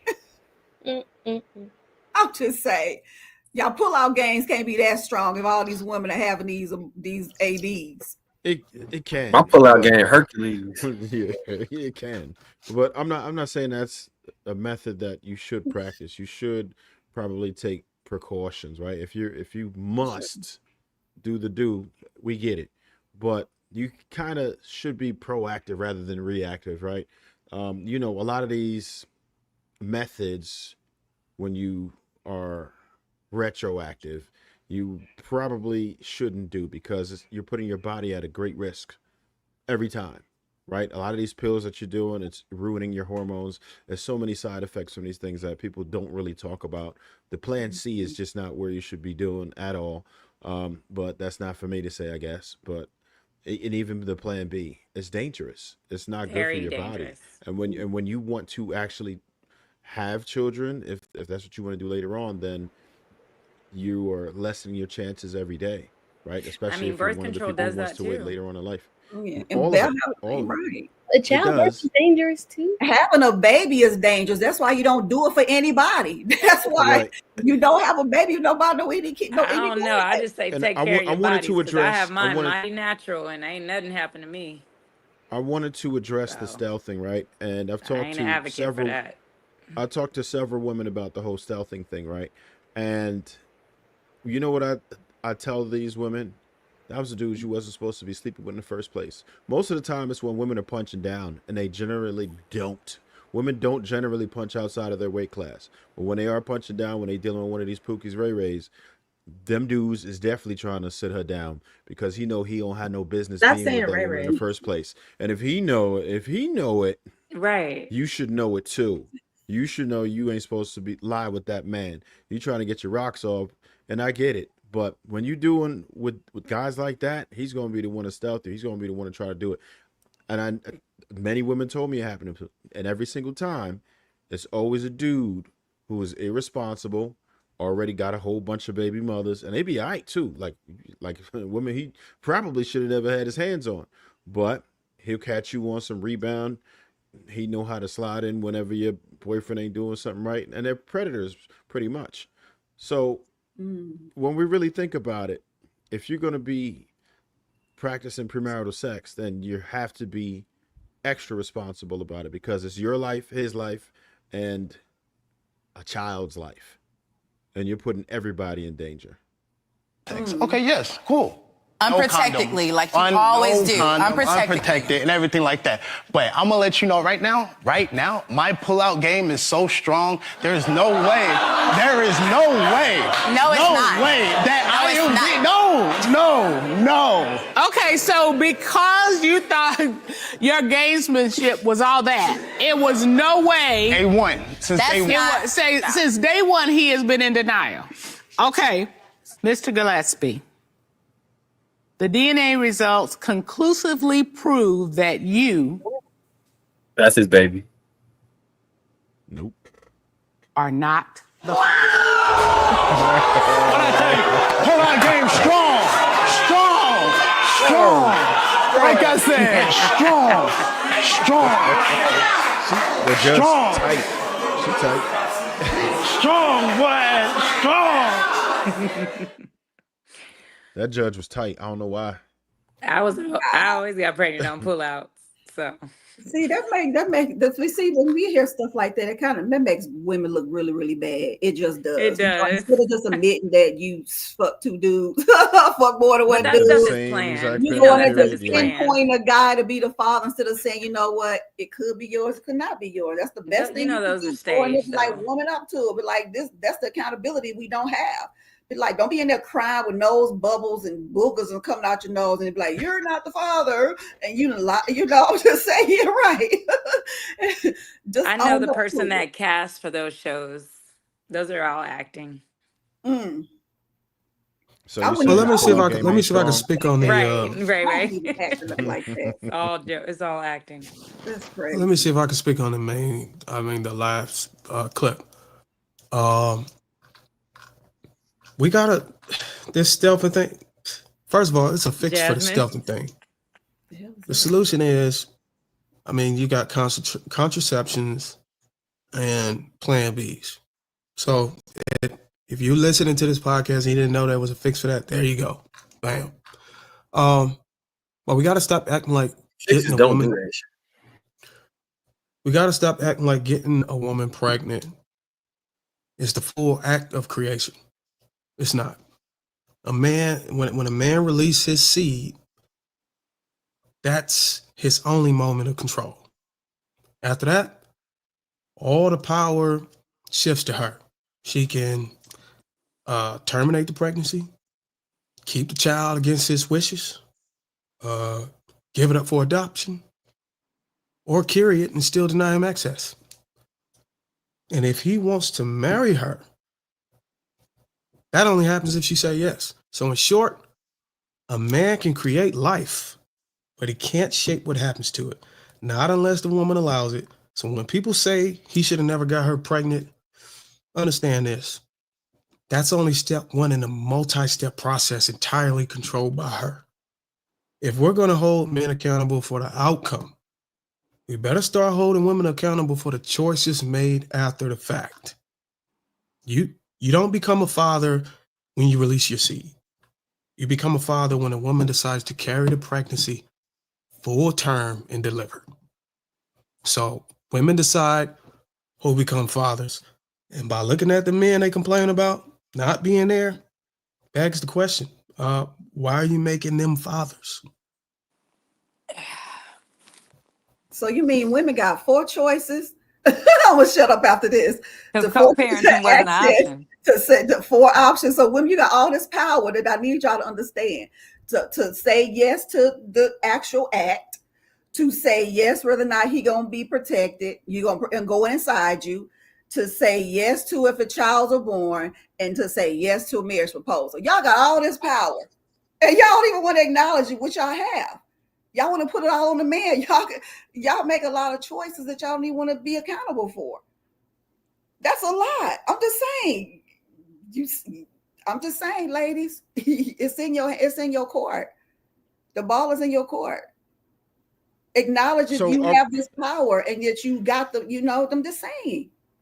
And this is how you resolve conflicts by pointing that out. Thank you, Dr. Lady Hall. Are we suggesting that women take action reactively after post fertilization? Proactively. All right. So, I mean, if we're talking about proactively, then that would mean that the men and women have equal responsibility, right? Because the man is generally the one in pursuit, particularly for sex, right? The woman has to allow access, but the man has to gain access. Bo, you agree with that? That kind of cancels out, right? First off, and then once it's fertilized. Then y'all had the sexual act. That's equal. And then, once you gave your seat up, there ain't no backsies. You can't, whatever the woman decides to do with it, it's on her. We know how the game go. There is no choice in that matter. You're right. That. There's so many layers there's so many steps that's happening before we get to the single parent epidemic. Before it becomes a single parent epidemic, there's so many decisions that can be made. But we often don't like to look at that. We just like to look at after delivery on the table in birth, and then we try to figure out who's at fault. Everybody, I'm gonna go. Good night. I'm gonna go take my birth control. And season my my pot roast with my onion. You funny. Good night. I'm just playing. Good night, y'all. I don't believe in birth control, Plan B, none of that shit. Just keep your legs closed. That's all. It's easy. Thank you. Use the Good shower night. head. Don't use no rose. Oh Lord, he said the shower head. Shower head, not the rose. Keep it Nana pretty. Bye, y'all. And I agree with her sentiment. If you're worried about the consequences, then yeah, you can't give access to sex. I think that you have to take some time and just understand what it is. You're giving the man the ultimate honor by fathering your child, and you have to take it that seriously. So you want to make sure that it's somebody who you could see yourself co-parenting with. Just understand that every person that you have unprotected sex with is a potential co-parent. And if you can't see yourself co-parenting with that particular person, then you probably want to avoid sex. Right? And we're only talking about the children, but there's the STIs and everything else. And I ain't talking about Subarus. Like, we have to take all of this into consideration. We're not looking at any of that. There's so many different things going around right now that I've never even heard of. I learn about like a new one every single week that you're a risk to. And let's keep it G. Nobody really demands a chart.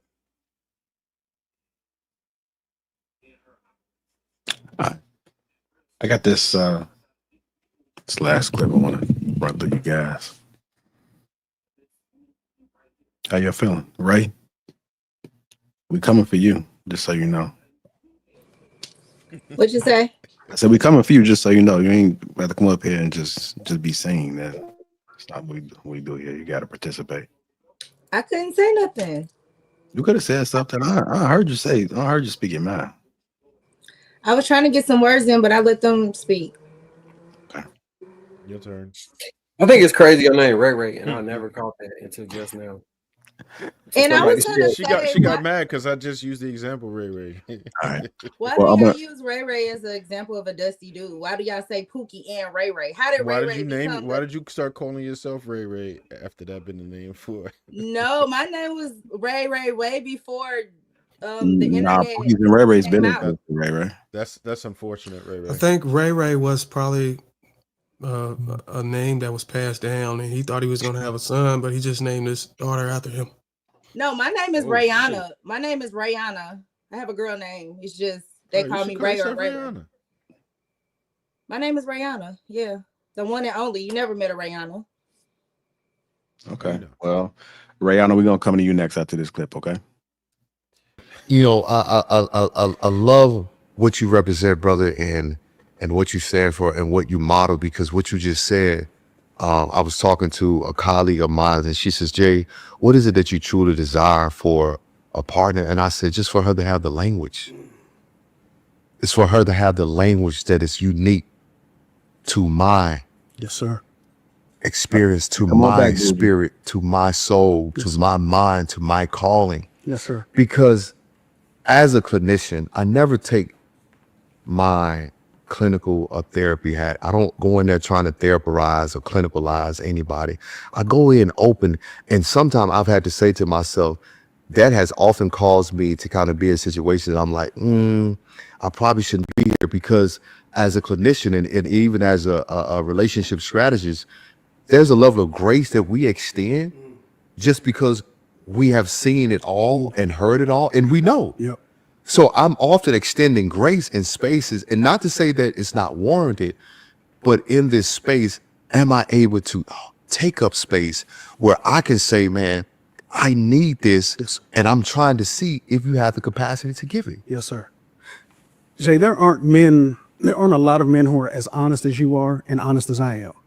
And what I'm discovering, man, and this is not to take the conversation left, but take it left, brother. We're dealing with a generation of women who are not ready for the men who they told to go heal. Right? You told me to go heal. You told me to go get therapy. And now I'm back and you're not ready to be accountable. That's a problem. You told me to heal. You said, Negro, you need therapy. You need to go get a mentor. You need to be around some brothers. I did all of that.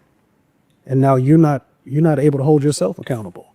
Now we have a problem, because now I've got to drag you when you once dragged me. Where do we go from here, Dave? Home. The hell out of here. That's where we go. That's where we go. We got to go home, because and what I mean by that is, as men now, it's okay for us to say, you're not for me. There was a time when we couldn't say that because we were trying to appease you. Yeah, a lot of now you're not for me, sis. I've done the work. That's the other conversation, though.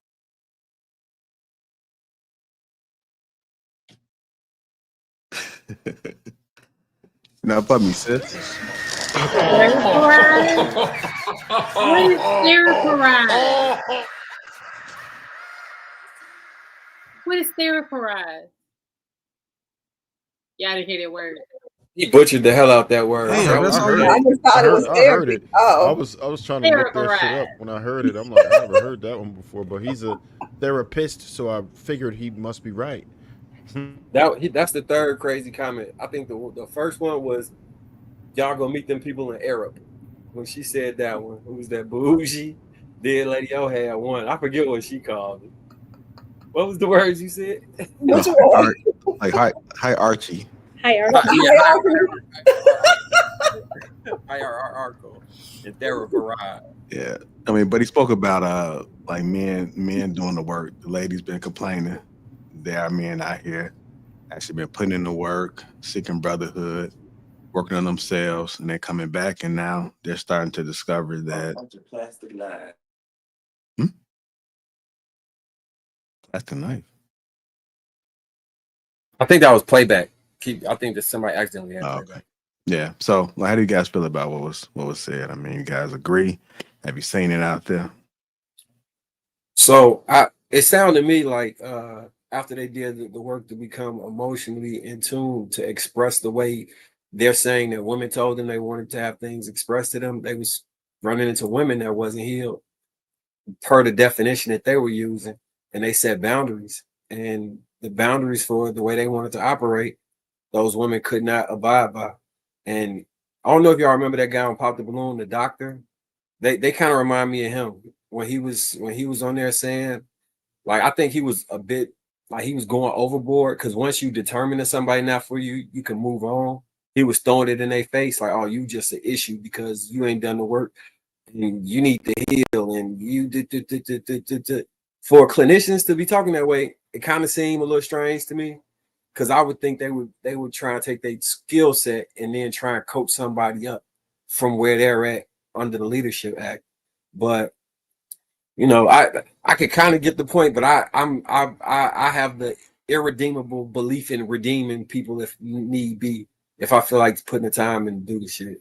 And I would think somebody that's clinically trained for that would have a superpower in regards to that, you know, that version of it. But yeah, I believe that it's a lot of women that, if you're gonna draw a hard boundary, will not cross past that point.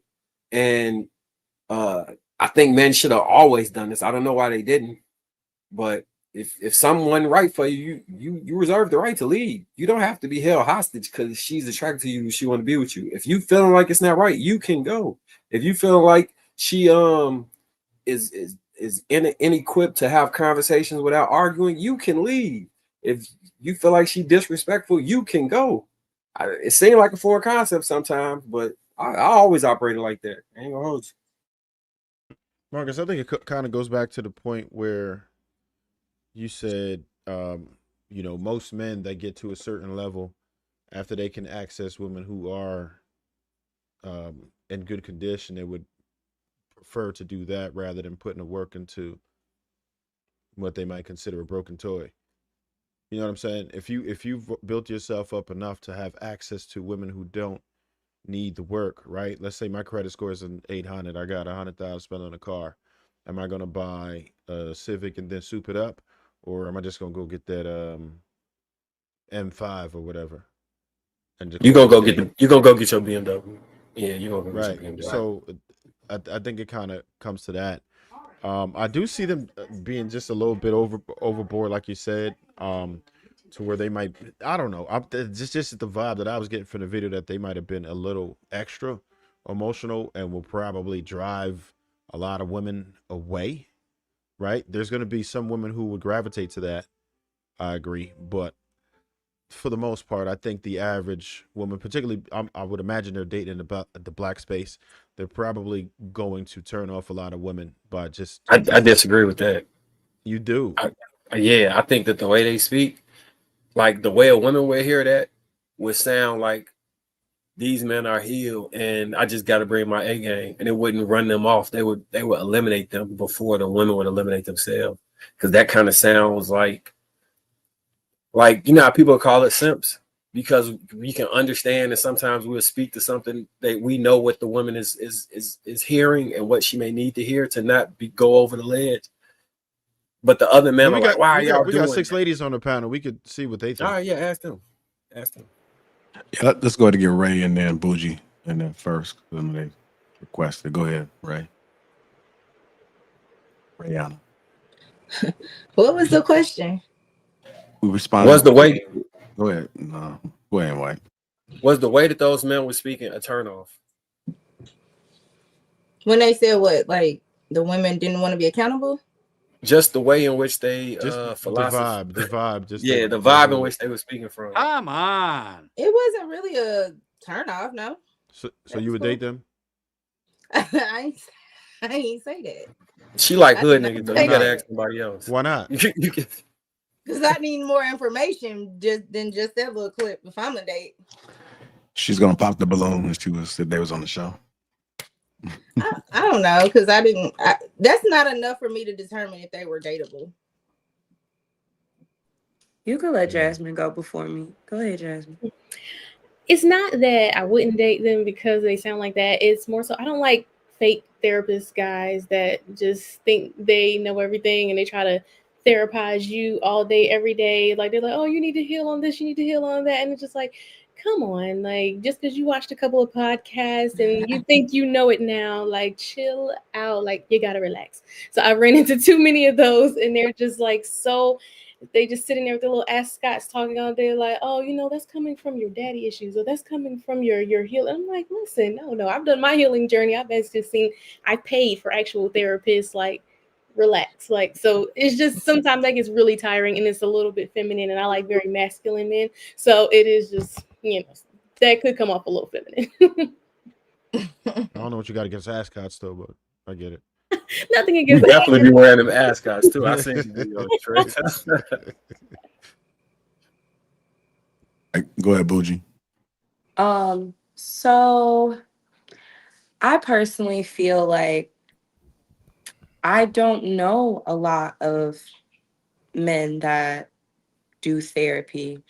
So when men are saying that they're healing, I would like to first ask men, like, what is their definition of healing? Because a lot of times when I'm in spaces with men to have conversations like this, it gives like I'm just hitting the blunt and I'm just talking to my homeboys, and that's my therapy. Because it still seems to be like a very taboo thing to need a therapist or to need an antidepressant or any of that kind of stuff in 2025. That still seems to be like big taboo. Um, Most men are just saying that like they deal with whatever they're dealing with like internally, and they just wake up and try and forget about it the next day. So I don't think that a lot of them are doing the work in terms of like how we as women are, like how Jasmine just said, like she literally paid for a therapist. She went to go see somebody that was licensed in a specialty pertaining to whatever she felt like her issues were. So when men are saying like, "Oh, I don't think women are ready for the healed version of us."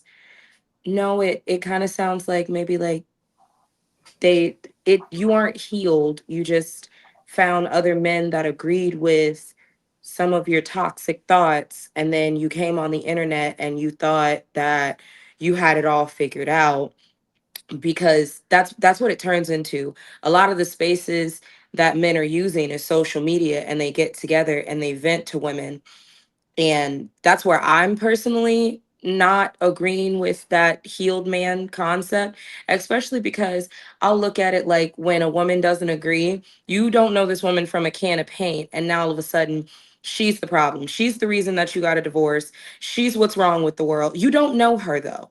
You don't know her.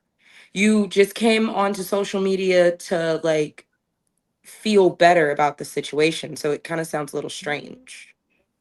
For clarification, the definition I use for healed would be I find my fault in scenarios where I could have took responsibility for what I did to create the scenario, or what I should have done sooner to prevent the scenario, and being able to take time to collect myself to have a conversation with no intent to be malicious or harmful. That's my definition of that.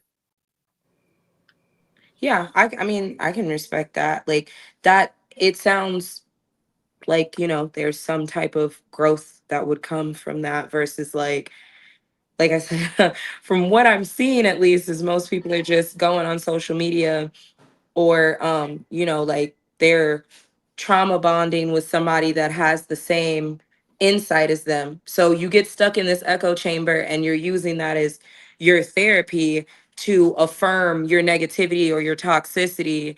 I don't really, and I'm not just saying that to be petty, like I really don't hear a lot of Black men saying like I have a therapist. I don't hear a lot of Black men saying that they're like going to see anybody. They're sitting around with their friends or like going on social media. If you had to guess, who you think on this panel has been through therapy before? You. I would think that Real Dope and you have been to therapy. Like, and that's wait, I hate how you laugh, because I'm not saying it like that. I also want to clarify. That's not me saying that you guys were fucked up and you needed it. It's me saying that I could see y'all having a level of like, I know that something bothers me, and you would like reach out to somebody that's actually specialized in like if you have anxiety or whatever, because I kind of feel like y'all are a little bit more progressive on y'all's views, where like those type of things wouldn't bother y'all or make y'all feel less than or any of that, versus like I see Darwin and Trev as somebody that is more old school. So I wouldn't think that they would be the type to maybe like reach out and want to talk to somebody. What was funny? I Somebody wasn't saying nothing crazy.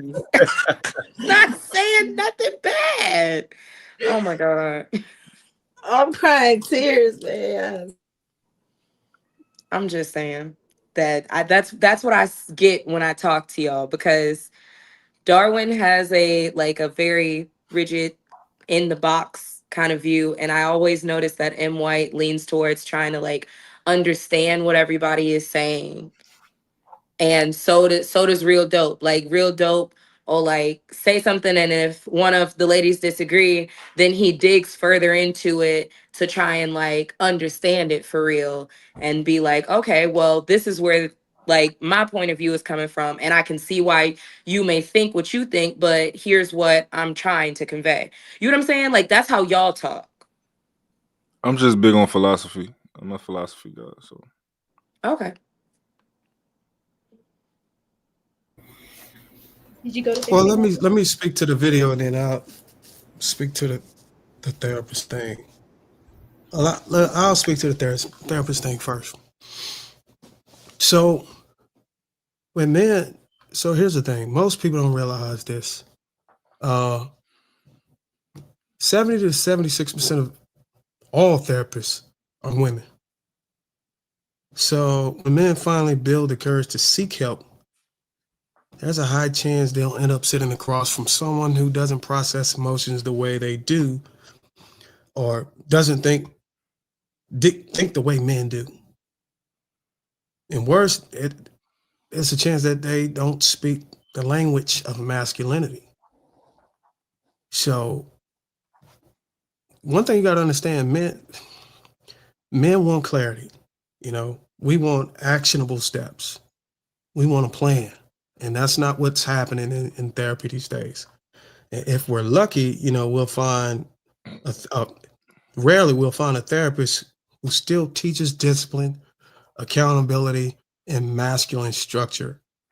And when that happens, those men come back the second and third time because it actually works. I invite y'all to go and look at the research on that.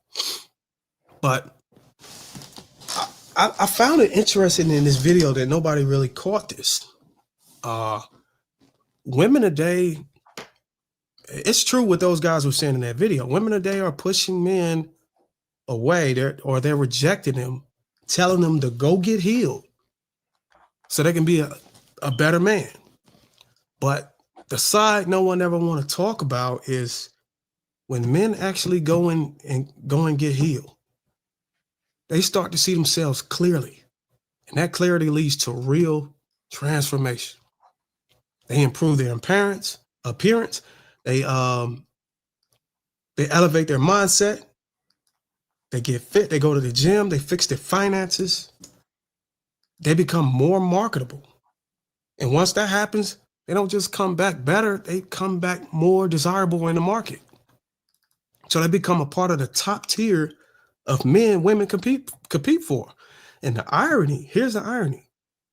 Once they reach that level, they don't have to settle. They now have options. And in today's dating market, where women give away the milk for free, those healed men often realize, why pick one when I can have it for free, when I can have it all? So the most dangerous thing happening in society where women compete for the top is that men are leveling up and they're leveling into that top and rejecting monogamy altogether. So if you keep pushing and rejecting these men, and when they go level up, they're leveling up in that top tier and they're saying, fuck it, I'm gonna just be polygamous because I don't have no damn reason to get out of the game. That's what's happening because women are dating horizontally and up and men are dating horizontally and down. And these guys at the top, the bottom 90% is completely shut out of the market, and the man at the top is pretty much polygamous. Polygyny is getting out the market though, but I get your point.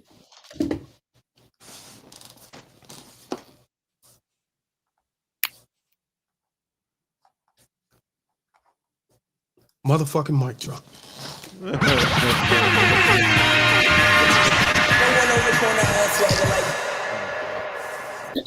So all men are polygamous though. So why do it matter if they at the top percent or the bottom percent? Why are you making it seem like, oh, only certain men are polygamous when they get their stuff together? Dusty dudes be having multiple women too. Stop it. These men are not polygamous. These men just want to have multiple women. They're promiscuous. Regardless. Men, okay. So there's my thing. Like, we always want to look at women giving it away for free. Why must I marry her? You giving it away for free. Why I got to marry you? You giving it away for free. Like, yeah, the Bible told you to hold it in your pants just like it told me to close my legs. Why are we acting like women are the ones that have to close their legs? Men need to keep their dicks to themselves. It goes both ways. Why are we acting like men have this great privilege that they can sleep with whoever they want to, and women, y'all need to sit down over there and don't give it away, because that's your leverage. Nigga, that's your leverage too, because your dick used up like a wet dish rag, a moldy one at that. Why are we acting like men do not have to keep it? Because I don't want no used up man. Oh Lord. I don't. I want a man. I date men that are like me. I date men who are fun, because I don't want you used up. I don't want you done had 50,000 women. No, because if you ever took an antibiotic for something that you got from somebody, you can get away from me. Because I'm not going to date nobody that had some because you couldn't keep it in your pants. Because I need someone that was smart and careful. Fun, not dumb. And so men always want to lean on polygamy. You're whores. That's really all it is. See, true polygamists, they have structure and rules. But these men that call themselves polygamists and say that they're into polygamy, the only thing you're trying to do is spread your moldy dick around. That's really all you're trying to do. And nobody wants it because you don't even clean it well. And somehow, some way, just because you earn 6 figures, you're a high value man. Learn to wipe your ass. Where is your bidet? Where are your wet wipes? Please take a bath. Because these men are really not about that life. Because I can guarantee you, real men who are into the polygamy lifestyle, they do not just have a bunch like a harem of women. It is hard for them to keep multiple women because very few people are structured like that. Not the man has to be structured. Everyone has to be structured. Everyone has to think logically. There are very few people who practice polygamy that are successful at it. The only thing these men want to do is be hoes and call it something. So they had to pick something, and that's what they're picking. So I don't care how much money you make. If you a hoe, you a hoe, you a hoe. But how many bodies I need to have under to date you? A man in general. How many Yeah, we're bodies? not playing that game. I don't do the body game. So it's not a number Mm-mm. because So you said it matters to you. Like Then our argument falls apart. She So talking about what he I had mean a is, used up no, it penis. doesn't fall apart. What I mean is, I don't play the body game, but you can hear the way a man talks about his past, and you can hear how much of a hoe he was. So you don't have to, like, we don't have to discuss how many bodies I got, how many bodies you got. That never comes up. But what I'm saying is, you can always hear it when a man talk to you about his past, because listen, I like to talk about past in a fun way, right? Like we talk about experiences. I need to know where you came from, what you've done, and I can hear it.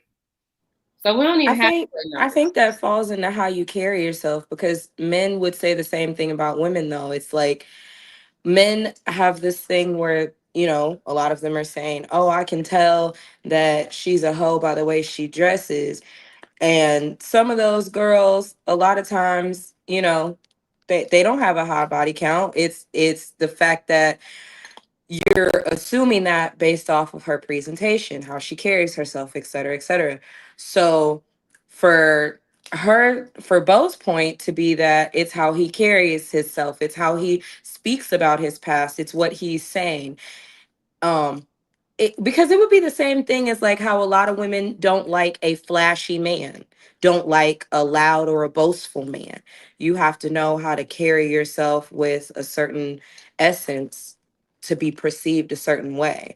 um I don't know how y'all feel about Kevin Gates, but I saw a clip of him one time making a sentiment saying, like, you know, what he perceives as when a man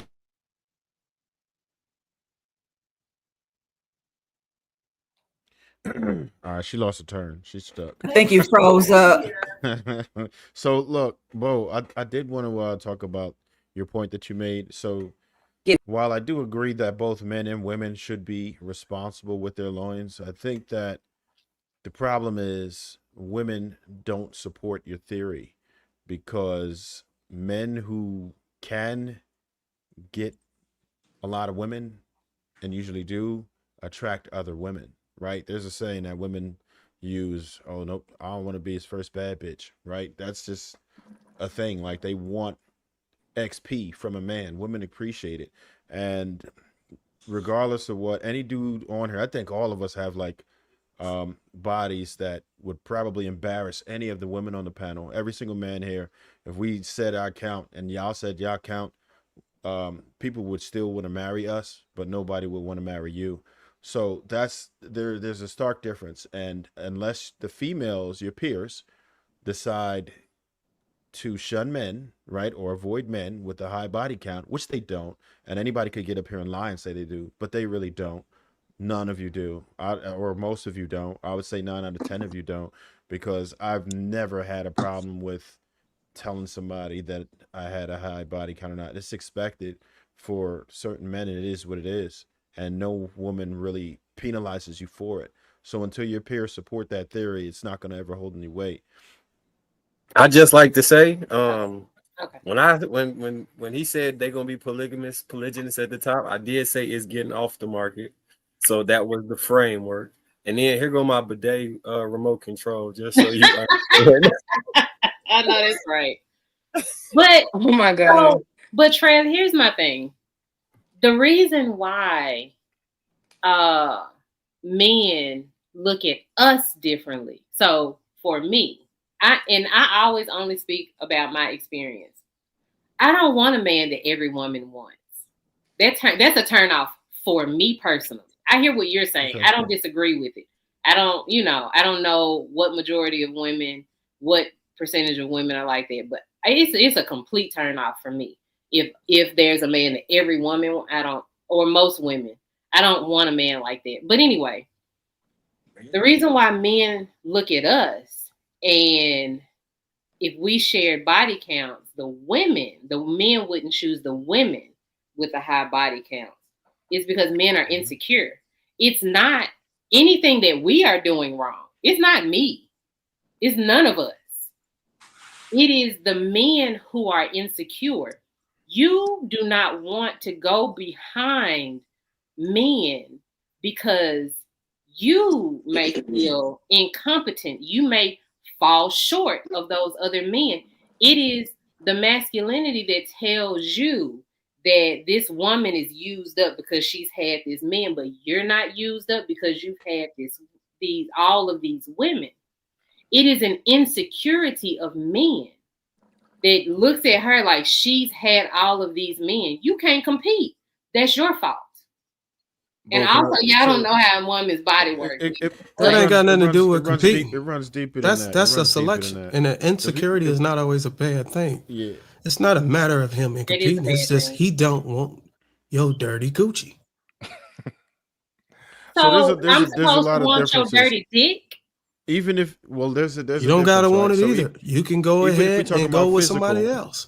If we talk about physical, right? If I ran through 1,000 joints today, right?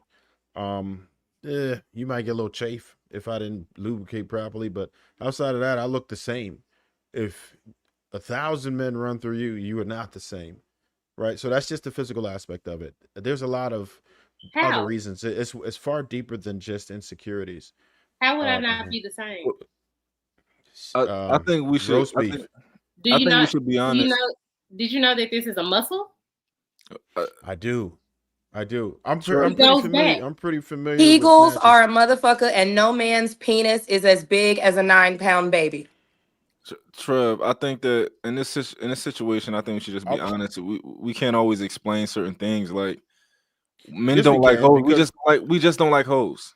We don't like But it. it's even more than that. It's harder for you Okay, to pair then bond. say It's harder for you to that, pair but don't. bond. Wait a No, minute. I'm Wait. giving you actual reasons Wait, because I'm I not have gonna actual lie. reasons. That's I have the most actual honest reasons. statement I've heard though, what Real Dope just said. Say that.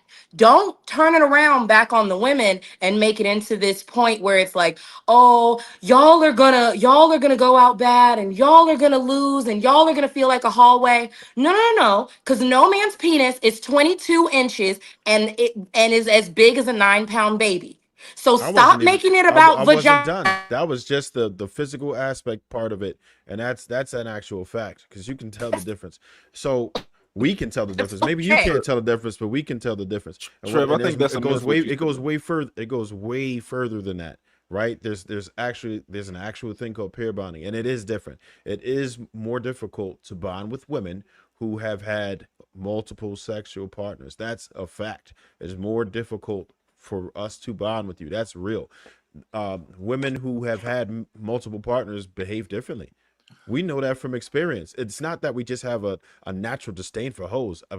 Real Dope. I think that's a bad answer because if we walk it back, you're gonna have reasons. If they say, "Well, why don't you like hoes?" You're just gonna say, "We just don't like hoes." So Trev, when you actually give specific reasons like you just did, right? A woman can account for all of those and you still not going to want her. So for example, if you say, you know what, I don't like hoes because it puts me at risk of STDs, and she's like, I got an STD test, I'm clean, right? And then you say, oh well, it's going to give you roast beef pussy, and she's like, no, this shit look beautiful. Look at it, right? And then you're like, oh well, okay, well, you know, I'm at risk for paternity. I might not know who the kid's father is, and they're like, oh, let's get a DNA test.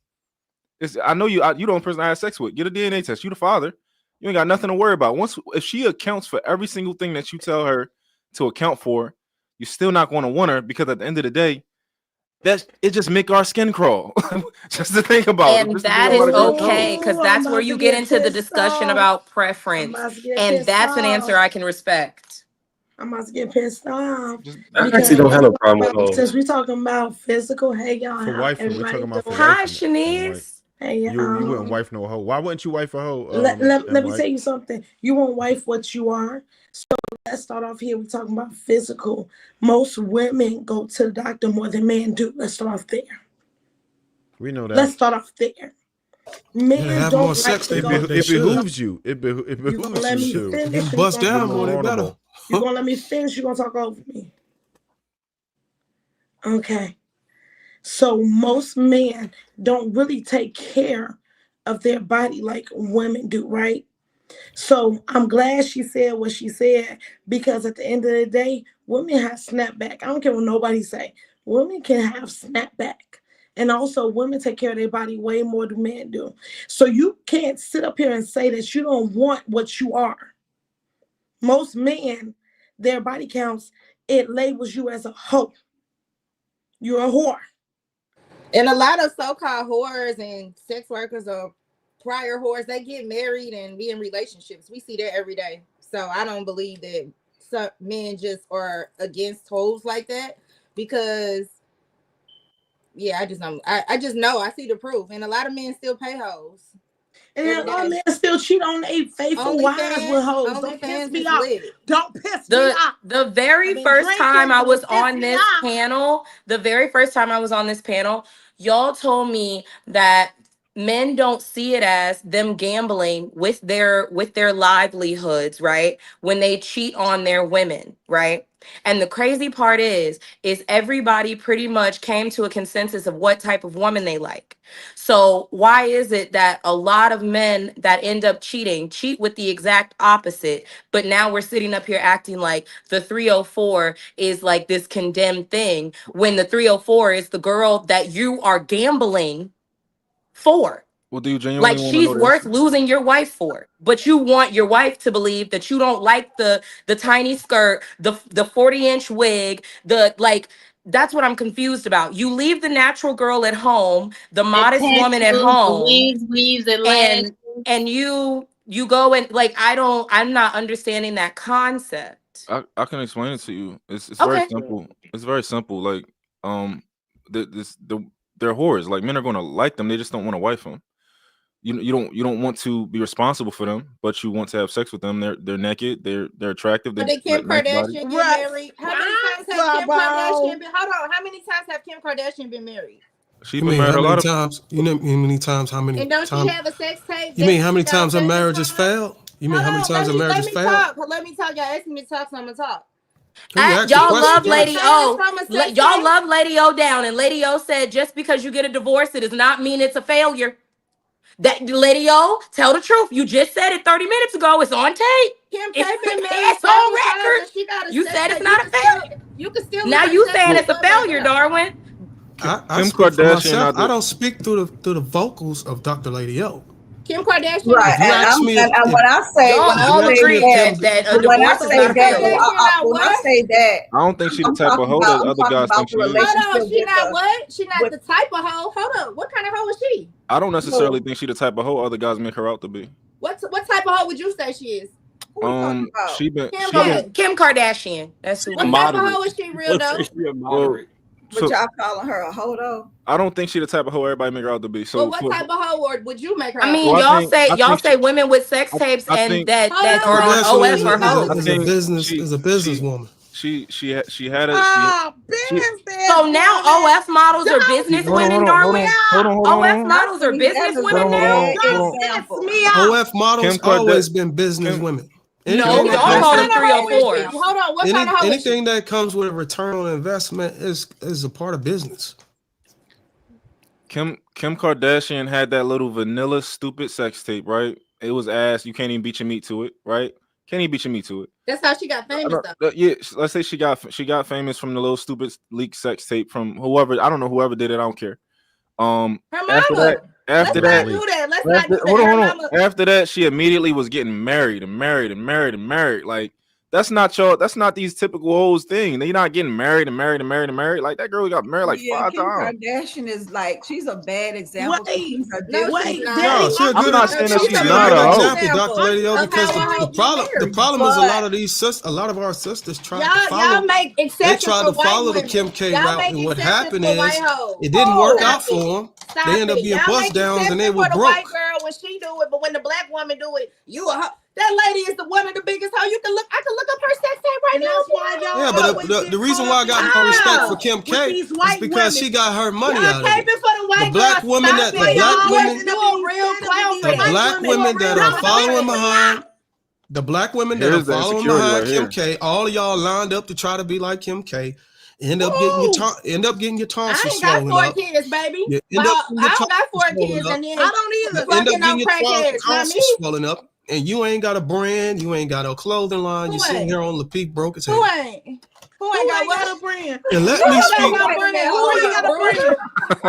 And let me You ain't let got me no speak hair, to this. nigga. And let me speak to this thing. Let me speak to this this body count thing. Cause Trav, in Real Dope Daddy, y'all gotta listen to men whenever they trying to tell y'all. We're giving y'all the secrets that we don't have to. A hoe is a hoe, my nigga. When a man, one thing you gotta understand, when a man chooses not to commit to a woman with a high body count, it's not insecurity, it's selective discernment. Because here's the truth. The more sexual partners a woman has, the higher the risk for issues in pair bonding, long-term satisfaction, and marital stability. That's not an opinion. That's a fact. Men aren't insecure. They're pattern aware. They know the stats, they know the risk, and then have every right to set a boundary based on outcomes, not your damn feelings. Now, imagine calling a woman insecure for not committing to a broke, unemployed man.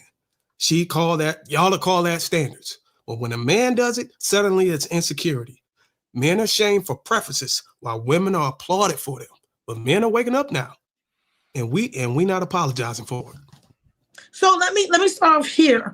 And you always talk about the beginning of marriage and things like that. But let's talk about the long end. When your dick don't go up, we still have to be for better or for worse. Okay? Women gonna always have that tight, wet coochie forever. You can always make sure that you have something to put in forever. When your dick get limp, we have to sit up here and say, baby, it's okay. I was going to sleep You anyway. never heard. You never Don't heard piss ED me meds. off. You You talking never heard about of ED now? I'm meds? talking about forever. How you know? Gotta deal with that. How you know all So this? let me ask you this, Shanice. You saying that the dick don't go up, but why does it go up when a more slimmer, more tighter, more younger, more firmer woman come in place? So let's go back That to means when you something was old. wrong It with your won't. vagina. It won't. Shanice, how do you know this? How you know our meat gonna stop work? Man. You said you date older men? Yes. So you dating the ones with erectile dysfunction? I date older men that will fit me. You dating the ones The the ones that sex ain't gonna want to have sex with comes you? in at What the does that end. mean? Oh my That will God. fit you. Buzzer, you What? weak? You laughing? You weak? Please speak up. Answer that. That man had a really good question No, for I you. asked you. You weak? You laughing? No, you can't run from Oh, it. Real okay. dope. Okay, The back man to got you. you in the Back to you, checkmate. Bonnie. Answer that man question. Back to you, Daddy. She say, "Are you done or are you finished?" All right, so it seems like you just dating the men that you don't gotta have sex with. No, it's not about I date the man I don't have to have sex with. Every man's gonna go through that trial. Every man's gonna go through the limp dicks phase. Who told you right? that? How do you know Hold that? on, because my guy's in That's his 60s, he ain't scientific. got them problems or no medication. That's I think science. that's I'm asking. Yeah, that's why I want to know how That's she know that. statistics. That's statistics. What are the that- statistics? African American men, because they don't like to go to the doctor. They don't like to take care of themselves. Or give me the That's knowledge. What's the I'm going the off of statistics. What are the statistics? I want to learn. I want to know. Okay, so the statistic is more African American males would deal with What is more? dick problems when they hit their 50s because they don't go to the doctor. Oh my God. No, 30s. Spider-Man. Well, No. It's 30s. It's not 50s. I'm It's sorry, 30s. it's 30s now. I apologize. It's hold way on, sooner. ladies. There is some truth to what you're saying, but also lack of SMEX also it causes men to have ED problems too. It's just like men need to have it. They have to release. That's just their life. So, if they don't do it inside you, it could be, their hand or whatever, but they have to release, and that can cause ED problems later on in life. But it's also, it could be diet, it could be exercise, and it could be, other issues, but it's not all men. Because I can say mine's in his 60s, and that's not an issue. No pills, Right. no So nothing. I didn't say all men. Hey, Dr. Lady O. Yes, God ma'am. bless you. I'm not saying all men. I never I'm said about to all go men. off on me in a I minute. said What's the up? statistics. I mean, is that's why more that's African American you said most, men. right? And I stand on what I said because that's statistics. It's What are the 24. statistics? What's It's the percentage? 24 to 25% of Black men experience ED versus 17% of white men experience ED. And I already told y'all in a previous panel that Black men actually start taking erectile dysfunction medication starting as early as 32. And that was a study that I And put on the camera for y'all. And that you was know what the about problem like with 3 her? or 4 panels ago. I don't buy none of that. The problem either with her they're not stat I don't buy is none of that. they're Well, not. So it's that on the means that internet. 75%. Let me 75% is wait, good. one Then mic, one mic. The problem with the stat 75% she is just good. talked about, she's only talking about the men who are actually having sex. Mm-hmm. So Not let it just- dawn in on you. There's not just that, you're talking Bruiser. about men in their 30s. Do you realize how many men are not even having sex? You're only talking about the pool of men that are actually having sex. It's terrible. So don't just say it's 30% So now or you want us to 25% account for of the all incels? Black. You ain't having sex in your 30s? You have to. If you do So math, how many incels do you know, Darwin? it doesn't Like, is matter. that like a large number that we're missing? It's or something? irrelevant. Who's Darwin? It's irrelevant. I'm confused. It's Buzzer? Bruiser, It's yes. Darwin? I'm sorry, Bruiser. It's yes. irrelevant. Okay. You said buzzer.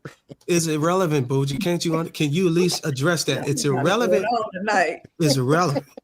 So Which you're talking part about is you're talking irrelevant? about what you're saying. You made a statement that 20 what you said 24 to 25% of Black men. Yes, Right. are You're talking- having erectile but dysfunction issues it's- compared to we have 17% of white We men. have to give context that it's not all Black men.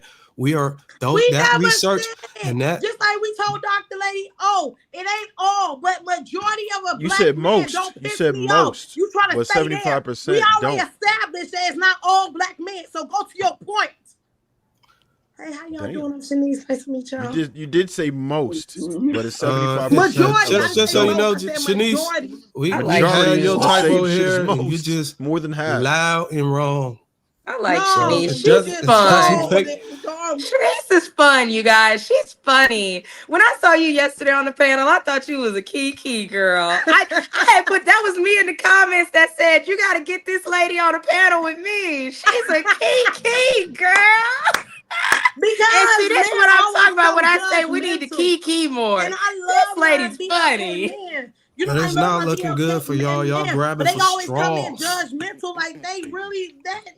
No, Y'all are you grabbing have for issues straws too. to make these Women claims, and deal it's with not looking Who's good for y'all. grasping for men straws? do. Darwin, Baby, you ain't you gonna also never have to talk me. wait a bit. Wait one sec. Darwin, you also have to understand nobody up here has to grasp for straws.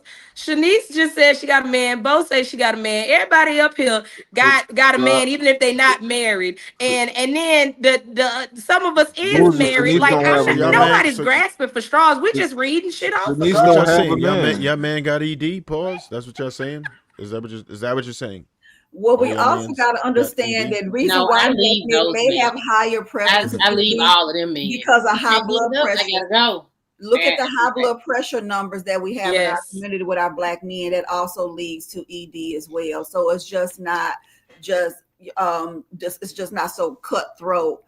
Yeah, they may experience it higher than YT men, but at the same time, we're dealing with a lot of health issues that we both have to. We both have to get over this. We have to. You know. Absolutely, Doctor. So stop frying chicken for your That's my man. point that I'm saying. That's the point that I'm saying. I'm not saying all men. I'm saying majority of our BLK men, because that's a statistic. So we can stop going over this same. It ain't all men. We already went over that hurdle. That's what we call a Majority. decoy. If we Right, keep I didn't going hear you back say there. all men. Let's I go to the didn't next hear you step. say all The men. next step is Majority is even if you know inaccurate. that you ain't gonna be that one. So You don't know. can we That's also my biggest thing is humbleness. How can you be wrong Stay twice? humble.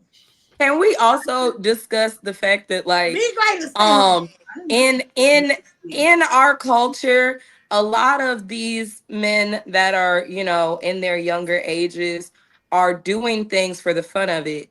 Like they're taking honey packs and they're buying Cialis to see what it does for the fun of it, dropping it off in the Hennessy and shaking it up, right? And let's not act like that won't have then an adverse effect, the same way that like when you take medicine that you don't need to take, and then your body now no longer reacts the way that it's supposed to naturally off of your natural hormones. So I think, I'm not gonna lie, like I don't think that the 30 and up generation might not see the issue as badly as like the 20-year-olds will see the issue, because what's gonna happen is when these boys are taking this Cialis and these honey packs for the fun of it, by the time they get to 35 and they're like, damn, my shit don't work without the Cialis and the honey pack no more. I do want to be honest about something too. We also got to look at, they may be taking that to get an erection because they're not sexually attracted to some of these women.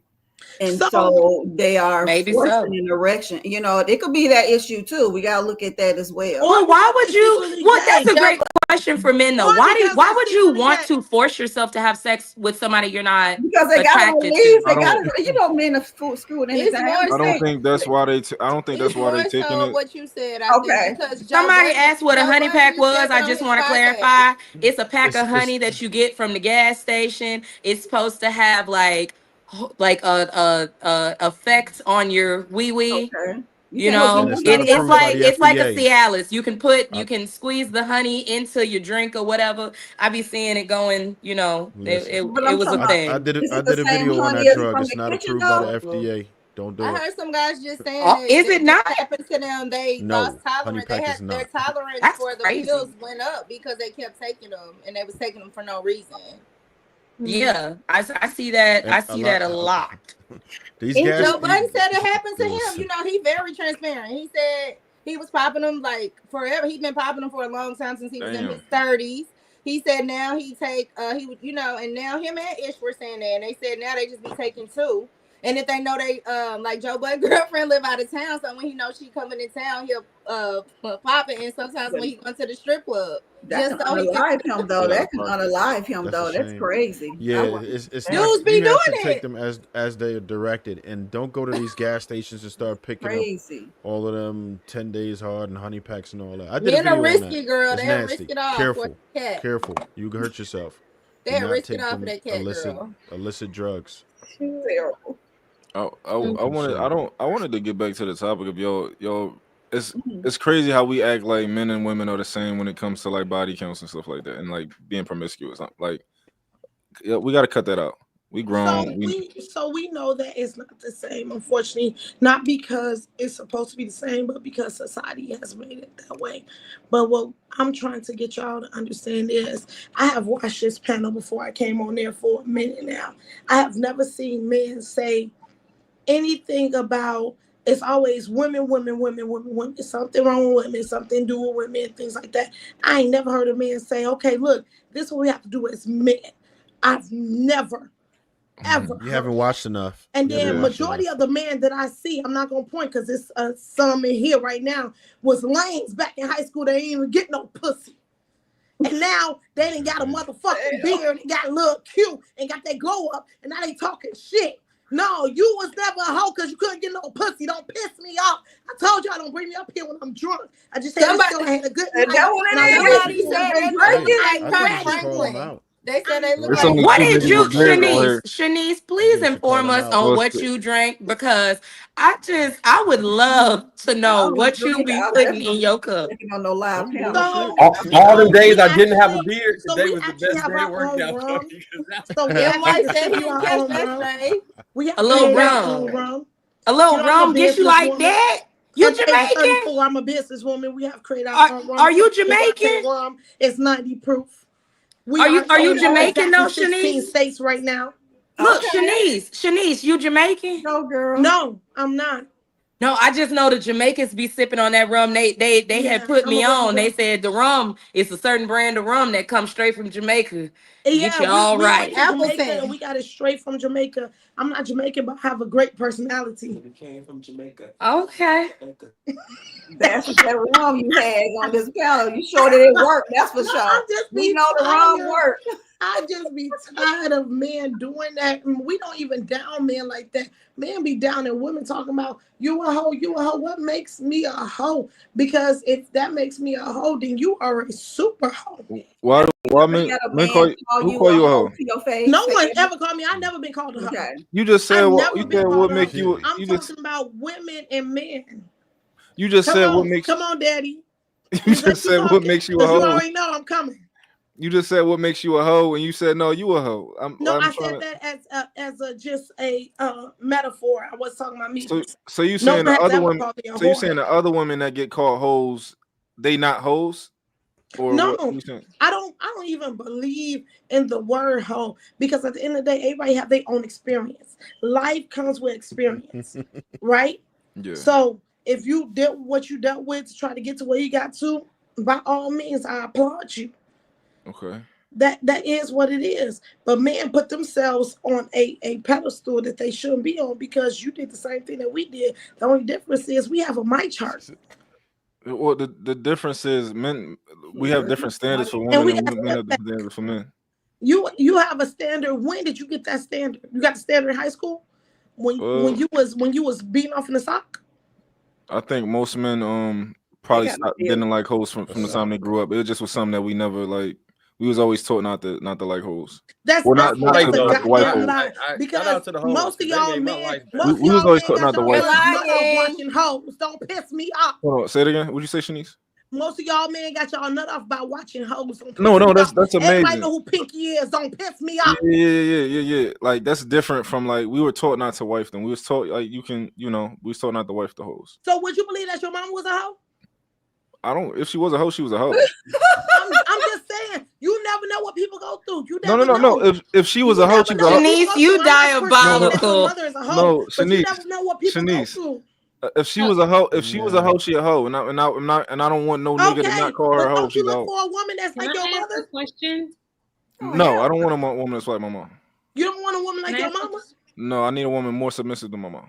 Okay, so you have you got mama trauma. My mom is average. She's the average So you have modern. mama trauma. Your mama is average. No, my So you're mom got. saying, you're saying a man has mama trauma because Hold he on, don't brother. I'm want gonna get to his you in a woman to minute. Wait be a like minute, Bookie. Hold on. his Back to hoish you. mother.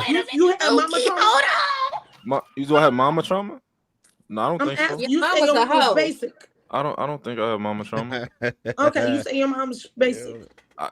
Yeah, like I think she's not when it comes to like her and her Okay. husband relationship. I think it's more like I wouldn't put up with certain things as far as like Right. my woman. But I respect normal that. men do. So your mother husband is not your father.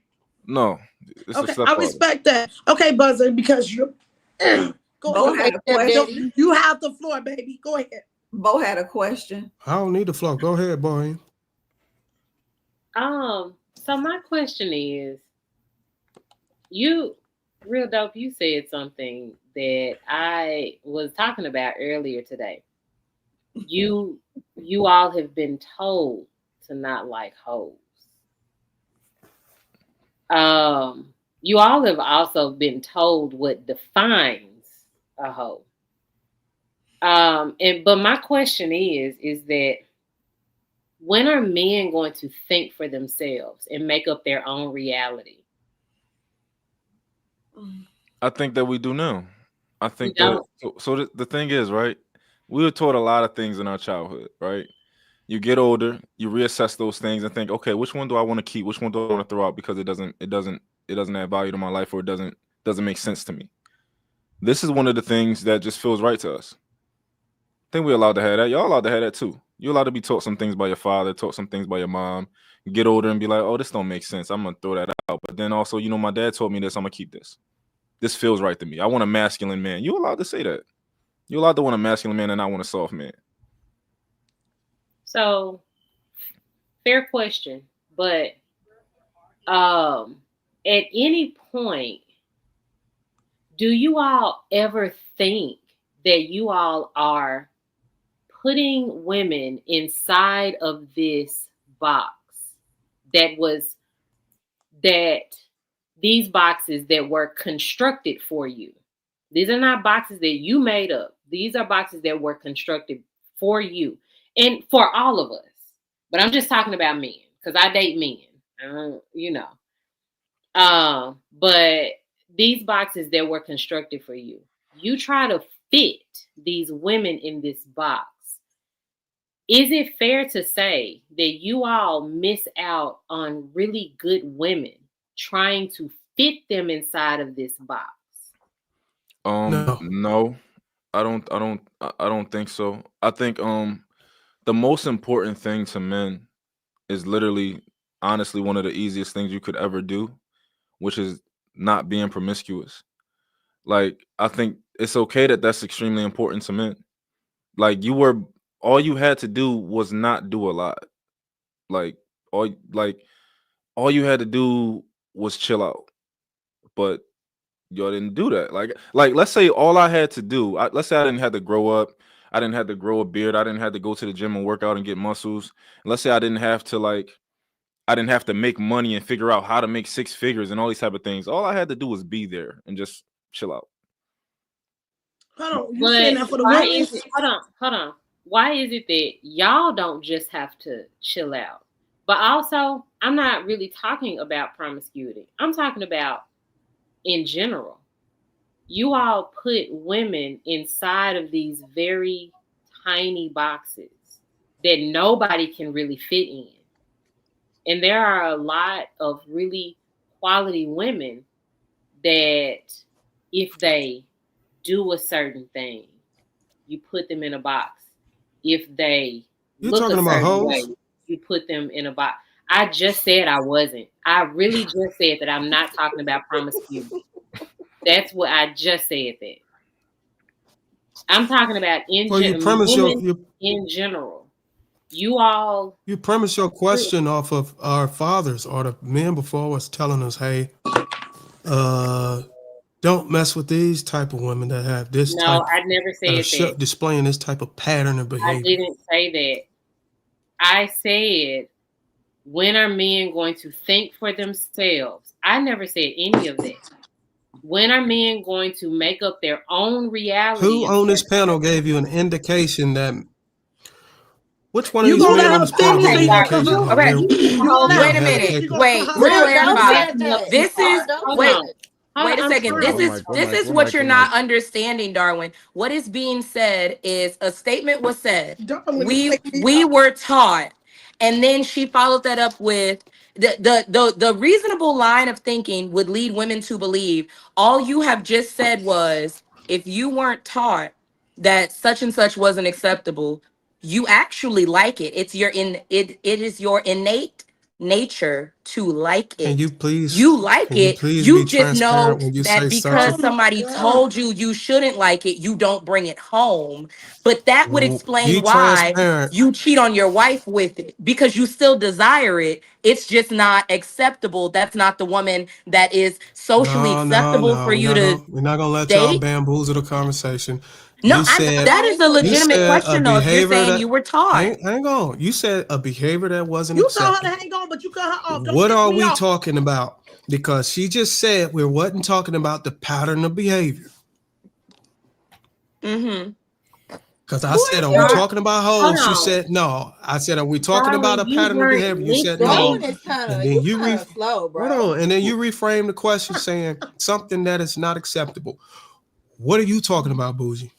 Darwin, you weren't listening to the conversation because you were asking questions that if you were listening would have already been answered.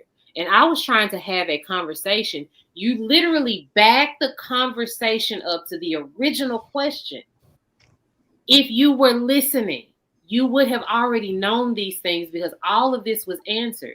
I never said any of that. I asked something completely different from a comment that Real Dope made. And you So just what comment did he interrupted make? the entire What conversation. comment? That he For was clarity. taught. He said men were taught not to. Essentially, what he said was men were taught No, not say to like exactly what hoes, he said. Men were taught not to what? not to Wife. what wife hoes. Okay. Okay, god damn it. So Hold on. would Can I? you wife? So my question is, but that doesn't negate from what the original question seems to be. The question that the women are now posing is that if you weren't taught said things, can you agree that it is in your nature to like, desire, possibly fall in love with? Because let's never get it twisted. It's not like hoes are out here with shitty personalities or anything. No. Some of them are very like personable and all of that. So possibly fall in love with. And if you weren't taught that you couldn't bring that woman home, could that end up being the woman that you brought home? Because y'all have all admitted that they're Yeah. still desirable. So Bougie, There's there's a I'm big not. problem with that. Hold on. There's a big Mhm. problem with that, right? There's literally data that proves women with fewer sexual partners have longer, more satisfactory marriages, and women with more partners report a higher divorce rate. These are facts. Most men know this. We're not stupid. We go by data. We go by logic. This is real. We can't ignore the facts. It's proven. Betrayal. Some of us know innately, but in real life, when we take the data, we can't Betrayal. refute the data. That's real. That's real talk. Women with one or less partners, They want us to ignore the data so before damn marriage, No, have Bo, the best Bo, marital listen, I got rates. you, Bo. Period. Bo, I And got more you because I'm not. Please period. let me see Hold what on. What was you going? What was you going to ask, Bo? Let her Bo, ask. I got you because I'm not a data person. I don't believe in the data stuff, We right? can't data out of this. Because all of us before the data, because this data, the data that we're talking about is data that we use to validate how we already felt, right? I don't know. Everybody's up here is a mature adult, right? Before we ever saw that data, we knew how we felt about hoes. Exactly. Like I just said innately.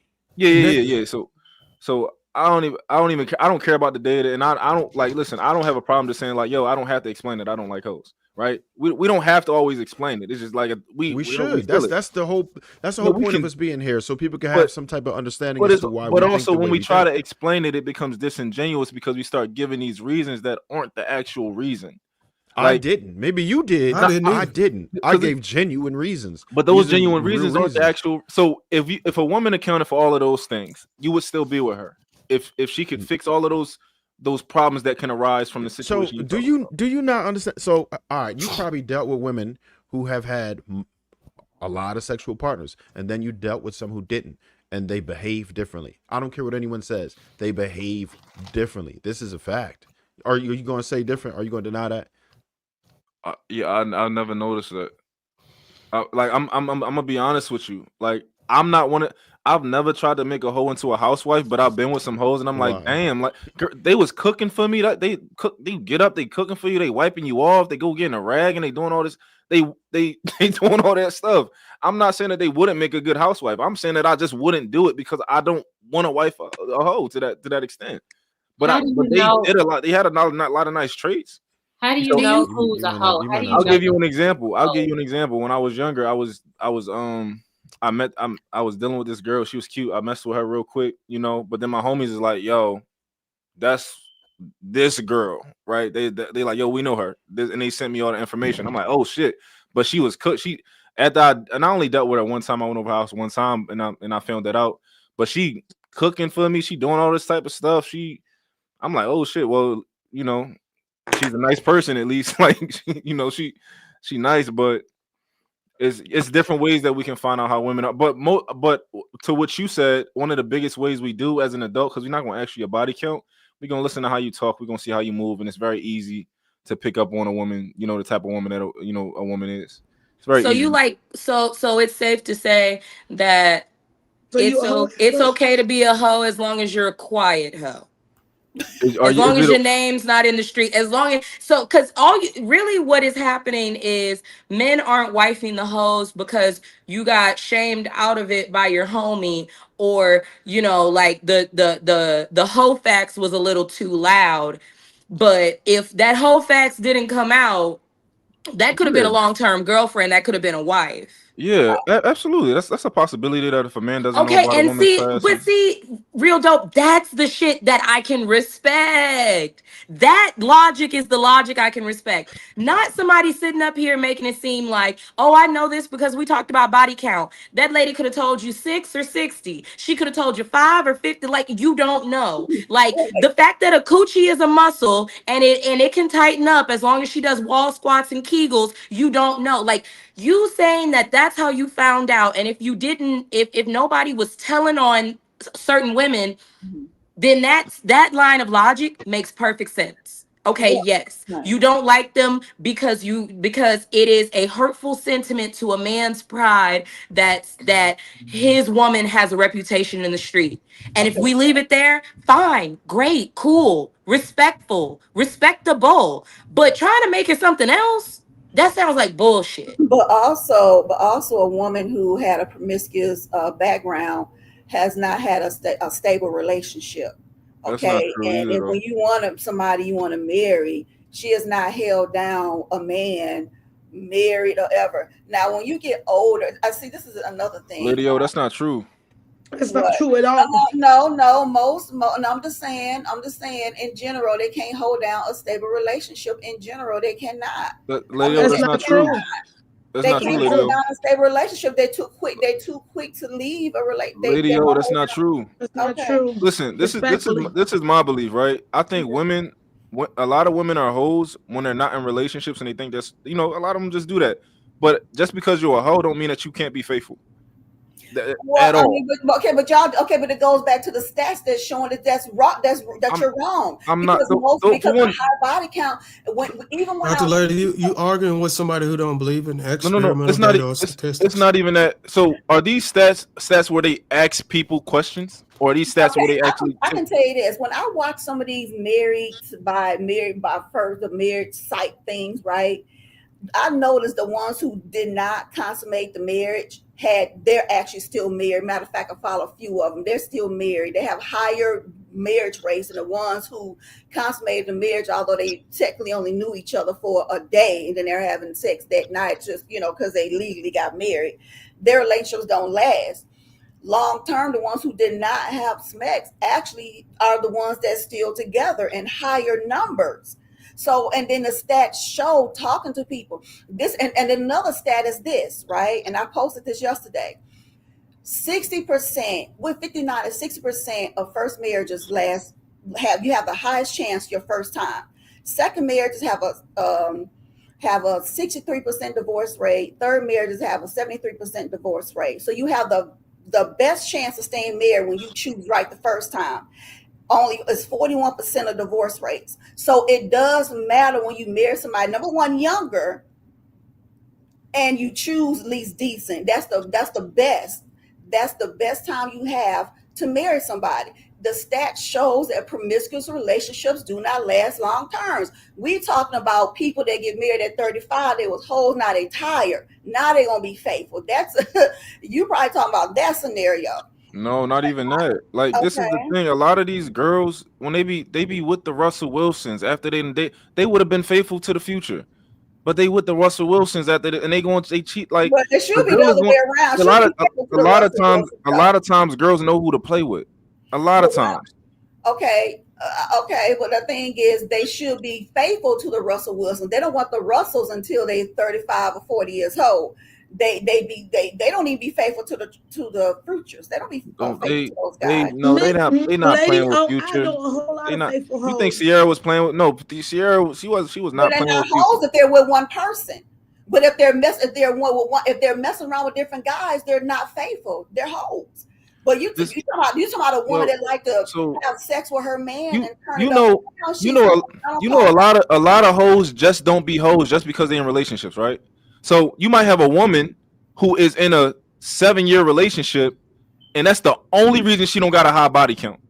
That's the But only she's reason. not a hoe then. She's with No. one person. Hold on. As soon as she get out of that relationship, she doing what she want when she want. That doesn't matter. If she was still with one person for 7 years, I don't classify her as a hoe if she's with that one person. A hoe if she's messing around No. with this guy and that guy. So I disagree with you. I think Why we acting you like can be Trev? you Why can. we acting like Trev didn't just state that?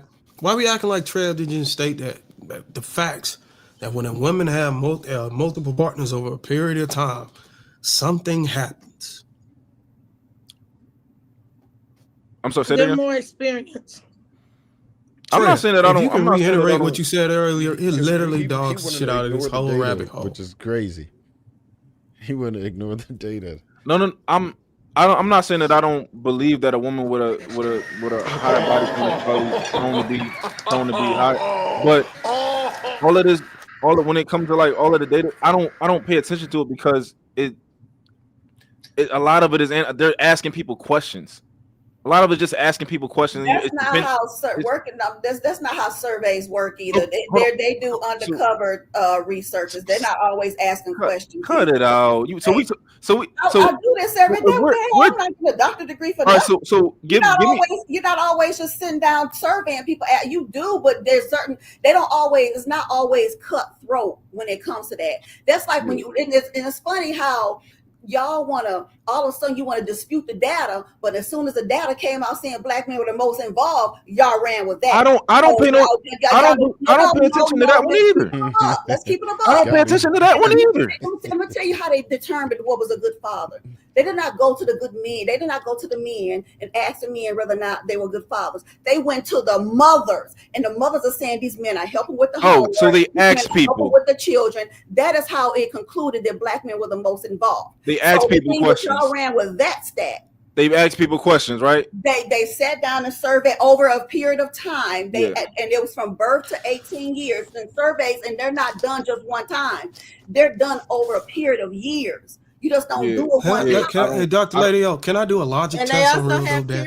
Let me do a logic test. Real Dope Dad. Let's say you like to play pickup basketball outside. Okay. And you woke up and you look at your mobile phone and you open the Weather Channel app. And it said there's a 95% chance of rain. Are you going to load up in the truck with your gym bag to go to the playground outside? No. So how is it that you can look at the statistics, probability and likelihood when it comes to playing basketball, but you ignore it when it comes to deciding who you want to build a legacy with? Are you saying that like I would wife a hoe? I'm just asking a simple question. That's all. I don't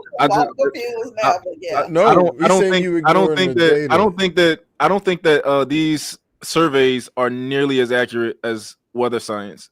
I'm just telling you, I I don't think that that's Because you even don't understand reasonable. how they work. No. You literally, Some of them you are hold on, miss. You literally just said that they asked the mothers questions. It is Over a period of time, but they also follow okay. these women They too. asked the mothers questions over Okay. time, and you Mhm. literally are telling me that's comparable to science. No, that is If ridiculous. they do Cut it it, out, miss. because let me tell you something. Then don't go to college. Don't get you a 6-figure job. Don't do none of this stuff. You don't believe stats is a part of life. It's always going to stay and remain here. Please stop. No, Okay, because Black women, we would not be the most educated group because we do have all these degrees. Okay, if we did not go on stats that's saying I don't pay attention to that one either. And hold on, this another stat that Black men don't want to run with. 80% of millionaires have a bachelor's degree. Y'all don't run with that stat now, do you? Hold on. That is a fact. Miss Lydia, that is a 100% fact. you're right. That is a fact. Do you know what a millionaire is? Yes, I do. That is a person whose net worth is of I $1 know million. what it is. It's not always about them being. I already know what it is. Do you know how most people became millionaires? But mostly work and investing their money, their houses. Their houses. I know about that. They've had their houses. Their houses have gone up, and eventually they get paid off. That. If without the context, we would all on this panel would think that people who are doing really great in life, making a ton of money and have a high income. No, it's people whose houses became worth $1 million because we know how. Well, it's also their 401ks. I'm in Exactly, business. I know all this stuff, but again, it doesn't negate the fact that a majority of millionaires have bachelor's degrees. Okay, that's what I'm trying to get down to. And most of them have higher paying jobs, and most entrepreneurs are not millionaires. Most entrepreneurs make about $50,000 a year. Okay, so I'm just saying. Nobody when people talk about millionaires, nobody strives to be nobody's talking about somebody who is 65, 70 years old who has their 401k and they got a house that's worth 700,000 and 300,000 in a 401k. Nobody's talking about that when they're talking about millionaires. Most people are talking about people with a high earning income. With a high income, they talking about high earnings. They don't understand what it is. But also, no. I'm about to tell you real quick. Because in order to be a 1% man. But in order to be a 1% man and be in a high earner, you got to earn over $500,000 a year. Where you live, because if you look it up, 1 in 10 people in LA are millionaires. Like you said, off real estate, and that don't make them any less of a millionaire. Okay, I don't care about the millionaire talk because you don't care. Okay, can I? Right, please. I just want to go for it because the millionaire talk doesn't even mean that you have money to go on a vacation because you have to sell your house to have money. No, you don't. You can pull out a HELOC. Hold on. You can pull out a HELOC. Hold on. You have to refinance your house. You have to. No, you don't. Hold on.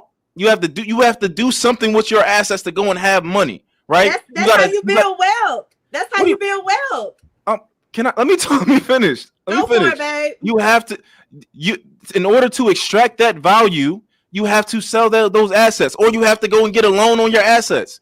I'm talking about real money. Beyonce and Jay-Z just did it on their house out here in Bel Air. That's a billionaire play. Ray, that's the billionaire play.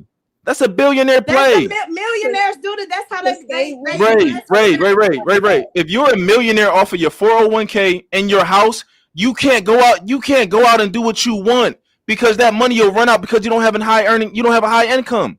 That money will run out. You can't go on vacations. You can't buy nice cars. You can't do all of that. You don't make money. Can't go on vacation. He's talking about liquid money. What I'm telling you. That don't matter. That's not how USA work though. If you're a millionaire off of your house and your 401k, that don't mean you can have a Lamborghini. You can't. You can't afford it. Do not have Lamborghini. Don't have nothing to do with No. I'm not talking about the ones who don't have it because they don't want it. I'm talking about you can't afford it. So you're telling me they can't afford it, some of them just don't want it. No, why wouldn't they be able to afford it? If you are a technical millionaire because your house and your 401k and you have technically over $1 million in value, you can't afford a Lambo. It depends on your income. Who cares though? Well, who cares about having a Lambo? So I'm telling you that it's technically a millionaire, but it's not what we talking about when we talking about millionaires. It ain't no ball. It ain't the nigga that you want. There are people with good credit. I would take a man with assets over somebody on it. I mean, I wouldn't recommend it. But you would take a 65-year-old man with assets. I get it. They don't have to be 65 to have assets. I think we're missing the point. Real dope daddy, where do you live? I live in the Philly area. Yeah, that's why I'm just saying, when you're around these things every day, you see they're very obtainable. You don't have to be 65 to own property that's worth $1 million. I'm not saying that's not what I'm saying. So we're literally talking about how these studies of millionaires are collected, right? That most millionaires are millionaires by the way of their 401ks and home It's ownership. not always. What's wrong with that, though? 401ks only go up to about $300-some thousand. Okay, you don't get rich off I said 401ks and home. No, it's real estate. Hold on. Being a millionaire does not make you rich. Okay.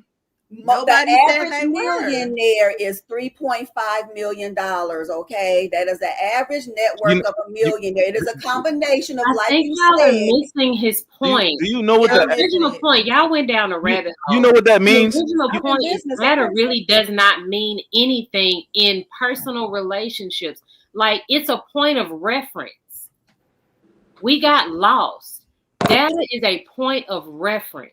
It's not that it's not valuable. It's not that it's not useful. It's just at the end of it, we are people. We are really not numbers. And when you're dealing with people, the numbers don't matter as much because you have to deal with individuals as they come. No. Facts don't tell you who you're dealing with. It's just a point of reference. I get it. They're useful, but a lot of us don't even know the context behind these stats. We don't know how to read stats. We have to leave data alone. If you got anything I don't other than know a why bachelor's you. degree, I'm just trying to figure out. You know are about missing stats. his point. We've gone down a rabbit hole of millionaires, and the only thing he was trying to say was stats really don't mean that you can't data your way. And this is why black people at the bottom of the barrel, because we're going to dispute everything. Just telling you. He tried to say millionaire don't matter if you own real estate. Most millionaires got Ray, what I'm trying to tell y'all, if just because you're a millionaire because you're 70 years old, you paid off your 30-year mortgage, and you're a millionaire because of your house and he's on your 401k and your IRA or whatever, that don't mean that you get money. That's what I'm trying to tell you. Most of these people don't get money. She said the average millionaire has $3.5 million. You know what that means? That means that they're taking the billionaires and they're taking the people who just make 1 million and they're averaging them together, right? That don't mean that most of them have 3.5 million. It means that no, when you take the people with a ton of money and you average the people who you talking to somebody who got a whole doctorate degree in business. I know exactly what I'm talking about. I know what average means, so you don't have to go down that little video. No, I was telling, okay? yeah, I know all about entrepreneurship and business management, and I got all. That's what I said average for. I thought you had a degree in medicine. Y'all realize we was talking about hoes earlier, right? This is entrepreneurship. So we got that's the whole medical school. That if you notice, well, you don't see my videos, but that's why I always say if I talk about health on my page, I don't use my doctors. I only use it when I'm talking about the insurance and all that stuff and in business and stuff like that. Yeah. And I would just like to point out, y'all, that we're now talking about billionaires. When y'all realize the last clip was about is black men healed? Well, did they do therapy? I didn't get a chance. Like nobody remembers that. That was what we was talking about. You're right about that. I don't know how we even got here. Like, yeah. So I do want to comment on that video. Because he refuted stats. That's why. I don't know how we got here. I'm so all confused stats aren't made at the what's same. That's going all on I'm right saying. now. That's fine. All stats not made the same. Okay, well, I will say this here. Pertaining to that video with that guy, those two guys. I think that sometimes if some people can take therapy and they can have unrealistic expectations from that point. And I'm not saying he does. But I think it could cause more drama. I mean, I think it could make, you know what I mean? Like, shit, I kind of forgot some of the video, but we don't remember the video. I don't know what. All I remember is he said something about the black men are healed and now they coming back. I don't know. Saying that she need to heal or she didn't, or I don't know. That's what I'm saying. This nice man that's over here next to me. You're pointing the wrong way. No, the other one, Mastro. He this way. That's me. You're mirrored. Oh, that's you. Okay. This way. Yeah, that one. Yeah. Look, let me tell you something. I'm trying to figure it out. I don't know if he's coming over here to talk about the clip or if he want to talk about Yeah, maybe billionaire. we'll talk How about you the doing, clip, sir? 'cause I Like, forgot. what are we doing, y'all? We lost the plot. What people in the comments is saying they know one thing for certain. If the statistics is real or not, we're gonna sit up here and we're gonna argue, and they can always count on us losing the plot. That's what we gonna they can, the statistics ain't gonna lie about us. We that much is true. Master, Maestro, you can do go on you that. have something that you would like to contribute? Yeah, we're talking about the video. If we're going back Yes, to that please. part, okay. Yeah, let's try and remember that. Yeah, with the video, I would say, and how's everybody doing? Glad to see everybody. But yeah, with the video, we were just talking. I was talking with Darn, with Bruiser there yesterday, I believe. I'm not mistaken, or the day before yesterday. Yesterday, I believe. And we were having the same conversation about therapy and about therapists and how the difference between when you go to therapy as a man versus when you go to therapy as a woman, and how many therapists are actually women versus man getting therapy by another man who understands the issue. Honestly, I think that a lot of men probably don't need the type of therapy that's being prescribed out here in society. I think a lot of men probably need more self accountability. A lot of men probably need more, and I'm just saying the word probably so that way nobody thinks I'm saying it's definitive. Self accountability. I think a lot of men need to see more success, more milestones. I think success cures for men. It's different for women, but for men, when we achieve, we feel valued. We feel good. You know, there's feelings that come from us when we get things done. So no, I think that the two men, just my opinion, that were speaking on this, I think that they were doing it for likes and clicks. I think that if they really, when you really do the work, because I've done the work, I've been to therapy, and I went to therapy because a woman was saying the same thing. Hey, go to therapy. Da, da, da. Well, I went to therapy, came back, and nothing really happened from that. So I do think a lot of people are kind of misconstruing what therapy really is for and what it will do. But I also will say that my last point is that we just got to be careful with things like that, especially using terms like incel. And I think it's interesting if people use those terms when men do go celibate intentionally. Same thing I told Darwin. I was very transparent. I went celibate for 7 years. I've never seen a man do that before. Most men don't do that. It started off as voluntary. Then it turned into, oh, I see what the game is and I'm on my purpose. I'm trying to follow my focus. So because of that, I got to learn more about myself. And what I learned that is most women don't give a damn about that. I got no praise for being celibate. I actually got made fun of. You must have STDs, there's something wrong with you, all this other stuff. So the things that women think that men need to do in order to be a better man for them, typically those aren't the things. And that's just my opinion. Love Island highlights that. If I could just say, I think that men really do misunderstand what therapy is for. Therapy is not going to fix you. Therapy is not where you go and talk about your problems and feel good about anything. Therapy is there to give you the tools to deal with the things in your past. Because all of us, every last person on this planet has some type of trauma because our parents were losers as far as parenting is concerned. Because all of us as parents are losers at some point because none of us know what we're doing. So all of us have been traumatized. We have all had experiences that we need tools, we need help to deal with because a lot of us don't know how that trauma affects us. And so therapy is only there to help you realize what you need and to give you tools, to put tools in place so that when those things come up, you know how to deal with them. Because a lot of times when you have been traumatized, when you have these bad experiences, when you keep carrying your past with you, you project that onto other people. You're insecure. You take everything personally. You do all of these things. And so in order to not harm people around you, because you are dealing with something. You have to learn how to deal with those things. And it is not for other people necessarily. It is for you, because what it does is it makes relationships better. You're less off-putting to people. You're less harmful to people. So you know you can deal with your things, and you don't make other people deal with your things.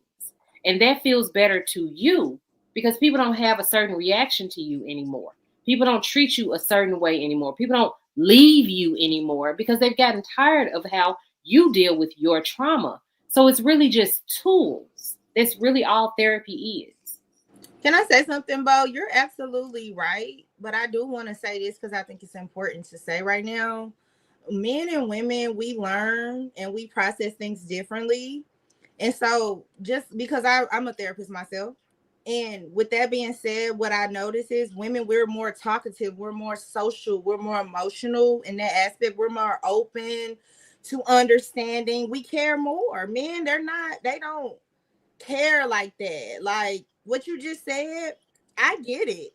But the men, they learn by, you have to show them, you have to make examples for them, you have to be the example for them. It's not about somebody sitting down telling them something, because men go off of what they see the results are. Whatever getting them the results is what they're going to do. So if he feel like he's unhealed, but you're still giving him babies, you still sleeping with him, you still doing all this, he don't care about no therapy. I listen to certain men on YouTube, and they'll say how, like, if it's a male like relationship coach, they say men rarely reach out to them unless the woman left them. Men don't be caring about talking. A lot of men, I'm not gonna say all, because I know how people get. They get, oh, she said, oh no. Majority of men, that's not their preference of learning, like to sit down and you just tell them something, because if there's no consequence behind it, they're gonna do what they do. You gotta really show men consequences. You can't talk. They don't talk therapy with a lot of men. So you are 1,000% right, but let me tell you why men don't talk. Because I have to be a devil's advocate, and you know I'm pro everybody, but I have to. I'm cutthroat. When men open up, some women tear them down for that. Oh, you soft. Oh, you weak. Or if argument come down, when a man confide in you about something that's sensitive, we throw it in their face. You know, that's why men are more shut down to go to therapy and be open, because we haven't made that safe space for them. And that's unfortunate. It's unfortunate. But you go to be to a honest. professional. That's just like saying if you hurt yourself, you go to a professional doctor. That's not the same if you go to your cousin that's a hood doctor. Like, you going to a professional as a man. If you're open and you're ready, you shouldn't be bringing in the baggage from how your last girlfriend treated you. You're going to talk to a professional therapist at that point. So you should be comfortable. If you're really in the mind space as a man, you should be comfortable opening up to the therapist, at least if you wanted to. I don't believe men really, not saying there's nothing wrong with them not wanting to sit down and talk with therapists. I just don't. I know they're just not like that. They're not about to sit down and talk about their feelings with nobody, not even their homeboys. Men don't even really, they don't. How are you able to substantiate that men are not sitting down talking about their feelings? I shouldn't say they won't. They're not going to be as quick to do it as a woman. The way she right though, the way that they talk to each other about their feelings is not the way we talk to each other about our feelings. Well, I don't think we complain. I'm saying if you go in, I'm talking about the actual setting. I think we're talking about therapy. Men spending his money to go sit down and talk. I'm asking, how are you able to substantiate that he's not actually following? Men are going to do that though. Well, for like one, the most we'll do, like, so if something really bothering us and you got a circle of close friends or uncles or older men you respect, you might come lay down what's going on. They can try and give you some game so you can figure out how to navigate through that shit. We don't typically tend to wallow in depression or have self-defeatist attitudes. Women sometimes will hyperfixate on something and spiral and go down holes and need to call their friends to stop the spiral. And like men, we 9 times out of 10 don't be doing that. But let's talk about it. We got most men that's murderers than women. Yeah, well, men are this. That's when it because comes we're more to competent at violence. That is, yeah, that's a different you know what situation. it Yeah, is. I think when it comes to therapy, I guess I really don't know because I can only speak for myself here, and I'm one of them people who don't need it as much as other people because I'm so introspective. So I'm consistent. I'm always thinking and processing. And I think people who need therapy typically have a harder time processing things. And they really have a harder time looking in the mirror. And I think a therapist is just a good mirror, like a good like being in a good relationship. That person's going to be a mirror to you, and they kind of it's going to expose everything that you actually do have that's going on. So I can't. I'm not sure when it comes to other people. I If mean, most men are like me, to then be yes. honest with you, I think everybody should take therapy at least one time in their life. That doesn't mean that there's something wrong with you. It doesn't mean that you're crazy. That doesn't mean that you need to be fixed. But I think it's good to have a safe space to talk to someone that's not in your personal space. I Yeah, think that's a good thing for everybody, to be honest. so for me, a lot of shit I just became numb to throughout life. But I do have the ability to discuss something if I need to. Like I remember I was talking to y'all about when I tried to save dude that was dying next door, and then they like his mother blamed or his sister blamed me for him dying because she was like, you saved everybody, you didn't say. So I talked to him about that shit. You know what I'm saying? And after I got it out, we had a conversation. I was able to move forward. I don't tend to like wallow in it had to be something out of the ordinary to throw me off guard, because like with a lot of men, we kind of get trained to take the punches as they come and parry and swing back, parry and swing back. So we learn to functionally cope with what we're going through. So and then try and use that to make us better, like use it as fuel and ambition for the next thing. And sometimes it get too much and you might fall into a depression slump. And then at that point, you probably do need tools, or before it even get to that point, you need some tools. But most of us don't seek those things because we so used to dealing with consequences in real time and then trying to bounce back in real time from it. Well, I will say also when you do see a therapist, there are some people who are not truthful with that therapist. So they may believe that the therapy is not working for them because they ain't truthful in the first place. Now, don't get me wrong, a therapist really can see that you're probably not being honest. But I've heard those stories as well, that people are not being honest. They don't go in and really tackle what's really going on with them. And that could be harmful too. Another thing is, because men don't really seek therapy as much, they're not as social as women are.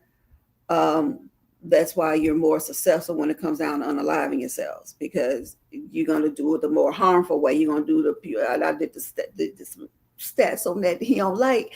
Most men, when they do it they want it done. Women do things like where they can probably possibly survive, take pills, little stuff like that. But men go, y'all do it the way you ain't coming back from. Jumping off bridges and stuff, because they constantly doing that here in Atlanta. Somebody dangling off one of these highways around here is so sad. It'd be black men too. One man they have to say twice. That's how much they scream for help. And and that's why I probably do have more of a compassion for men, because I definitely understand that you guys really don't have nobody to go to. Men in general don't. They don't have nobody to go to. Your woman get mad at you. I think I heard somebody say it before. You tell your woman something vulnerable, she get mad, she throw it up in your face. You know what I mean? Or she use it against you. And men don't want to talk to you about that. And if you do it to your girlfriends. You and your girlfriend can say something confidential, and then you get pissed off at you on. I've seen them do it on lives, TikTok, holding lives about. I thought that was your girl. Y'all was friends. Now, so you doing lives about her, telling all her business, how she, this. Come on now, you think a man gonna tell you his business? See you do this? I think. I think to your point, I think what something that we're not saying is the difference between therapy and something that's therapeutic. Men don't need therapy. We need therapeutic We need therapy. Like, so when I hear people make fun of, so I'm a business owner, I'm an entrepreneur, so I thought it was kind of blasphemous. I'm an analyst by trade too, so kind of blasphemous for people to say that they don't use data. When my thought process is, well, if you have a meter running and you have bills to pay and they overcharge you, you're going to say, well, you ran the meter, but that's data right there. Right. So not the same at all. It's still data. When it's still information. So the point that I'm making is, when people make fun of people based on, especially for men who play video games or who have a hobby, go golfing and stuff, all these things are therapeutic. You know, go to the gym. If men went to the gym more, that would be therapeutic. So the men who don't have, if men have access to their children, that would be therapeutic. There's so many things that a therapist does not have to be involved in for men to feel some sort of value or to feel validated in today's society. So what therapeutic measures is going to help men control their emotions and their harmful actions? Because there is a lot of there ain't damn piece of game or gym that's going to stop men from laying their hands on people.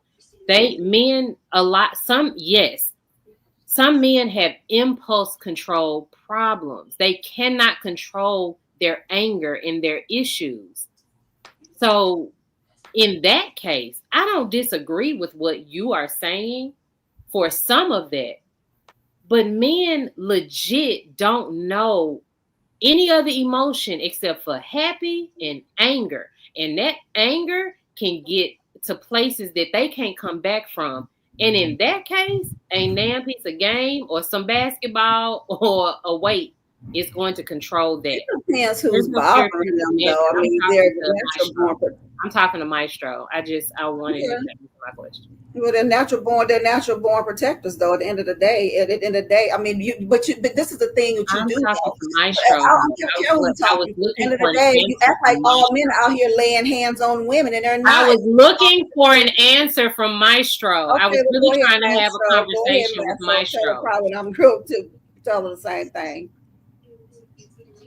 So I don't think that most men are putting your way. I don't think most men are putting hands on women. Like, there are some. I know you're speaking of the minority, and I can understand that. But I will say though that the examples that you gave, because I gave some clear examples, because it's things that I think going to the gym is how a man can get out there, anybody can get out their frustration. I go to the gym, I get out my frustration. That's one of the ways that I have to deal with my custody battle. I got to go to the gym, right? Because I don't want to take it out on anybody else. I don't want to take it out on myself. So I go to the gym while I'm trying to fight for my daughter. Playing a video game. Like I said, going golfing, hobbies.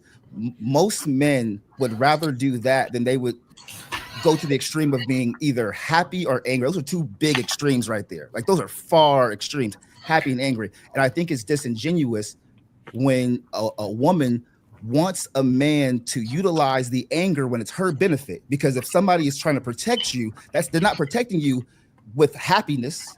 They're protecting you with some type of anger or some type of upsetness or something that fuels them. But you're not answering my question though. But we have to deal with the issue right now. Men do not have a range of emotions. They do not know how to identify that full range of emotions. And so men think that they're not emotional because they don't see anger as an emotion. They don't see happy as an emotion. Men think that they don't have feelings. So my thing is, Willie, you got mute. how are men dealing with not being able to control this anger? You can't put this off on women. We're not talking about women. I'm talking about legit men, because I've seen it play out over and over and over and over again, where men cannot control themselves when they get angry, upset, when they want to control and dominate people. How are men? There's no therapeutic measure that's going to do that. Only therapy and self-realization is going to do that. People have to be self-reflective. And if they're not doing that, there's no amount of gym that's going to do that. So how are you answering the question? Are you answering? Because it sounded like you were answering No, the question. I'm asking you. I'm telling you that, but I'm asking you, how is that going to be fixed? Well, just like any experiment, because you're saying control. I heard you say the word control a few times. In any experiment, there's a control. There's a control. There's a control. There's variables. There's different environments. Again, I will preface that you are talking about a minority, and if that minority can't be controlled, then how can I answer? How can I answer a question that you're giving me? How do men control something that's uncontrollable? And I was taught you don't control the uncontrollables. If it's uncontrollable, you don't control it. So kind of what Darwin was saying earlier, there's a man can't hold another man responsible. Listen, that man got to do what that man got to do. The rest of us men out here that handle what we can handle, what we're doing, that's the best that we can do. So to your point, I don't think I blamed the women earlier when I said men are going to the gym. I'm giving solutions. Men are going to the gym. They're playing video. They're doing other things. They're doing hobbies. But as far as your point of men who are upset and get angry, again, the minority, if that were true, if it were true, there would be way more chaos in this world if men couldn't. It is. It literally is. I'm saying there would be way more. I'm not saying the best way. There'd be way more chaos. So 90%. Let me interrupt real quick. First of all, y'all are gonna miss each other whenever y'all not able to elaborate on a little bit more context. Maybe paint a picture, or maybe give a scenario. Because I would argue that a woman will boast or say that a man needs to control his anger if he's responding in an angry manner against disrespect. But if you ask me, if a man is getting disrespect, fucking be angry. I don't give a fuck what she say. You do not need to go to therapy. You don't need to go get somebody to tell you need to be under control. Punch the wall if you need to. If you're being disrespected, express your feeling. Don't bottle it up. Don't tolerate disrespect, though, first of all. But if you feel like as a man, you need to let it out, fuck it, let it out. It's a part of masculinity. I don't necessarily agree with that. It ain't got to be that I agree, but that's just my opinion.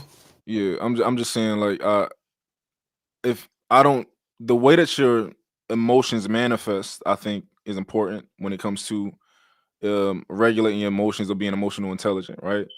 I don't think that men should be punching walls, right? I don't advocate for that. I know I don't advocate for that. You know, I think men should be stoic. I think men should be like, I don't know. I feel like I'm mentally strong. Like let's say somebody up here disrespecting me, right? You're not in my face. I'm not about. It's a lot of men who might be up here yelling and screaming and all. I'm not about to yell and scream at like trying to fight you and pull up on you, stuff like that. I think you should be able to control your emotions. I'd much rather like let you yell and scream, and I'm just here and I'm saying slick shit to you. I'd much rather that, if that makes sense. Me personally, I don't put my hands on nobody. Can I say this here? The people that I lead, the people I have authority over, it's important that they have a sense of fear. And I'm not speaking from an abusive standpoint. I'm speaking of a position of authority, somebody who's able to enforce some type of repercussion or some type of consequence. I think all men should be able to have some type of wrath. Just like God. Just like the person that you try to replicate. If you're a God-fearing man, God himself shows wrath. He don't tolerate disrespect either.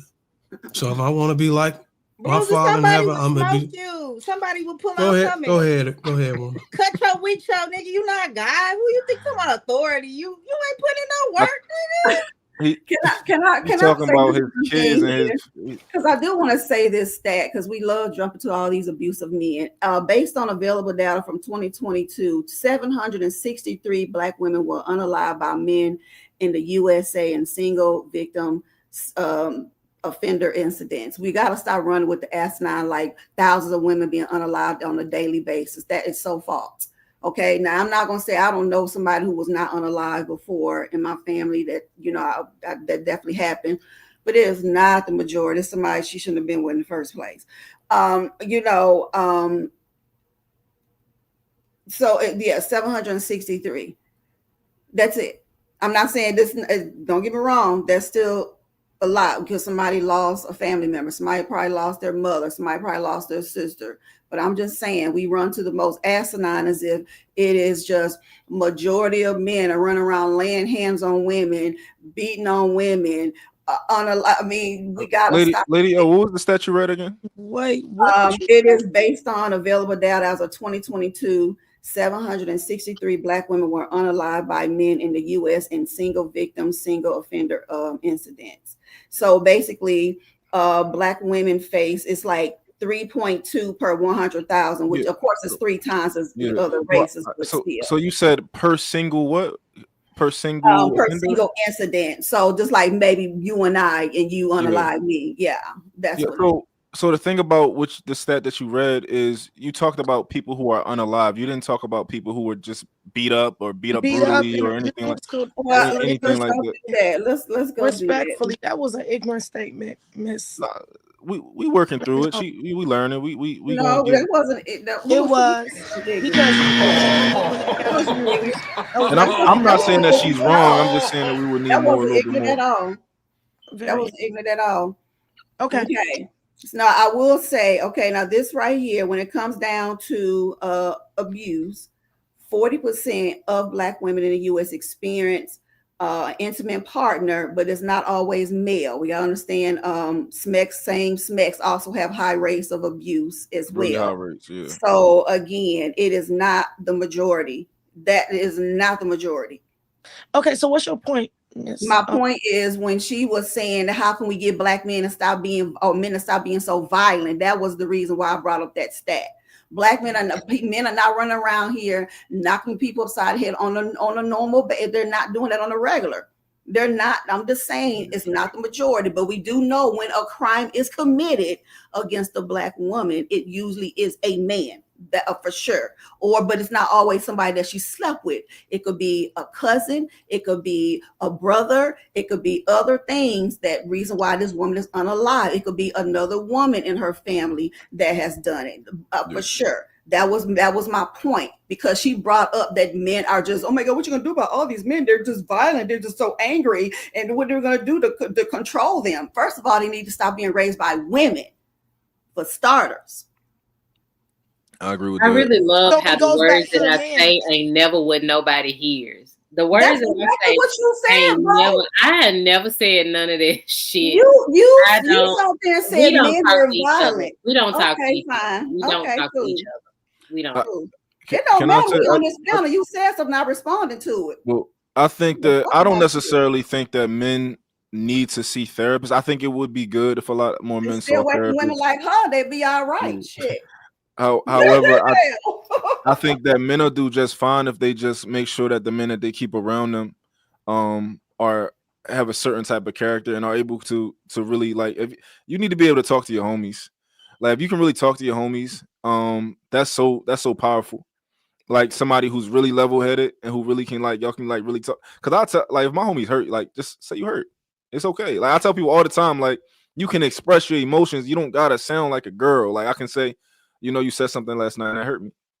I didn't like the way it made me feel. It's that simple. A lot of guys don't feel like they can do that because they feel like they gotta sound like a woman when they say it or something. Like, you can express the way that you feel. How does a woman sound?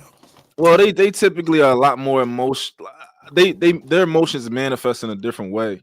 And I guess I just mean in a soft way. Like, you gotta say it like you crying or something. Like, you can just say it. Like, so a man speaking in an emotional way where he's crying, and I think that's one of the issues. I got a man in my circle where I've experienced pain or emotional situations where I cried. And I let it out. They said, brother, let it out. We're going to sit right here and we're going to drink a beer with you. Talk about it. Scream. I think that's what we need. We don't need to bottle none of that up. And you don't need to be told you are a woman whenever you become emotional.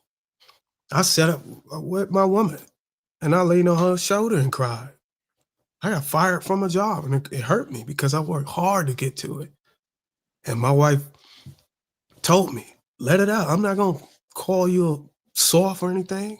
And that was one of the most important things I heard from a woman, and that let me know that I'm glad I chose that woman. I just sat there and let all the tears come out, and she didn't look at me as soft or anything like that. It doesn't make me feminine or weak or anything. And I think we need to do that with more men. Let it out. Fuck it. You can let out the tears and you can let out the anger. You don't have to bottle it up. Jeff, we got to be careful with that, though. The reason why I say that is because it's easier. The best enemy started off as the best of friends. I'm with you. The best No, enemy. Darwin is right. Vulnerability. That's what he just described as vulnerability, and Yeah, that is but that's so not. important. No, that is very What he said is important when it no, comes to emotional Maestro, maturity. she's a therapist. Listen to what she's saying. I heard what she said. She also talked about men not having. She also said men didn't have consequences before. So I'm not gonna. She said men I'm don't being understand facetious. consequences. I know you are. But to the point that I was making though is that no, you can't always. That's a I wish I could. I wanna. I should. That's after I got married. After I found the right woman. You haven't been through that process when that woman or that person or that man can then take that vulnerability that you gave them. You gave them the license. Most of us don't want to give us the license to hold somebody accountable, let alone to be vulnerable. So you gave them the license to do this. Now all of a sudden you're wondering why this person is using that to drive you off the road or using that to derail your life. What you're speaking about, Maestro, is being you a little scorned, you a little jaded, and I understand because you explained what you went through. The signs. You a little jaded listen, because I promise you, it ain't gonna work with me because I've already been through the whole. I've already been through the whole thing. But what Bruiser just described was exactly right. His wife made a safe Bruiser is married, but he wasn't married to her from day one. He chose her for a reason. But he's married to her now because he looked at her as a safe space. I'm not disagreeing. All I'm saying is that men have to be careful. I didn't say that men can't be vulnerable. Women do too. Everybody have to be careful in this world. But that's a cop out. We know the sun is gonna rise and the moon is gonna. We know these that's a cop out. What I'm saying is that everybody needs to be careful. Everybody needs to find them something safe to do. We know that. Most men are not going to get the same type of therapist or therapy that a woman's going to get. I think we all agreed to that already before. So that if most men, not all, but most aren't going to get that same type of therapy or therapist, because there's a difference between therapist and therapy, then what else is a man supposed to do? And if we just, if a lady just said that most men aren't violent and out here just doing things like that, then there's that in between men that are trying to figure things out and figure out where they're trying to go, what they're trying to do. And therapy is not always the answer. It's something that's therapeutic. Being vulnerable is great, but being vulnerable has to come with a caveat because things will get used against you as a man. That's why it's called vulnerability. It's a risk. Yeah, most people don't take risks though. You're right. I don't advocate that men. I don't advocate that men cry around a woman for and confide in a woman for everything. Certain things, I get it, are reasonable, but I personally, I don't necessarily think that it's helpful to do that. I think that you should do that with your homies. That's what I think personally. I'm not saying that you can't do what Darwin did with your woman. I'm not saying that. I think that that's what your homies are for. Y'all are jaded. I've been married for almost 10 years, and if I'm married for another 10 or 20 years, and it's not going to be a lot of things I'm not going to be able to do with my wife. I made sure I was meticulous with my selection so that I could be comfortable doing the things I do with her. I hope and I wish you a long, beautiful marriage. I just don't think it's beneficial for men to do that with women. It's a certain type of power I don't think women are in general are supposed to have in general. That's why I would never live with a woman, right? I would never live in a woman's house, right? That's the type of power I never think a woman is supposed to have, right? When I get married, we're going to have a prenup, right? But that's because women get emotional, and I know that. And you should know that. Y'all know that. You get emotional and then you become a different person. Men get emotional too, though. What you mean we get emotional? So this men is be the most emotional. That's why they I don't know. Kill people. I think go to jail. Yeah. So certain men, I get it. But if we're going to have an honest conversation, as women, you should you should agree that you're emotional creatures, you're emotional beings, right? we use logic much more. We tend to just lean on logic and not the emotional part. No, It you depends on don't. When it All right, comes to so let divorce, me you not all talk do about not use everybody. logic. I don't want to talk about Everyone's everybody. No, I'm emotional saying in certain during a situations, y'all are divorce. emotional. Listen, I get it. This is what I'm saying, right? For me, I've shown my woman time and time again, I don't make emotional decisions. I've never in my life said something that I regretted and I had to say sorry because I don't say things out of emotion. So I've never had to say sorry, like, oh, I didn't mean to say that. I don't say that, right? I You can might say sorry for other things though. no, I might misspeak, right? I might say something and I got the wrong word, but I've never said something that I didn't mean, right? I don't do that. That's not something. Women, y'all do that. Y'all say things and y'all say, you know what? I'm sorry. I didn't mean to act like that earlier. I was on my, I was my time of the month, or Oh, your woman do you like that? You know what I'm just saying? Different women do these things. What your woman do? Do she make a safe space for you like Darwin wife makes for him? I don't know. I don't cry in front of my woman. I never So you had can't to. be vulnerable with her. I don't have a reason to cry yet. I haven't had one yet. But you don't have feelings. You don't get upset. You don't go through stuff. No.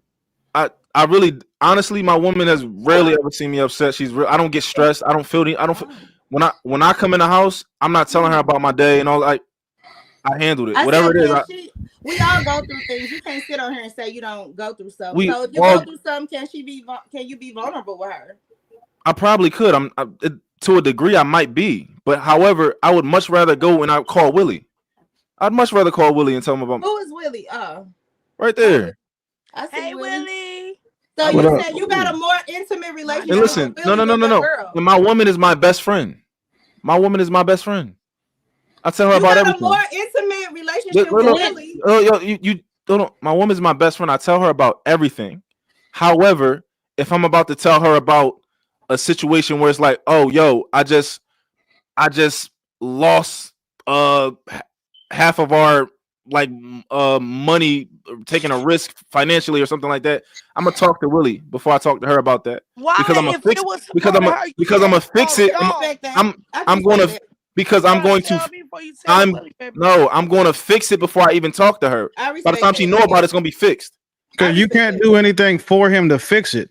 He comes to me because I have experience in whatever it was that he's talking about. So there's nothing that his woman can help him do other than So understand. you saying a woman might not have experience to fix something? If you let me finish, I promise you want to ask what I'm saying. Go ahead. You don't have to. There's nothing his woman can do to help him get that money back. She's not a financial person. He runs the household. He runs the money. So the crazy part is y'all act like, you know what I'm saying, him coming to me when he's coming to someone who is a subject matter expert or is more experienced in whatever the current issue is. His woman's going to support him as the man. I'm going to support him as the businessman to help him get his shit back because I've done it before. I've taken a loss. But we also can't sit here and act like it's ever smart to be vulnerable or confide in someone who can be incentivized to fuck you. And that's the craziest shit in the world that women tell men. Like for example, Bruiser, if you ever get divorced, all of that cool shit is out the window. When it comes time to split, all that's cool. Oh, he told me about this body. He told me about the time he cheated on these taxes. That shit is gone. So being vulnerable and confiding in someone who can literally be incentivized Talk about a body on the outside smoker. forces or by her internal emotional irregularities, what happens, when you go through a divorce, that's the stupidest advice a woman could ever give a man. Okay, so I'll let you speak. I'm aware that in event of failure, things.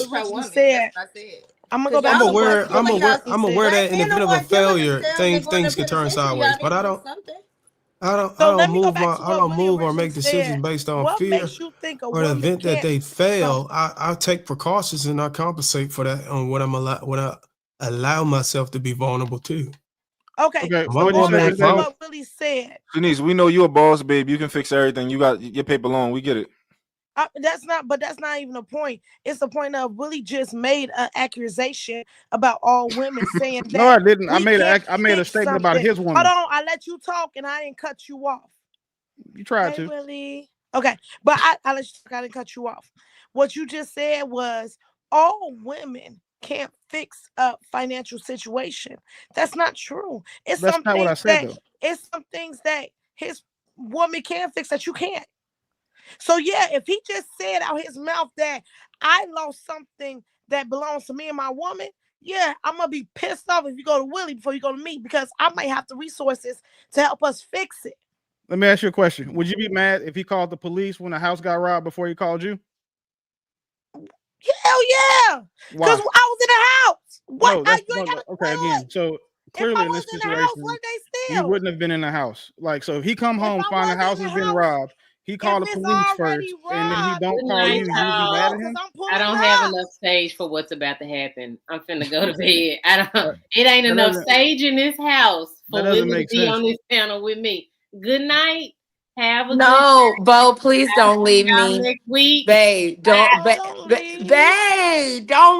me, I baby. love Don't you. leave me. I love you so much. Hit me up. But I ain't got enough stage for where this conversation is finna go. No, it's okay. The part where you stay were here. okay, We the gonna inaccuracy really in what we you gonna said really was that I didn't accuse all women. I said that he's coming to me because his woman can't. His woman's not a financial person. She's not also an entrepreneur. So your She's not woman's an not a investor. financial person? Whose woman should be? My No. woman, I'm she's asking him. Oh, Your woman's not a financial person? no, she's not she's not in the business of finance or nothing like that. She's not like a rare breed, a rare woman So who's in Willie the is more financially smart than your woman. Willie is a 1% No, man. it's a yes or no question. 1,000%. Willie is more We was financially talking smart than about me. being vulnerable That's about your crazy. feelings, not your That's crazy. finances. That's crazy. So my woman should be as competent as Willie. Not about finances, no. Really more. Oh, that's that financially lady that smart. I saw her Don't give a wordplay cut me. to, was it Dream Doll? That's actually Yeah, No, I was saying be vulnerable with her about your feelings, not your finances. But his If example you was lose my about money, you better call me before you When call you say Willie. vulnerable about my feelings, what do you mean? Like I already. Bruiser just explained it. Why are you asking a woman when a He man was just talking about explained it? crying about something. Like he was talking about You're that. taking it to the extreme of crying. You don't have That's to not cry the to be extreme. It's what he vulnerable. said. That's what he said. But I'm not. it's going over you. That's how I know you don't understand these emotions. This is exactly what Bo was just saying. A lot of times men don't even understand how emotions work. And There you go. That's the problem. There you go. Yes, that's very true. No, You learned that at school. Because this is the problem. This is the issue. I'm a woman. This is inherent for me. I'm trying to teach you something. You got Just intuition, right? Just like I'm just saying women, we're woman's naturally intuition more is bullshit. sociable, just like y'all are naturally more aggressive. We just explained that men or women are different biologically. You're not more emotionally intelligent than men. You're not. So how do we raise men? How are we able to raise infants? Give the fathers the kids. How are you able to raise infants? They're at going the men y'all are just don't raising. kill them. What are you talking Did about? was your mom socially intelligent enough to raise you correctly? I am so thankful. No, it's yes or no. No. So your mom ain't know what the hell she was doing. I'm so thankful that when I became an adult, that I stumbled upon the tenets and the morals that I do have. So your mom was just. I teach my mom a lot of things. So no. So your mom was not. I already said no. So there goes the problem right there. Well, that's what it shows why you so jaded. Then. So there goes the problem. So the signs. That goes the problem right there because the therapist part. You did call that, Shanice. You called it. I said mama trauma from the So the therapist part is so interesting. How we keep talking about. So we talk about because I hear people talk about. Some people want to be heard and some people want to fix the issue. And we're talking about therapy. The ironic part is we can admit that. Well, some people don't believe in stats. Some people don't admit this. That's fine. But the facts are that outcomes favor when the child is raised by the father. That's the fact. If the father's involved, the outcomes of that child dramatically heighten what they can achieve, what they can do, where they are, and that's a fact.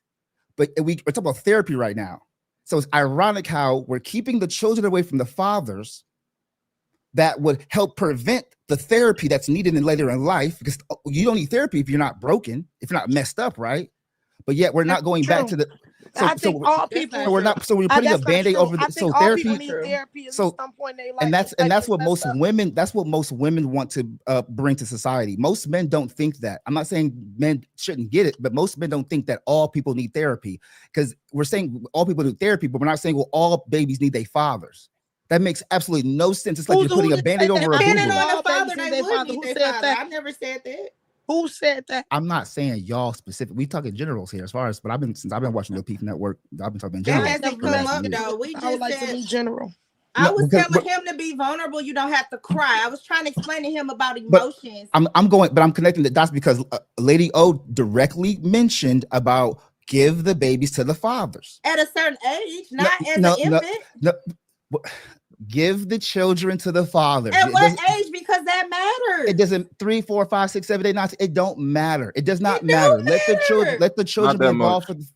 Let the children, because if they're involved, if the fathers are involved, I guarantee you, we'd be having less of a therapy conversation.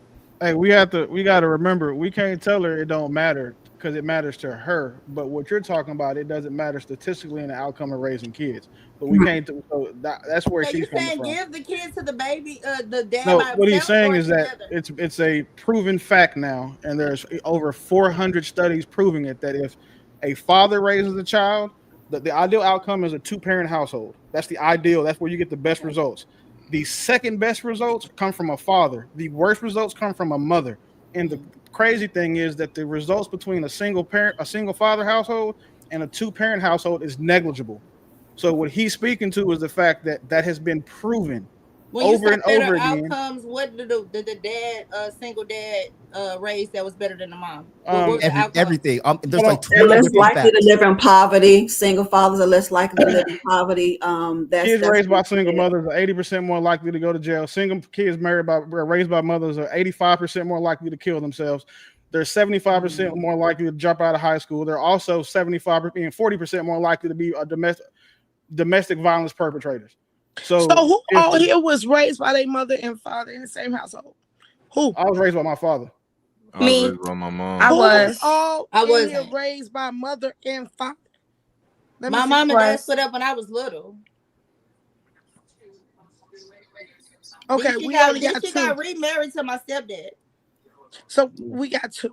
I was raised by my dad's stepmom. I was literally raised practically by my mother and grandmother. My grandmother, and my grandfather, basically. But when you go look at the men on these panels and the ones that get emotional, the ones that are saying start giving y'all the same energy y'all give them, like when you're being condescending or having an attitude or doing all that ratchet shit, those men are the ones who were raised by women who act like y'all.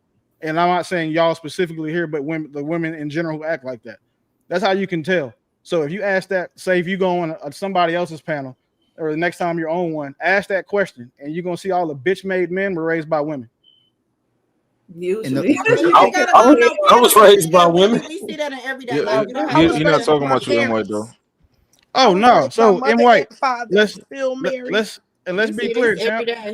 Some women do get it right? Some women, it's a lot of women out here that got brothers, uncles, and other men around them. That those men, she has a village.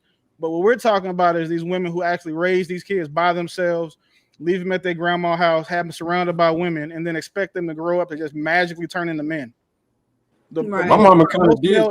Most male involvement most of these kids get is from sports. And the shitty thing is, a lot of these kids end up sucking at sports, so they don't get to play. So they don't even stay in them systems long. And then the ones that do tend to be the athletes you see in school. They probably go somewhere, do something, get college scholarships, whatever. But we can't and that's act why like Lady O said stop having their kids. Stop having sex with them. Then we won't have all these kids out here so they can say, oh, single mom, he don't got no daddy. Stop giving these. Everybody don't deserve to be a father. Everybody don't deserve to be a father. Everybody don't deserve to have no lineage or no legacy. Y'all need to zip up y'all cat. I will say this. I was raised by my single auntie, which I think is worse than a single mother. And then after that, I felt bad. My grandmother took over all of those. They didn't get it right. What happened for me was I went to the military, and the military got me right. It told me not to wear my heart on my sleeve, to be disciplined, have some type of bearing. Yeah, they teach us that in boot camp. No heart on your sleeve. And my first line supervisor taught, and I always remember, he said, man, don't never bottle nothing up. Channel it through something. Always channel it through something. And when you're right, especially when you're right, always be express yourself. Don't feel bad for expressing your emotions, your anger, none of that. Hey, I'm gonna go on record, ladies, and before y'all co-sign this, wait till you hear the whole statement. Okay. I'm on record saying I think the majority of men are losers.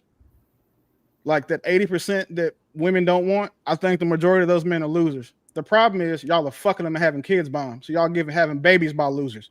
So now these losers y'all are having kids with don't want to raise their kids. They can't raise their kids because, again, not trying to be funny. If you get raised by a bitch ass nigga, you're gonna be a bitch ass nigga too.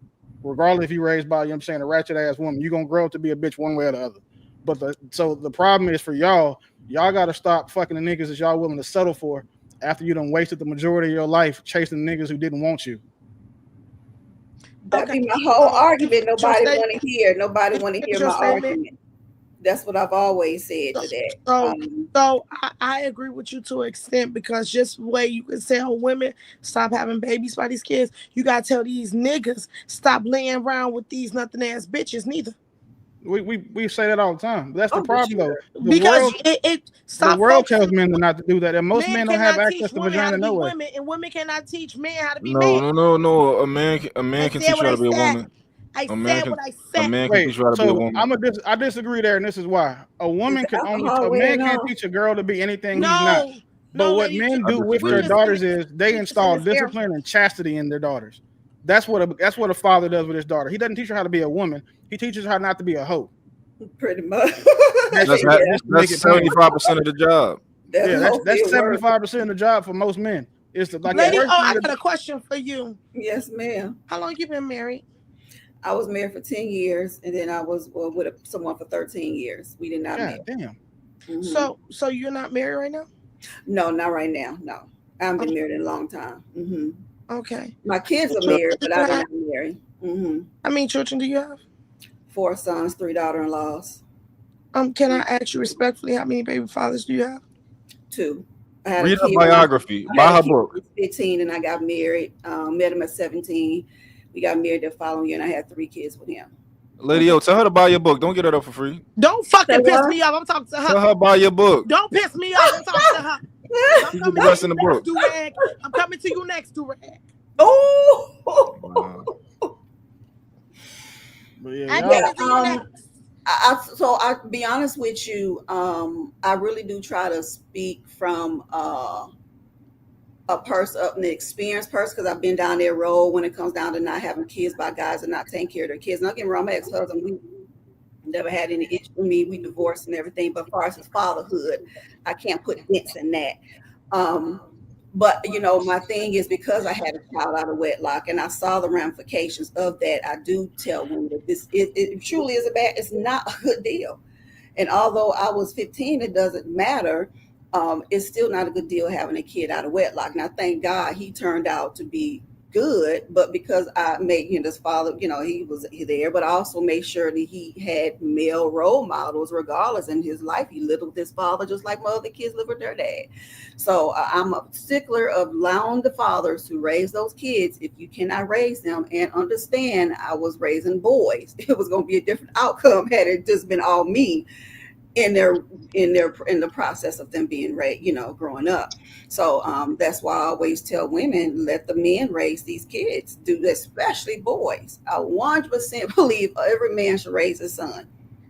I couldn't stand my dad when I was a kid until I didn't appreciate my father until I became one. And after that, I was like, shit, that's why he said this. Mm-hmm. My father gave me some game one time. He said, listen, if you need to put a condom on, you shouldn't be fucking. My 16-year-old brain thought that meant that I should be out there hitting bitches raw. That's what I thought it meant, because I'm 16. Really? He gave me the advice. Mm-hmm. I was damn near 30 before I heard it again, and it was like, oh no, I shouldn't be sleeping with someone that I have to protect myself from, someone that I don't want to get pregnant, someone that I think could be out here burning me and then give me something. The growth that it took then is like that. Those are the moments that makes a man appreciate the stuff that his father teaches him as a kid. Because we may not always apply them lessons, but the shit that my pops told me when I became a father, that shit was key. Because the first time you're a first-time parent, all the books in the world you can read, all the CPR courses, you can go have the dopest baby shower and get every fucking thing in the world, all the diapers you ever need. You still don't know how to be a parent. Mm-hmm. You know how to change diapers. You know how to feed a kid. You know how to sleep light. You know how to put together a bunch of baby shit, but it doesn't help you raise a child. You have to have people around you who are experienced in doing so. And the best experience a person can have is the parents that they had growing up, first and foremost, when it comes to raising kids. And another thing too, because I am a grandmother, I do have 2 grandsons, and then my oldest son and his wife, then my second oldest son and his wife just had a daughter. So I have a granddaughter that's 10 months old. And the one thing that I know is we need family, right? Like we talk about, me and my daughter-in-law, we talk about how she really is grateful that she has the community. She has her parents, and then she has me going to take my visits up there, but they would need the support, for their marriage itself needs support from family, and then raising kids need that support as well. And I think that really does help your children have a better outcome, number one, than what you had. So, we got to learn, we got to teach from our mistakes. And when we teach from our mistakes, sometimes it seems like a harsh reality from to the next generation. Like, oh my God, you're being a hypocrite if I say, well, I don't want my kids to be with a woman with children. Well, you had a kid. That's not, you don't start out bad. You start out good, and you want to teach them a different way of life, but they don't want to see it that way. So I did the best I could. I did the best I could is the number one thing I heard from my mother. I love my mother, but no, I don't want the woman that I end up with to be like her. I don't want my daughter to be like her mother or my mother. And I love them both because I did the best I could was the one thing I heard Black women say more than my grandmother's. I did the best I could. I did the best I could. I understand teaching from your mistakes, but there's some mistakes you don't have to make. And that's a cop out when you're making these mistakes, knowing that there's no consequences. So now you want to, I did the best. No, you didn't do the best you could. You could have done better. You could have made better choices. That makes no sense. And it's interesting. So when I hear people on panels or just hear people in general speaking on the topic that we were talking about earlier, again, connecting to the dots, premeditated pregnancy and reproductive coercion is a real thing.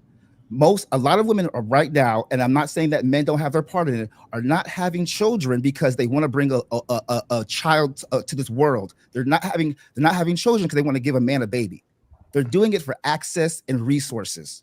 You can, the moment you say you're pregnant, men don't get this same thing. When a man says, "Oh, I'm going to have a baby," whether he's a child, he doesn't get immediate support from all these different organizations, support systems. He doesn't have the moment that a woman says she's pregnant, she gets immediate validation. That's the incentive to say, well, you know what? If I get pregnant, I'm set for life.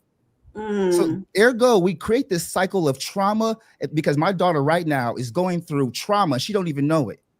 She has no idea because she thinks her mommy is her caretaker, her giver, her everything, and she has no idea that daddy is fighting for her pro se and spending thousands of dollars in court, and daddy didn't do nothing. All she had to do was lie. But then I hear people on panels like this, like I'm literally fighting with thousands and myself, and I have to fight corrupt courts and my own lawyers who are corrupt against me because it's all about the money. So what I'm saying is that there's a difference between physical trauma and emotional trauma. And the emotional trauma does not show up immediately. That takes years down the road. And that's the reason why we keep going back to this therapy stuff, because it starts when we're kids. Well, I will say this too. You have to value, you have to want the best for your children, right? When you want the best for your children, you cannot want the best for your kids and not implement that father. It's just not going to work. And unfortunately, some women are extremely selfish, and they don't think of the damage that they're doing when they restrict the fathers from their kids' life, and that's the very sad part. I hate that you're going through that. Thank God, I thank God me and my ex-husband didn't go through that. But, I do hear the horror stories where women are stripping men from their, from the kid's life. I can raise them by myself and stuff like that. You're doing so much mental damage to your child. If you have a daughter, she's not going to know how to get along with a man. You ain't teaching her that. If you have a boy, you're not going to teach her how to treat women right or get along with a woman. You have to be the perfect example is from the parents. And even though me and my ex-husband, we did not work out in a marriage, but our kids saw me never alienating him, never said, "Oh, because you can't pay me child support, you cannot see your children," because I knew the value of time. When you understand the value of time, forget the money. Where's your time? Come be with these kids. Come chastise them. Come give them to work for you in the summertime. Those are things that, and when you have a baby by a woman who don't value time, You're gonna get all that because she don't give a crap about you. She almost don't even care about the kid, to be honest with you. She only care about the money, and that's the very sad part. And then the child has to suffer. That is the worst thing a child can do is suffer. And then you're gonna have to take the blame for it because now your daughter's gonna grow up thinking that you weren't trying to be in her life, and now so it's just a hierarchy. In fact, I know when White said he hate that word. That's a different word that I use, that hierarchy. So now it's going to play down on a child. So, and I do hate that for you. I really do. I wish that more courts. This is the thing.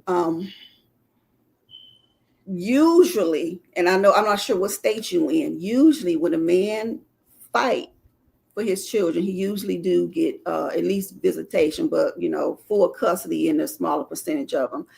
So we got to get the courts to stop favoring women as much when they're not showing that they're the better parent. There's 8 states that by default go to 50-50 joint custody for both parents. It's only 8 of the 50 states start with that. When like I know when me and my ex-husband got a divorce, of course, like you said, If you don't mind me asking, are those liberal or conservative states? It was conservative because I was in Alabama. It was automatic. It was automatic 50-50. No matter what, when we went to court, automatic 50-50. We just agreed on who's going to be the primary caretaker responsibility. Since he worked 2 jobs, it was better if I had the kids. So that was it. And then child support also was split, like we looked at how much it's going to take for daycare. They took and split it. It was my responsibility and his responsibility as well. It wasn't that he had to pay $800. He had to pay $400. And then I had to come up with $400 because that was the kid's needs. But, those things it does go back to who you marry. It goes back to who you marry. I promise you it does. And, or who you have kids with. Again, if that woman don't value time, she don't give a shit about the father. She don't give a shit about the kid. That's just my honest opinion. I don't care if you can pay child support or not. Come over here and pick these kids up because your kids need you. They need you no matter what. I saw it. The kids need their dad. My kids live with their father for years, not just months, years. Because that was his job. They worked with him in the summertime. That's How why do you feel about the women that we see in clips that go viral for like dropping the kid off when they catch the man at the barbershop or at work because he doesn't want to be held accountable or responsible? Nothing. I said that earlier. Drop the kids off with him. So how do you feel about the fathers that don't want to be the fathers? I think that's how we feel about those people. That goes back. This is the reason why I said earlier that when women, we got to understand the responsibility that we have, the weight that we carry when it comes down to motherhood. We do carry majority of the weight. That's never going to leave. And because you are taking a chance of this man bailing out on you and not taking care of his kids. You still have to do the best that you can do to be a mother to those children. Regardless, you have to do your best. But I think that's a cop out, lady. I have to give it just a little bit of pushback, and the reason why I'm saying that, not to interrupt you, but because I think that's the problem that women, and you say some really good points. I'm not saying you, particular, I'm just saying in general. I think that's so when I was in the hospital when my baby was being born, me and the mother weren't together at all. We weren't together. We weren't together when she got pregnant. She decided to get pregnant when we were breaking up. So it was a move the whole entire way. I was a part of everything of that. The point I'm making is that in the hospital, her mother, that reminds me a little bit like you, but you ain't nothing like her. You are actually a positive person. But her mother was saying things like, you got to take care of yourself. You got to do it. You got to take care. You got to do it for you. I'm in the hospital with these people and you got to take care of yourself as if I wasn't there. So when I hear things like that, what you're saying, it's the weight is on the mother. No, it's not. See, that's the problem. No, it's not. It's on both. It should be on both. That's the when women. Well, it should be on both, but you're 100% correct about that. But my point is, a woman still is taking a chance with a guy, as Miss Shawnee saying, bailing out on her. That's just a fact. A woman, you're not that way, but that is a chance that a woman take. Now, yours was forced. Because she didn't want you to take care of the kids. She was all about the money and whatever her mama done sound like it was a good setup. But I do have to go back to this right here. Why was this somebody that you felt the need to stick your pin in? So that's another So people change. I think it's kind of interesting how we want men to be held accountable. You know what? We do. We want men to be held accountable. We hold ourselves accountable. Willie just said most men are I shook my head. I nodded when he said, "Hey, men are losers." So it's funny how he said that. I didn't get no attitude. I didn't feel no type of way. I was like, okay, we are. So we told ourselves accountable. But then in this situation, y'all want to double, triple dip in the cookie jar. Well, you put your penis in there. You did this. You did it. Okay, we already hold ourselves accountable. So how come we can't say, well, we thought this person was who they said they were, and they just changed? I'm supposed to control everybody, and then she has the choice. No, Maestro. I think the only thing that you kind of skipped over though. She gets pregnant with a guy.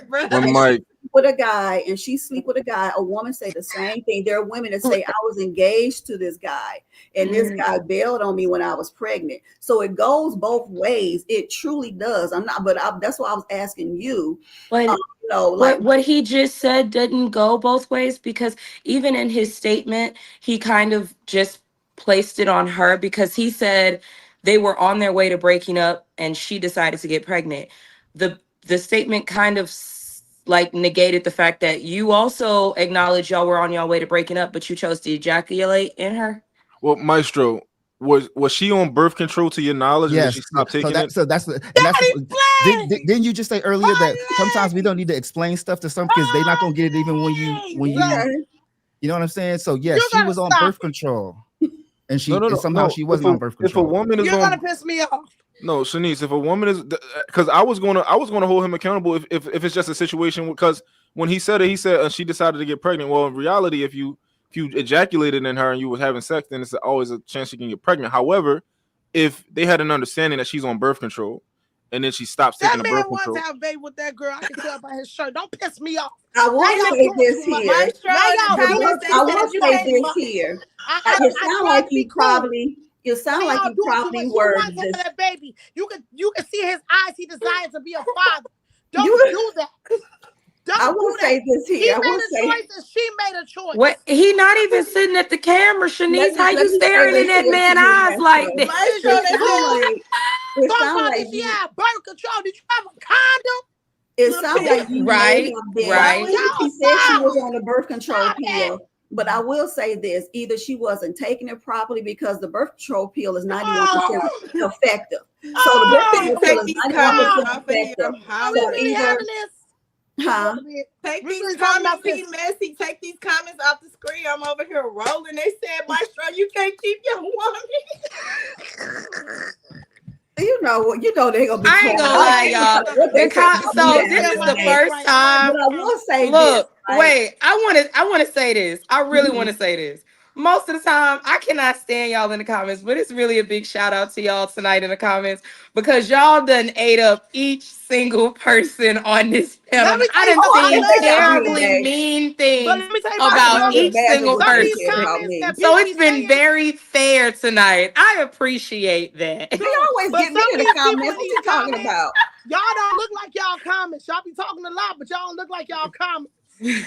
No, Lady O, they don't. They don't be fair in the comments every night. A lot of times it'd be like they'll have one-sided towards the women, or like one-sided to like they calling all the men panders. But tonight, when I say these comments done ate up each individual person, I mean like they done got on everybody's ass that done came up here. I love it. I love it. I don't think y'all. I just don't think y'all. Some of you're not listening. I don't think you're listening. I don't think you're listening. I just don't think because the comments are the comments. It is what it is. I take a full accountability. A man doesn't not take accountability, responsibility when he's doing the things that he not only should have done to get where he is, but he's also fighting to have his kid. No man should have to fight for their kid if they didn't do anything. So we'll just start there. Oh, I agree with that. Two. Some of y'all act like women aren't just losers. Just like men are losers. It's funny when we call a man a bum, it's normal. When we call a woman a bum, that's abnormal. Like, it doesn't make any sense. When you call a woman a hoe, that's normal. But when you call a man a hoe, that's abnormal. Because men are not hoes, they're slut makers. That's all of the conversation. Yeah, so my point, slut makers, sir.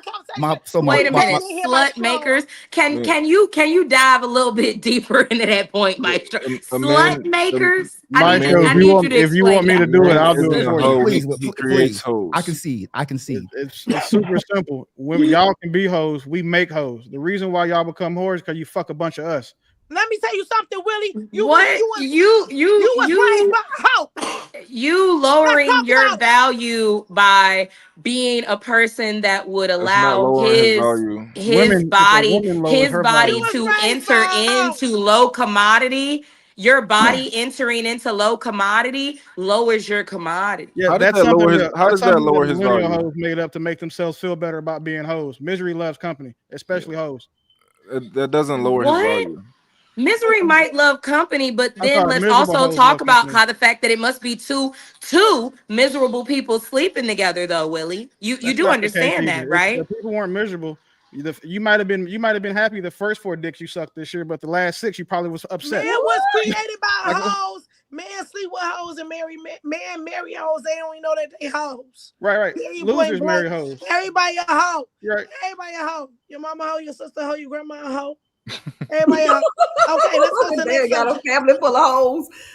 Just I mean, a that family full is of true hoes. though, Shanice. A lot of these men come Don't even onto know. You platforms don't know how and say many what they women. You know cannot how many stand. dicks I your see woman so many suck? men You saying ain't they gonna know can't because she ain't stand gonna tell single you mothers, but because she they was a were private birthed to hoe. single mothers. They cannot stand broken families, but they're homewreckers trying to make broken families. I see so many men saying all the things that they don't like, but they come from it and they love those women's dirty draws. You hate fat women, and Big Mama's the one that cooks your Thanksgiving dinner every single year. Yeah, Like, because you're what are not we trying to talking fuck about? our big mama. You You're hate not trying bald to date women, our big and mama. That's the your dumbest shit I've heard auntie all got a night. bald spot in the middle. Bougie, that's not What you reasonable. drinking? Y'all It drinking None is of some that. None of reasonable. that is crap. reasonable. It is.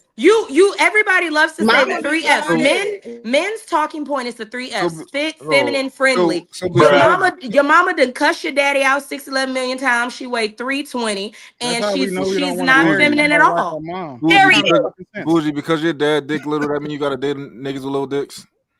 What? That's not the same because I wouldn't know. No, but You it's I literally every wouldn't just every know. part of what Now, you just Dr. said. Lady Are O, we ask him how much liquor he understanding? done. Are we understanding Dr. that you Lady might O, not know if your ask him mama's how much liquor coochie he is been loose? drinking. Wait a minute, Shanice. Give me 1 second. You don't know if He your know mama's his mama coochie is loose water. because you ain't never seen it. You ain't let's never say seen your let's mama's loose let's coochie. say yeah. But you do know she's not Right. friendly and she's not fit. And I'm she got talking a about lot of what you can kids. see. So your dad's short. You gotta date short. Your dad 5'4". You gotta date 5'4" niggas. What? We talking about your daddy little If dick your or your dad, I so was. all of a sudden, all of a sudden, all the physical traits don't matter no more. I don't No, know what because my daddy we just started talking about character though. You're We talking just started about talking about fat character. women.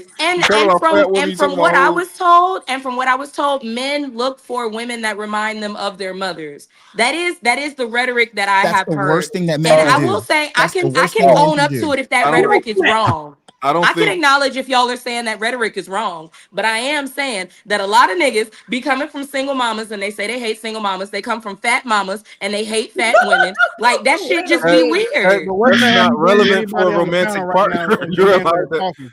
You're Like, allowed to have standards for a romantic partner. That's not a standard for a parent. Like that's ridiculous. you don't get to We choose would have the never got parents you were Fresh Prince born of to. Bel Air If your if Will dad is Smith had short stayed. I think and he depends never on get the a type of haircut and his mother. meat small, you should be able to date a guy that's tall and his meat not small and he get haircuts. Like that don't gotta like you don't gotta, He had you money. know, huh?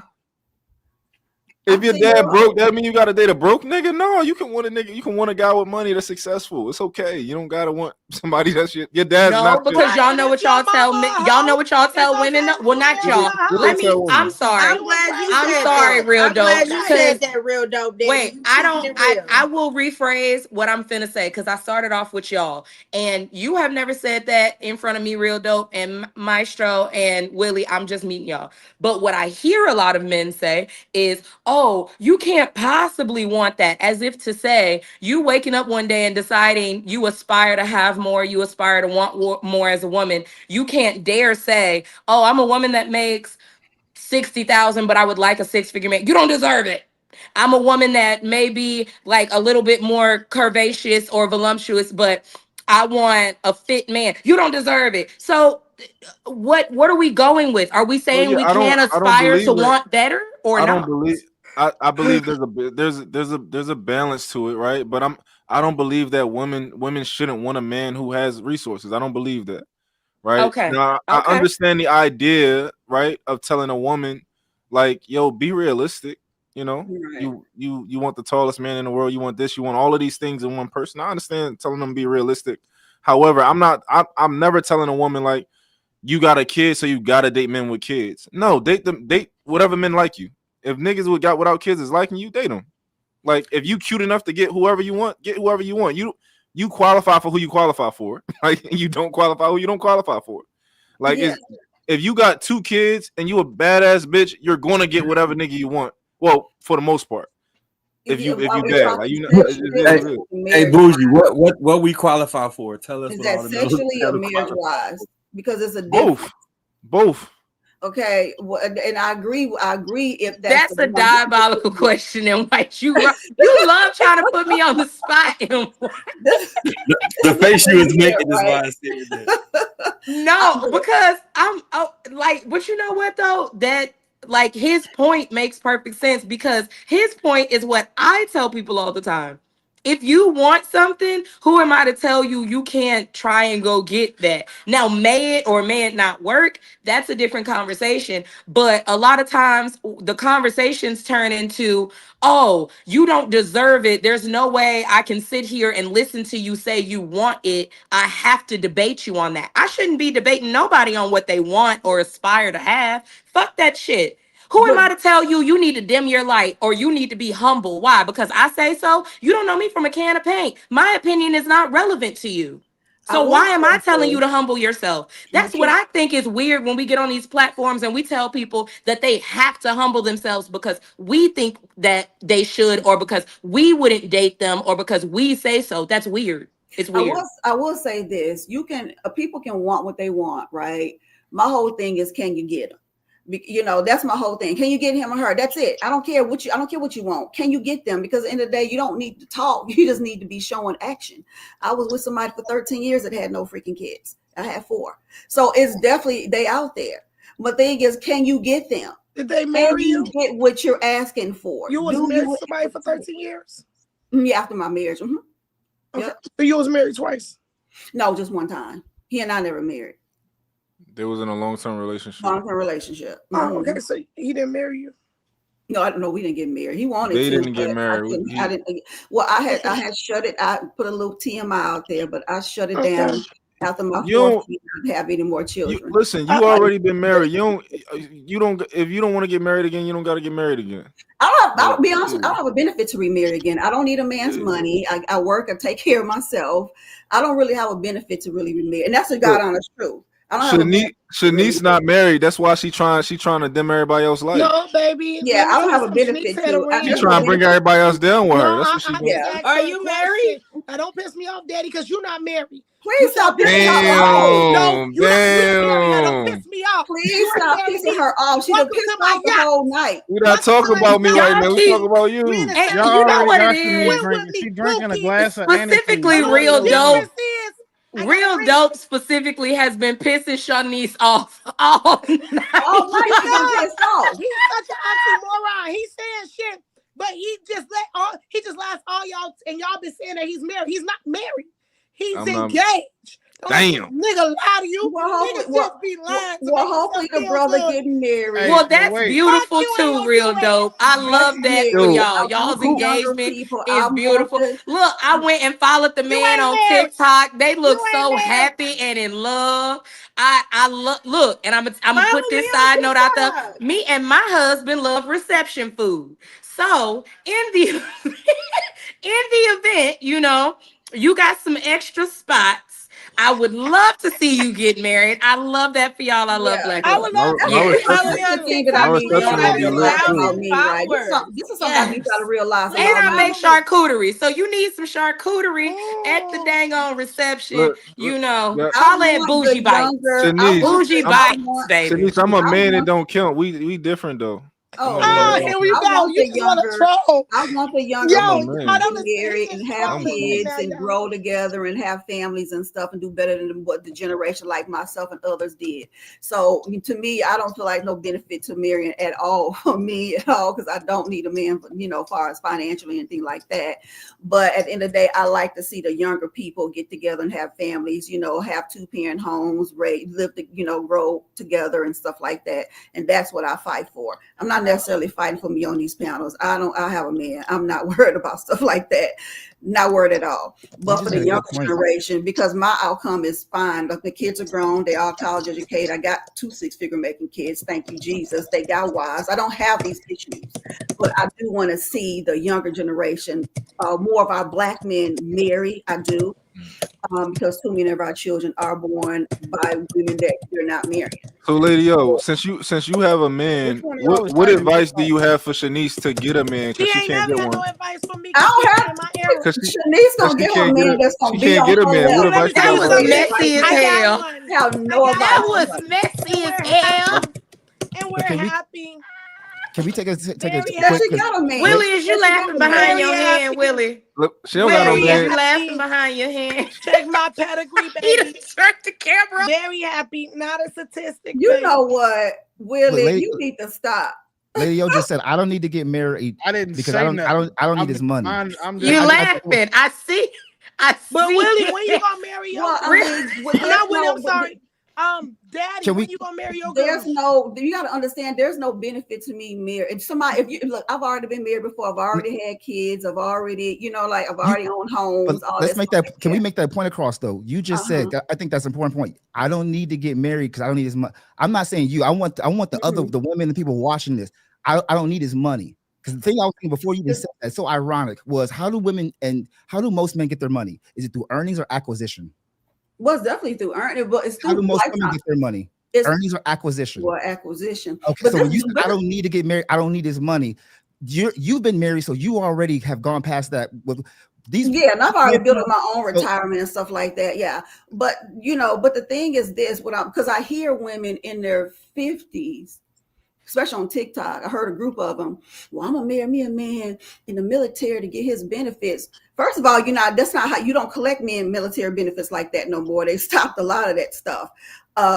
It's a certain, because I've talked to women in the insurance industry who've been married 20, 30 years to men in the military. They unalive, they couldn't collect their benefits, especially if they worked. So we have to understand that as well. So the thing is, if like I've been way past childbearing years. My thing is build yourself up so that you don't need that at the end of the day. You don't. Now, I'm not saying I wouldn't marry somebody, but I'm saying there's no benefit. I'm not jumping out there like people on the internet searching for men and husbands and stuff like that. I don't have a benefit to just go do it just because, you know what I mean? I'm married just because, take that back. But I'm saying some women in their 50s are doing it because they have not set themselves up for retirement. They have not set themselves up in their lifetime. Because at the end of the day, most of us are broke in retirement. That's just the bottom line. That's what I do for a living. I work in insurance. Most people are broke anyway. In retirement, they are. So now you're at the end. You're at the end. You know that you don't have your retirement. Now you probably got some health issues going on. Now you think, okay, let me go see if I can go be with Johnny, who worked at the post office for 30 years. That's not how that's going to work. Because Johnny right now don't want to get married. I hate to be on the. I hate siding with these unruly women. But the craziest shit that I heard tonight was, and damn, I hate saying this out loud. I almost don't want to, but I would be disingenuous if I didn't. So fuck it. There is immense benefit in a man getting married. There is a immense benefit in having someone that you can invest in, build with, and grow in and trust. When you're younger, for sure, but not when doesn't you're matter. That's the thing. So putting a limit on age, right? And not again, this isn't to you personally, but a lot of the times people add these different filters and parameters to fit their current situation or to avoid being a hit dog hollering about whatever the advice is. Okay. And what I've learned is that, like, with age also comes wisdom. Because when I was young, I didn't value being married. Soon as something happened, I got divorced. I went and filed, it was over with. Me now at my age, I look forward to getting married again because I have a life that I want to share with someone. And then more importantly, just for my selfish reasons, I want my son and daughter to see me loving a black woman properly, because it'll teach my son how to love a woman, and it'll teach my daughter what to expect from a man.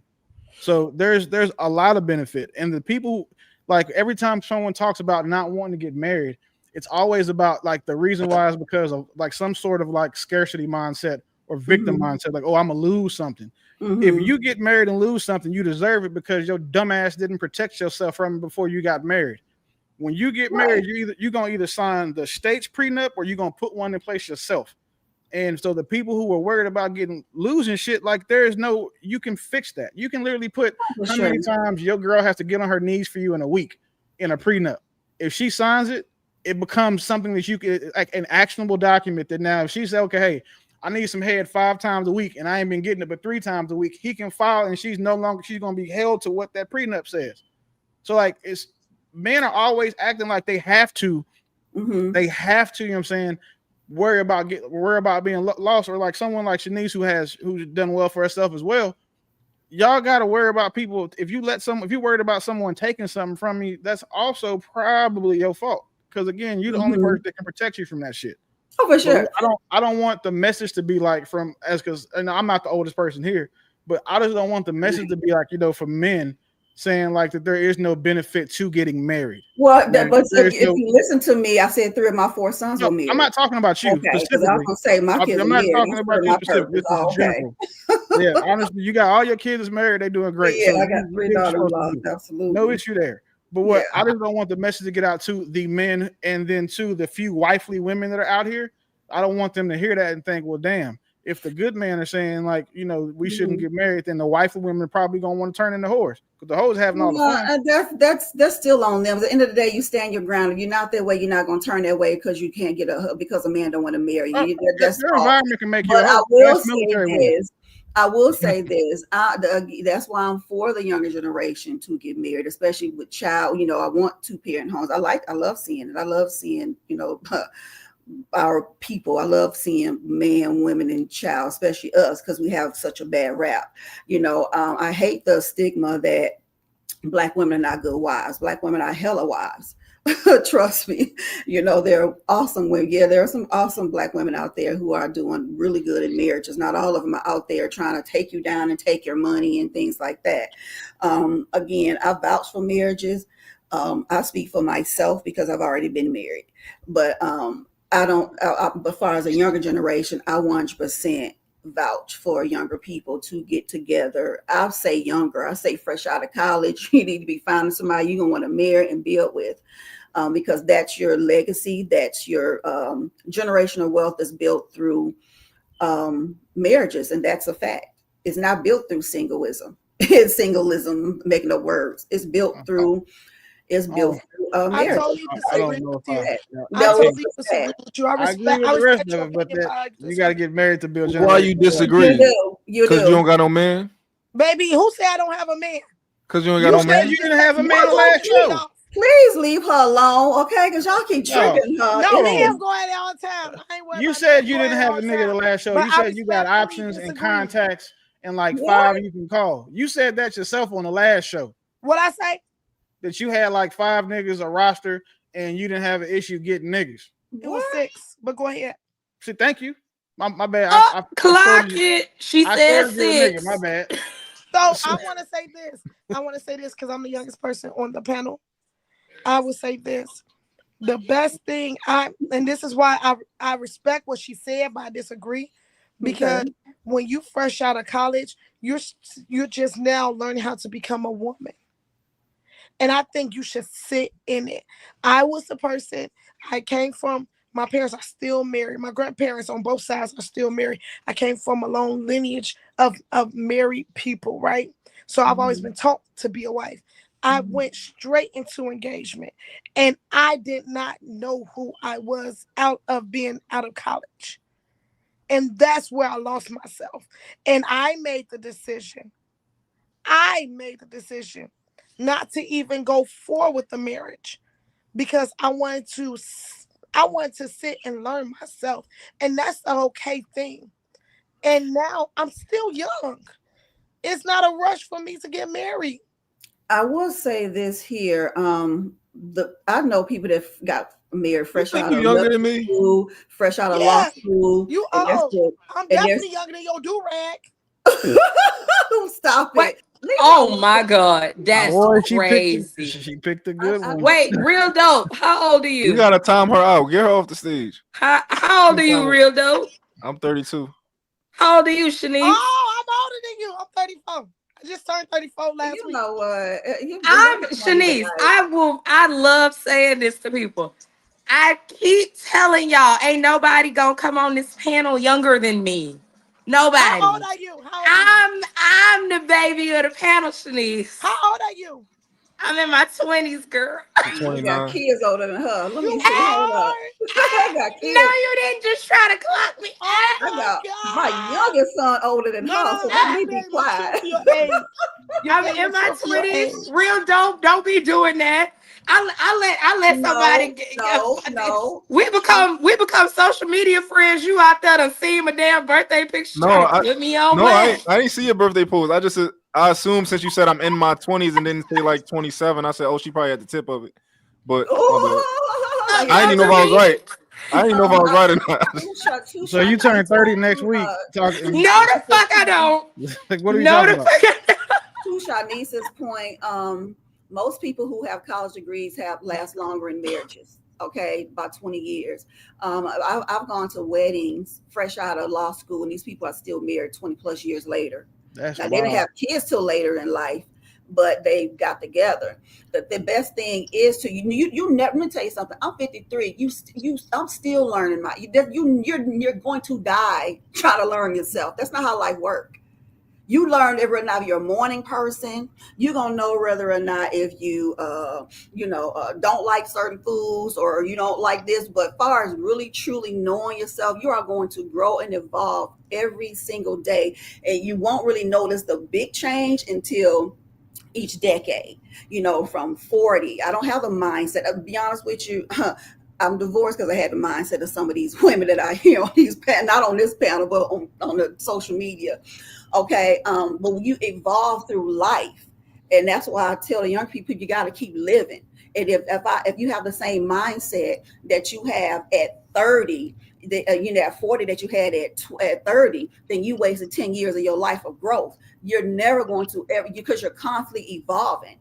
That's it. You're constantly evolving. And so when we use that, I don't know myself. Yeah, you do. Yeah, you do. You know yourself from the age of 7. You have already grown into the person that you're going to be. You're just evolving from there. You're just growing and maturing each day and each year. That's just how it works. So, and this is what keeps Black women single, because we think that, oh my God, I'm so young, you need to go out here and experience the world. You're heartbroken. Now you need therapy. You got all this other stuff going on that you created in your life because you feel like you didn't know yourself. And that's just how, and that has really screwed us up. It really has. Look, find you somebody to grow with in this world. You don't necessarily, maybe if you don't get married at 24, 25, because we all know that the average age is 28 years old for a woman. I think that's the best age to be married. But don't go that's a terrible age. That's a terrible age. Why are we giving these people? Why are we creating hoe years? Well, no, I heard wonder years. Why are we creating hoe years? But it does. I get what you're saying, right? But that's just saying. But I know somebody don't like stats over here.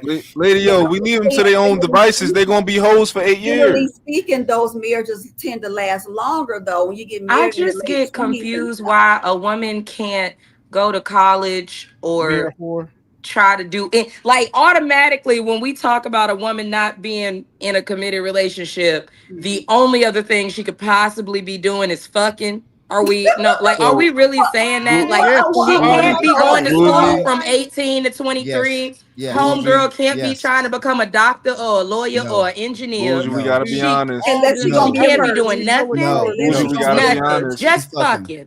Just fucking. You know damn well when they say I need to find myself, they talking about they need to go through their whole phase. Girls be backpacking across Europe. No, they don't. Girls don't be even have a passport while fucking with somebody at the yes, same time. they do. Wait, I want to fact check that. I want to fact check if more women or men have. No, it's not more women than men. It's 18. Women ages 18 to 23. You make sure you stick to the same thing you just said, because these hoes are not backpacking through Europe, and if they are, they still collected miles of European dick. It's just in kilometers now. Sir. He said it's in kilometers now. Kilometer. Willie, are you always this negative about women? No, I'm just negative about whores, 5% like in hoes. So if you feel that I'm negative, just make sure it's not because But I'm no, speaking to I'm like. not saying I didn't bring up whores. You'll keep saying whores. I said why a woman Maestro can't brought up be whores. doing. I supported his point. You right. Now- Okay, he brought it up. But I'm just saying women can't be doing nothing else besides fucking. That's all they doing. Let me They tell not you getting an why. education. They No, not doing furthering both. in their Let me tell you careers. why. They not trying to stack up money. Let me tell you They why. not trying to do Let me tell you nothing. why. Just Only fucking. 5%, only 5% of young adults are virgins. That's why they're fucking. And then not only that, according to the CDC, 12.3% of females and 14% of males are virgins. That means more males are virgins from the ages of 20 to 24. So more men are going without the coop. So, It's not that they women going are We didn't need more stats for that. We didn't need stats for that. fuck. We ain't need stats for that. Go ahead, lady. We didn't need stats for Somebody in the that. chat just called me daycare. What you say? I need no stats for that. We didn't need stats for that. Like there's sometimes when we I don't need need stats for stats. the ladies though, because Did somebody in the chat just call me daycare? Did they say? Did they? Don't read the chat. Y'all know they I was dogging about me to say out. you never read the My chat. gray hair and everything. I Majority know of they done them got me don't real They good done called down me there. daycare. I done got on here and said I'm They in my probably called 20s. me Now the they calling trip. me They probably daycare. called me a trip with all Okay, this I'm gray There hair are done. and good shit. prominent people in the chat, but Ain't no telling majority what of they them done is called on me. They say I'm scrap. probably about to die. Huh? Hey, I'm not gonna hold you. You being generous, Shanice, saying it's good prominent people in the chat. It might be It's some not. decent, it might be some decent niggas, but the rest of these is hyenas and fuck niggas. No, for real. They are. You ain't wrong. You read the Let 'em know. comments. Like, It be the people in the Living chat. in trailers. I went back to the chat yesterday. You know what? Of the people that was talking crap, they pictures. I was like, child. I appreciate that Ain't worth sentiment talking. though, Ain't Willie, worth commenting. because when I be up here on Thursdays on the regular, the everybody that be up here be making it seem like I'm supposed to be scared of the chat or something. But you're right. It do be the damn the hoes and the pookies and the ray rays and yeah. It don't be no look at it pookies this and way. Ray Rays. You know, These niggas ain't get no pussy. you know how crazy you Don't gotta be be Ray Ray. like to support, and not only are you She said, supporting keep by her name watching, out of it. you You actually right, in the Ray. I'm comments sorry. I'm so sorry. participating and talking shit to a bunch of strangers, right? It's just Pookie. Right. It's just pookies. The pookies and the Listen, 304s. these niggas and they can't even send super chats. Do you hear me? Lame as they These ain't niggas even don't get got $2 in the chat. They don't even got $2 I to get their peeped. shit Motherfucker read. done been on here for peeped. 6 hours, only that. accumulated Hey, 20 yo. super chats. Y'all And are they piss and they all me and poor. Willie. Just to roast the chat. Yeah, Y'all are me and piss Willie. they all poor. me and him. Just want to flame their asses real quick. Y'all gotta They're stop. Y'all poor gotta as Yeah, but hell. y'all still coming up with excuses for whole years. Y'all can go out the chat all y'all want. You know what I'm saying? It's the chat the reason why we here. I've been watching Lapeef for like 3-4 years now, and this is the first time I came up. And I didn't talk my mess, but I showed up. You know what I'm saying? So And it is that what I it can is. respect though, I'm just because keeping it it's real. certain people in this chat that get on here and talk the most shit every single week. And every time JR put the link in that chat, they do not bring their ass up here. They At scared all. of you. They scared of you, Bougie. So They is. They probably is. They probably is. They're probably terrified that the way that they be saying I emasculate men, they're gonna get emasculated. But little do they know, if you want to get skint and bent, I'll peg you. He just sent the link right now. You sitting down there in the comments and you're an angry man because you haven't been pegged, and I understand it. That's all. That's why I'm worried about. That's why I understand it. I don't I know would be why mad y'all if I was a be man on too, the because I internet. love being skint and bent. I love it when my husband beat me through the mattress. So if that's what you might need, I respect it. I understand it. For Y'all bum continue ass though. chat troll, somebody sent 100. Okay. Oh, Willie, you did 100. that. That's not even enough to pay a bill, baby. That's all you got. That's some phone. That's half of the phone bill money. Listen. All I'm gonna say is this, Shanice. That's not a battle that you want to shoot my direction. What I want to shoot? What? Who am I shooting? Like, just to be clear, if you gotta, that's the wrong tree to bark up on with the not enough money to pay bills part. That's when. Who said that? I said that about you. Why you assuming we broke, Shanice? Who said that about you? We And they said they ugly too. Who said that about you? Wait, hold on, and wait, real quick. Since we talking about the chat, so if you notice, it's always the same 3 or 4 people in here, right? And I'm not gonna say their names unless one of them super chat me and ask me to do it. But if you go look at their profile pictures, they life don't match their comments. No, for real. I ain't gonna hold you. My best friend say you clocking T, Willie. My No, best that's friend gay. say you Don't- clocking don't- T. don't- y'all leave that shit to the trannies that came up with that little symbol. I'm cool. I don't do none of that. Because people filter their for real. pictures. Willie, you are debauchery. Are you like Willie- this? And Willie what day ain't do wrong. you come on the He ain't panel, wrong. Willie? What day do you come up here? No, for Tuesdays and it was Wednesdays some and people. Sundays. Yo, I kid y'all not. It was some people that follow me on Instagram. I don't even use Instagram. They think they know my whole life. Dumb. No, but like that's so. What I'm saying is right. So people like just like this is the thing. If you have like all these fantastic, top tier opinions, you just need to also live in a reality that also matches your opinion. And if you look at the commentary and the critiques that these people in the chat are giving, the only things they talk about are the shit that they feel triggered by. So when we talk about hoes, the hoes start commenting. When we start talking about broke niggas, the broke niggas start commenting. When we start talking about fat bitches, the fat bitches start commenting. So whoever is hit it, who's gonna comment, the thing is they just all poor because they won't super chat nothing. A hit dog, a holler at the end of the day. That's all that is. No, A hit dog or holler and a hit hoe get fucked. That's what happened in these chats. I'm screaming. And I know I'm not the only person that has ever noticed that the people that are in the super chats saying all of these terrible things about us and the chat in general are the same people that you find in your requests to follow you and liking all of your pictures. They like all of your pictures. They want to leave comments. They want to have prolonged conversations. They want to say everything else, but then come over here and they call you everything but a child of God. Just say you're Somebody a fan. just gave him $100. If you look at some of these That's comments, us they be the too. same ones ask you, hey man, can you show me how you would talk about how you can teach people to make money? But in the comments, they begging, talking about Willie, go change your smoke detector, you bum ass nigga. Like, cool. All right. What's up? I'll be that. My smoke detector gonna stay going off now. I'm gonna make it a staple of the show. Willie, me and you might have some of the same energy. Some of that I don't give a fuck energy. Fuck them folks energy. But I'm here for it. Willie, how you send $100 super chat? It only said $99.99. Bro, my super chat is God tier. Damn. They wait for us to get on to make their lives better. Yeah. They wait for us to I get on thought to I make their saw lives better. $100. 99, same thing, right? Yeah, but No, I it sent more didn't give money me that than you. option. That's the problem. Yeah, it didn't give me that option. Yeah. So me and Mont, the worst two niggas to go to a strip club together because it's the competition. We have a very competitive spirit. So I feel like he's about to send another super chat. So I got mine queued up in case he does do it. I ain't only going, spend 500 per account. I ain't gonna go to no strip clubs with you because Oh, I it's like a to, max. I like to take $30. And I ain't $30.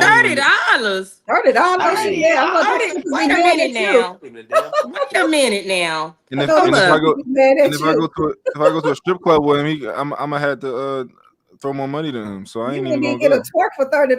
Come on now. Now, first of all, let's talk about this. I can show you how to make $30 stretch in a strip Wait a club. minute. The wing, a 10-piece wing, which is what I assume because you're a grown ass man, and if I catch you eating a 6-piece, something is wrong.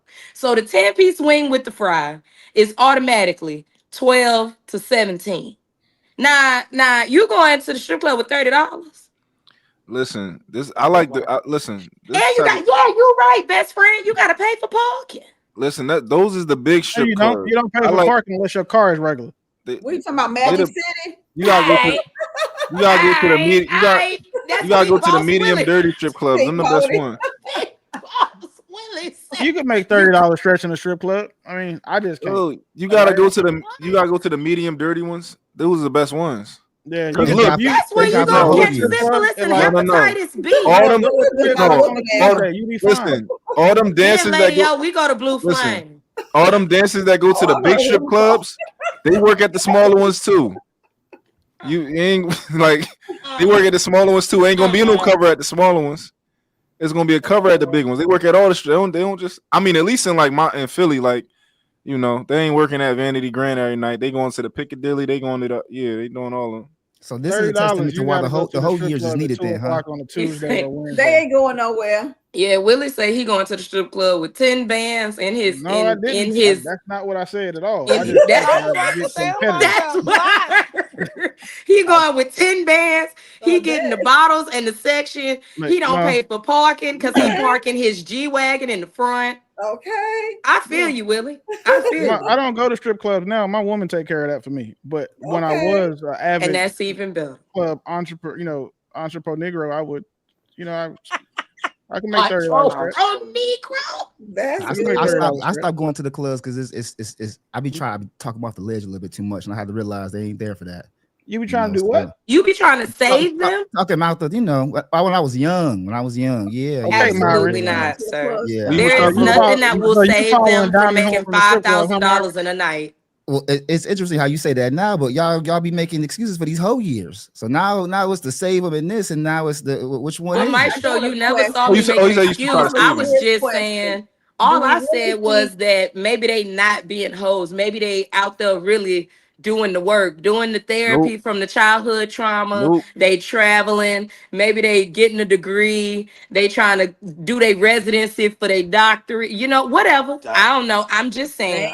I'm just trying to speak positivity into the live, y'all. They ain't coming out versions. What you say, Shanice? We respect the hoes. We respect the hoes. Y'all gotta respect the hoes. Hey, but real quick, I think that we need to have a quick intervention, Maestro. Because you just said that you go to the strip club and try to save hoes. When I was young, I'm 38 years old right now. You know what I'm saying? But that means it's still in you because you saw what Myron was doing. You say the Gatorade commercial? It ain't still. It ain't like what? Yeah. No. Like I grew out of that stuff.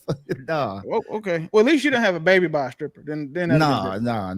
Definitely not. I told you I was celibate for a while. We tell women they standard is their baby daddy. Not trying to be funny, but for men it works both ways. You got to, you can't be up here on these panels talking about I'm a big boss lady and you got kids by niggas that work at Walmart. And whoa. No, I'm gonna disagree with you there, Willie. No, it ain't the same thing. It ain't that we can't say. Wait a minute now. We can't say because we can't say a man would not get a woman that's a waitress. A man wouldn't get a woman that doesn't have any financial value. We can't say that. Saying that, but I'm saying that's his standard. I'm saying that's his standard. Because if you have a child with someone, that makes that person your standard. No, I don't know about that. No. We just don't know about that. We just said that if women have the choices to have the children, and all we get to do is impregnate them, then you can now say. Cool. So let's change my. So Willie, you saying that you are the standard for your baby moms? Huh? You are the standard for the women, your ex-wife and all them. You goddamn right. They gonna find another you? No. So how you the standard? Wait. To be fair, you are the unicorn. Wait. To be fair, I can't say no. All I can say is they have not. Yeah. They not. Is that because they don't get no higher than their baby daddy? Is that what it is? Listen. But so the difference is, right? When people that say, hey, a lot of times we be on these panels and some of these unruly hyena panel guests would be like, well, you got kids by multiple women. I'm like, that's cool. I have kids by multiple high achieving women with doctorate degrees. So that being a fact, it's not like I was out here having babies by bitches that work at Walmart. I'm not, or Lash Text or no shit like that. So there is a difference. There is a huge difference. I don't know, Willie. I don't know. I think Drake tries to get away with it all the time. I think Drake tries to get away with that because Drake has a baby by a porn star. No, metaphorically speaking, rappers and all types of people try to have these days. Men usually don't get credit off of having children by a certain status, a woman of status. So you're saying men get more status by having children with women of status? So watch this. So I'm gonna ask you a question. I'm really crying, Ray. No, I'm crying too, girl. I'm gonna use Ray for example. So Ray, I'm gonna ask you a question. If your son, you got two sons, right? And one of them has a baby by a stripper.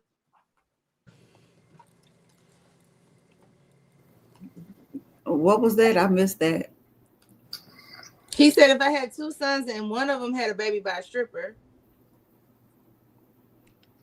And he's had a baby by a stripper.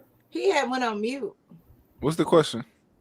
My bad. You had one by a stripper, and then the other one had a baby by an attorney. The stripper making more money on my side. On my side. On my mama. Well, let's Look, assume wait, she's not Shanice, selling you pussy watch too. Baddies? What you said? Which one Shanice, would you I watch want? Baddies? No, I said, Bring which your one would you be- baddest which one would you be bitch more proud out. of? Bring Prefer? your baddest bitch out.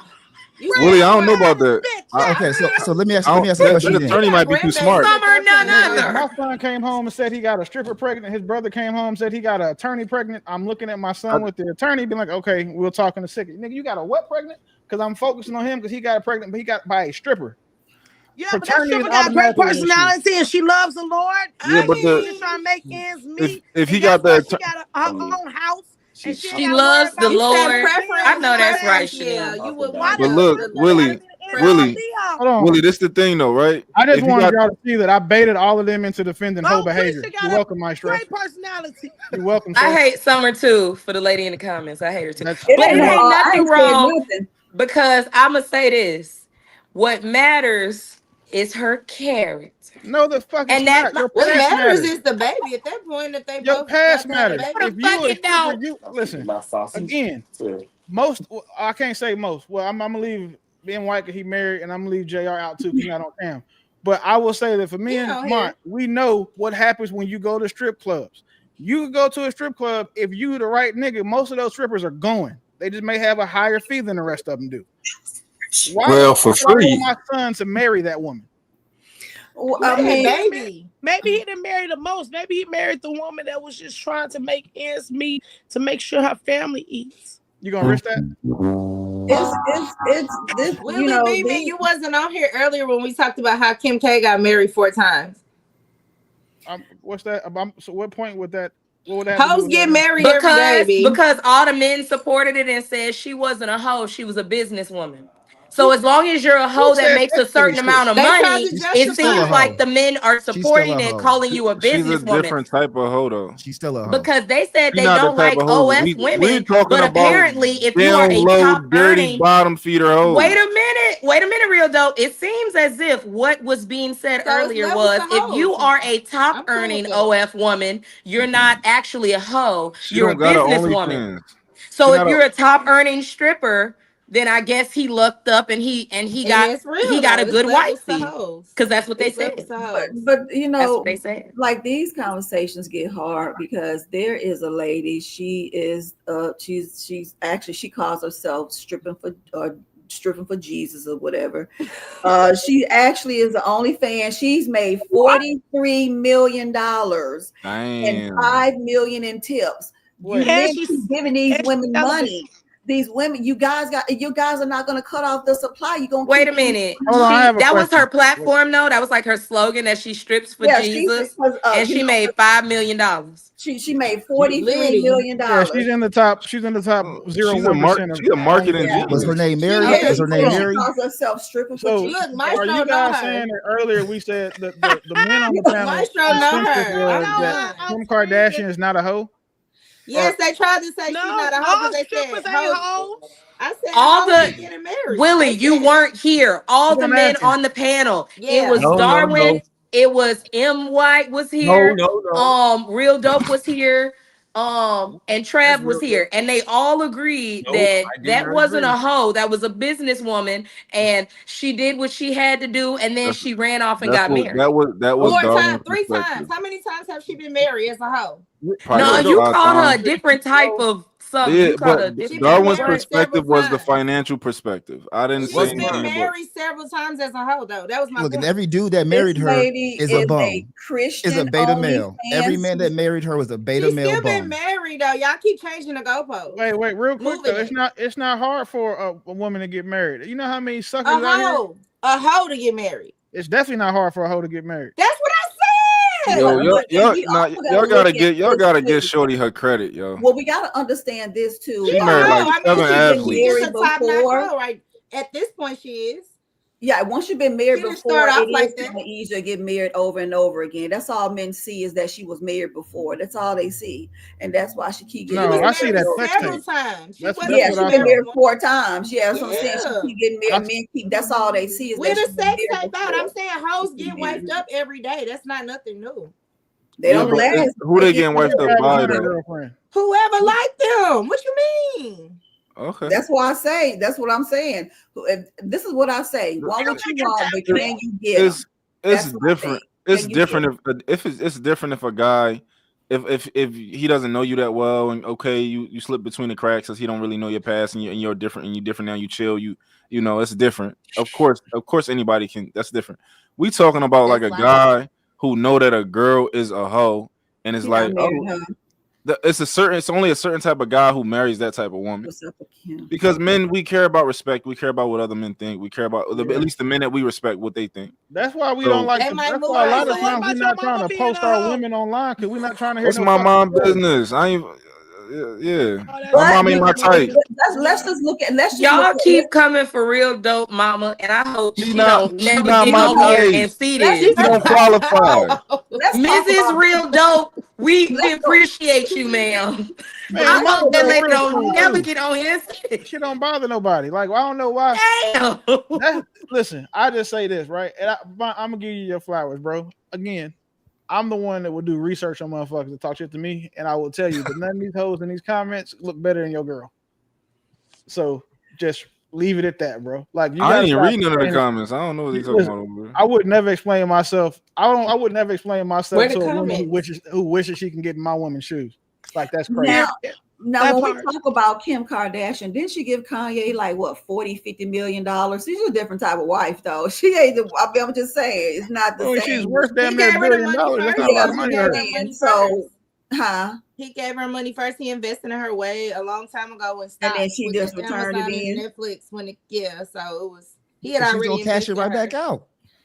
She got it right back. She got it That's back what in I'm the saying. divorce. So it's like, but I'm saying she's a hoe that got married several times. Being a hoe don't stop nobody from getting married. That was the only point I was How you making. going to use the exception and Because I use her because that's an example I can point to that everybody knows. I'm not gonna be one of them people to say, "Oh, my cousin," because they be lying. I'm gonna use a public example so y'all right. But we all know that the industry is like a little bit different. It's like it's very. She didn't start off as a celebrity. She started off as a stylist, and she did a sex tape. What are you saying? She was not in the celebrity industry. It's very common to date the same people. Unlike normal people like us, if Willie got a girlfriend, I would never date her after him.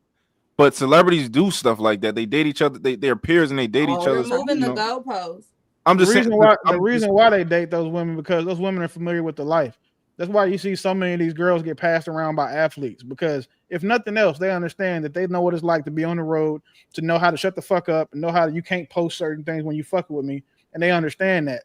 The civilians. The women who knew to it, you got to come in there and train them. Ain't nobody trying to train these girls to do nothing. Why they keep fucking that white girl? Here's what I have a question about. Why do the celebrity men feel like, oh, I want to get this woman after this man has had her because she made him look good or whatever, right? Like, put it like this. It's not like anybody's saying Alexis Sky's value went down. People are still being like, she's going to make me look good. She's the BBL girl. She pulling a girl like that looks good, right? Yeah, versus an average man will be like, oh, if we date amongst the same circle, if my homeboy say she's good at sex, she's educated, she could cook good, she listens. It confuses me. And I'm not even saying this facetiously because it's like, if you get a good reference that this woman is a good woman, why wouldn't you also want her just because you're a civilian, but a celebrity gets a good reference from a celebrity and he wants her? The reference is not that she's a good woman, it's that she's good in bed. Nobody is marrying Alexis Sky because of her fucking culinary skills. They marrying her because they seen that girl twerk and throw that shit back. Like she's got tapes out there. So niggas is like, oh, I want to fuck her too. They're not trying to marry because they're like, oh, you know what? She'd be cool raising my kids. She look like she can take care of a fucking plant. Like, no, that's not what the fuck they want her for. So they having kids with women that they truly feel like won't even raise their kids right. Clearly, these niggas are having kids. Future has 17 children. I mean, it's like so to those men, women are just like going to buy a car. Like, okay, cool. I already got a Lamborghini. Now I got to get a bitch to fit the car. So they go get one, and then they feel like they did something. It's not. And then two, okay, well, cool. So the girl that DeAndre Ayton just got roasted for flying out the Turks and leaving her because she wouldn't give him no cheeks. Another athlete posted her and was like, she probably didn't give you no cheeks because she just left him with me. So they share women. Like it's not, but me and Mont, we not doing that. If I know, listen, so make a fantastic world where I'm single and a girl is like fucking with me or in my inbox trying to talk to me. If I see that too many of my friends follow her, I'm not fucking with her because my friends are assassins. So if I see that 5, 6 of my friends, I know at least 3 of them fucked her. So I'm gonna call Mont and be like, Mont, hey, tell me about so and so. You're gonna be like, yeah, that's old work. Cool. Immediately not responding. We're not, and then we're not celebrities either. So you're saying we don't have anything that we really got to train you for other than not giving our pussy away, which is already damn near impossible to do for most men. So I'm not going to actually get with a girl who I don't fuck behind my homeboys. Like if I had gay female friends, I wouldn't fuck behind them either. Like it's a respect thing for me. Like, and then two, again, I don't want you like rubbing my head with the same head you touching like my homeboy. In my mind, it just don't fit for me. Like I can't know nobody that my woman was fucking with before. What you mean? I'm not gonna rub your head with the same hand that rubbed your homeboy. She gonna use the other hand. That was this hand. I'm gonna use this hand to rub your. To Willie's point, nobody's looking at Klay Thompson. No real man's looking at Klay Thompson with respect right now. Like that. That's not cute. What he's doing. I don't know, bro. She gave him a $300,000 watch that I want so bad. I don't know. You got to be true. It ain't cute. Like don't get it twisted. Boosie, Nick Cannon, all these people out here that y'all women think that we men look up to because they out here slanging it. No, they wrong too. They just as wrong as the hoes in the hoes. So we know you don't look up to those men. We know.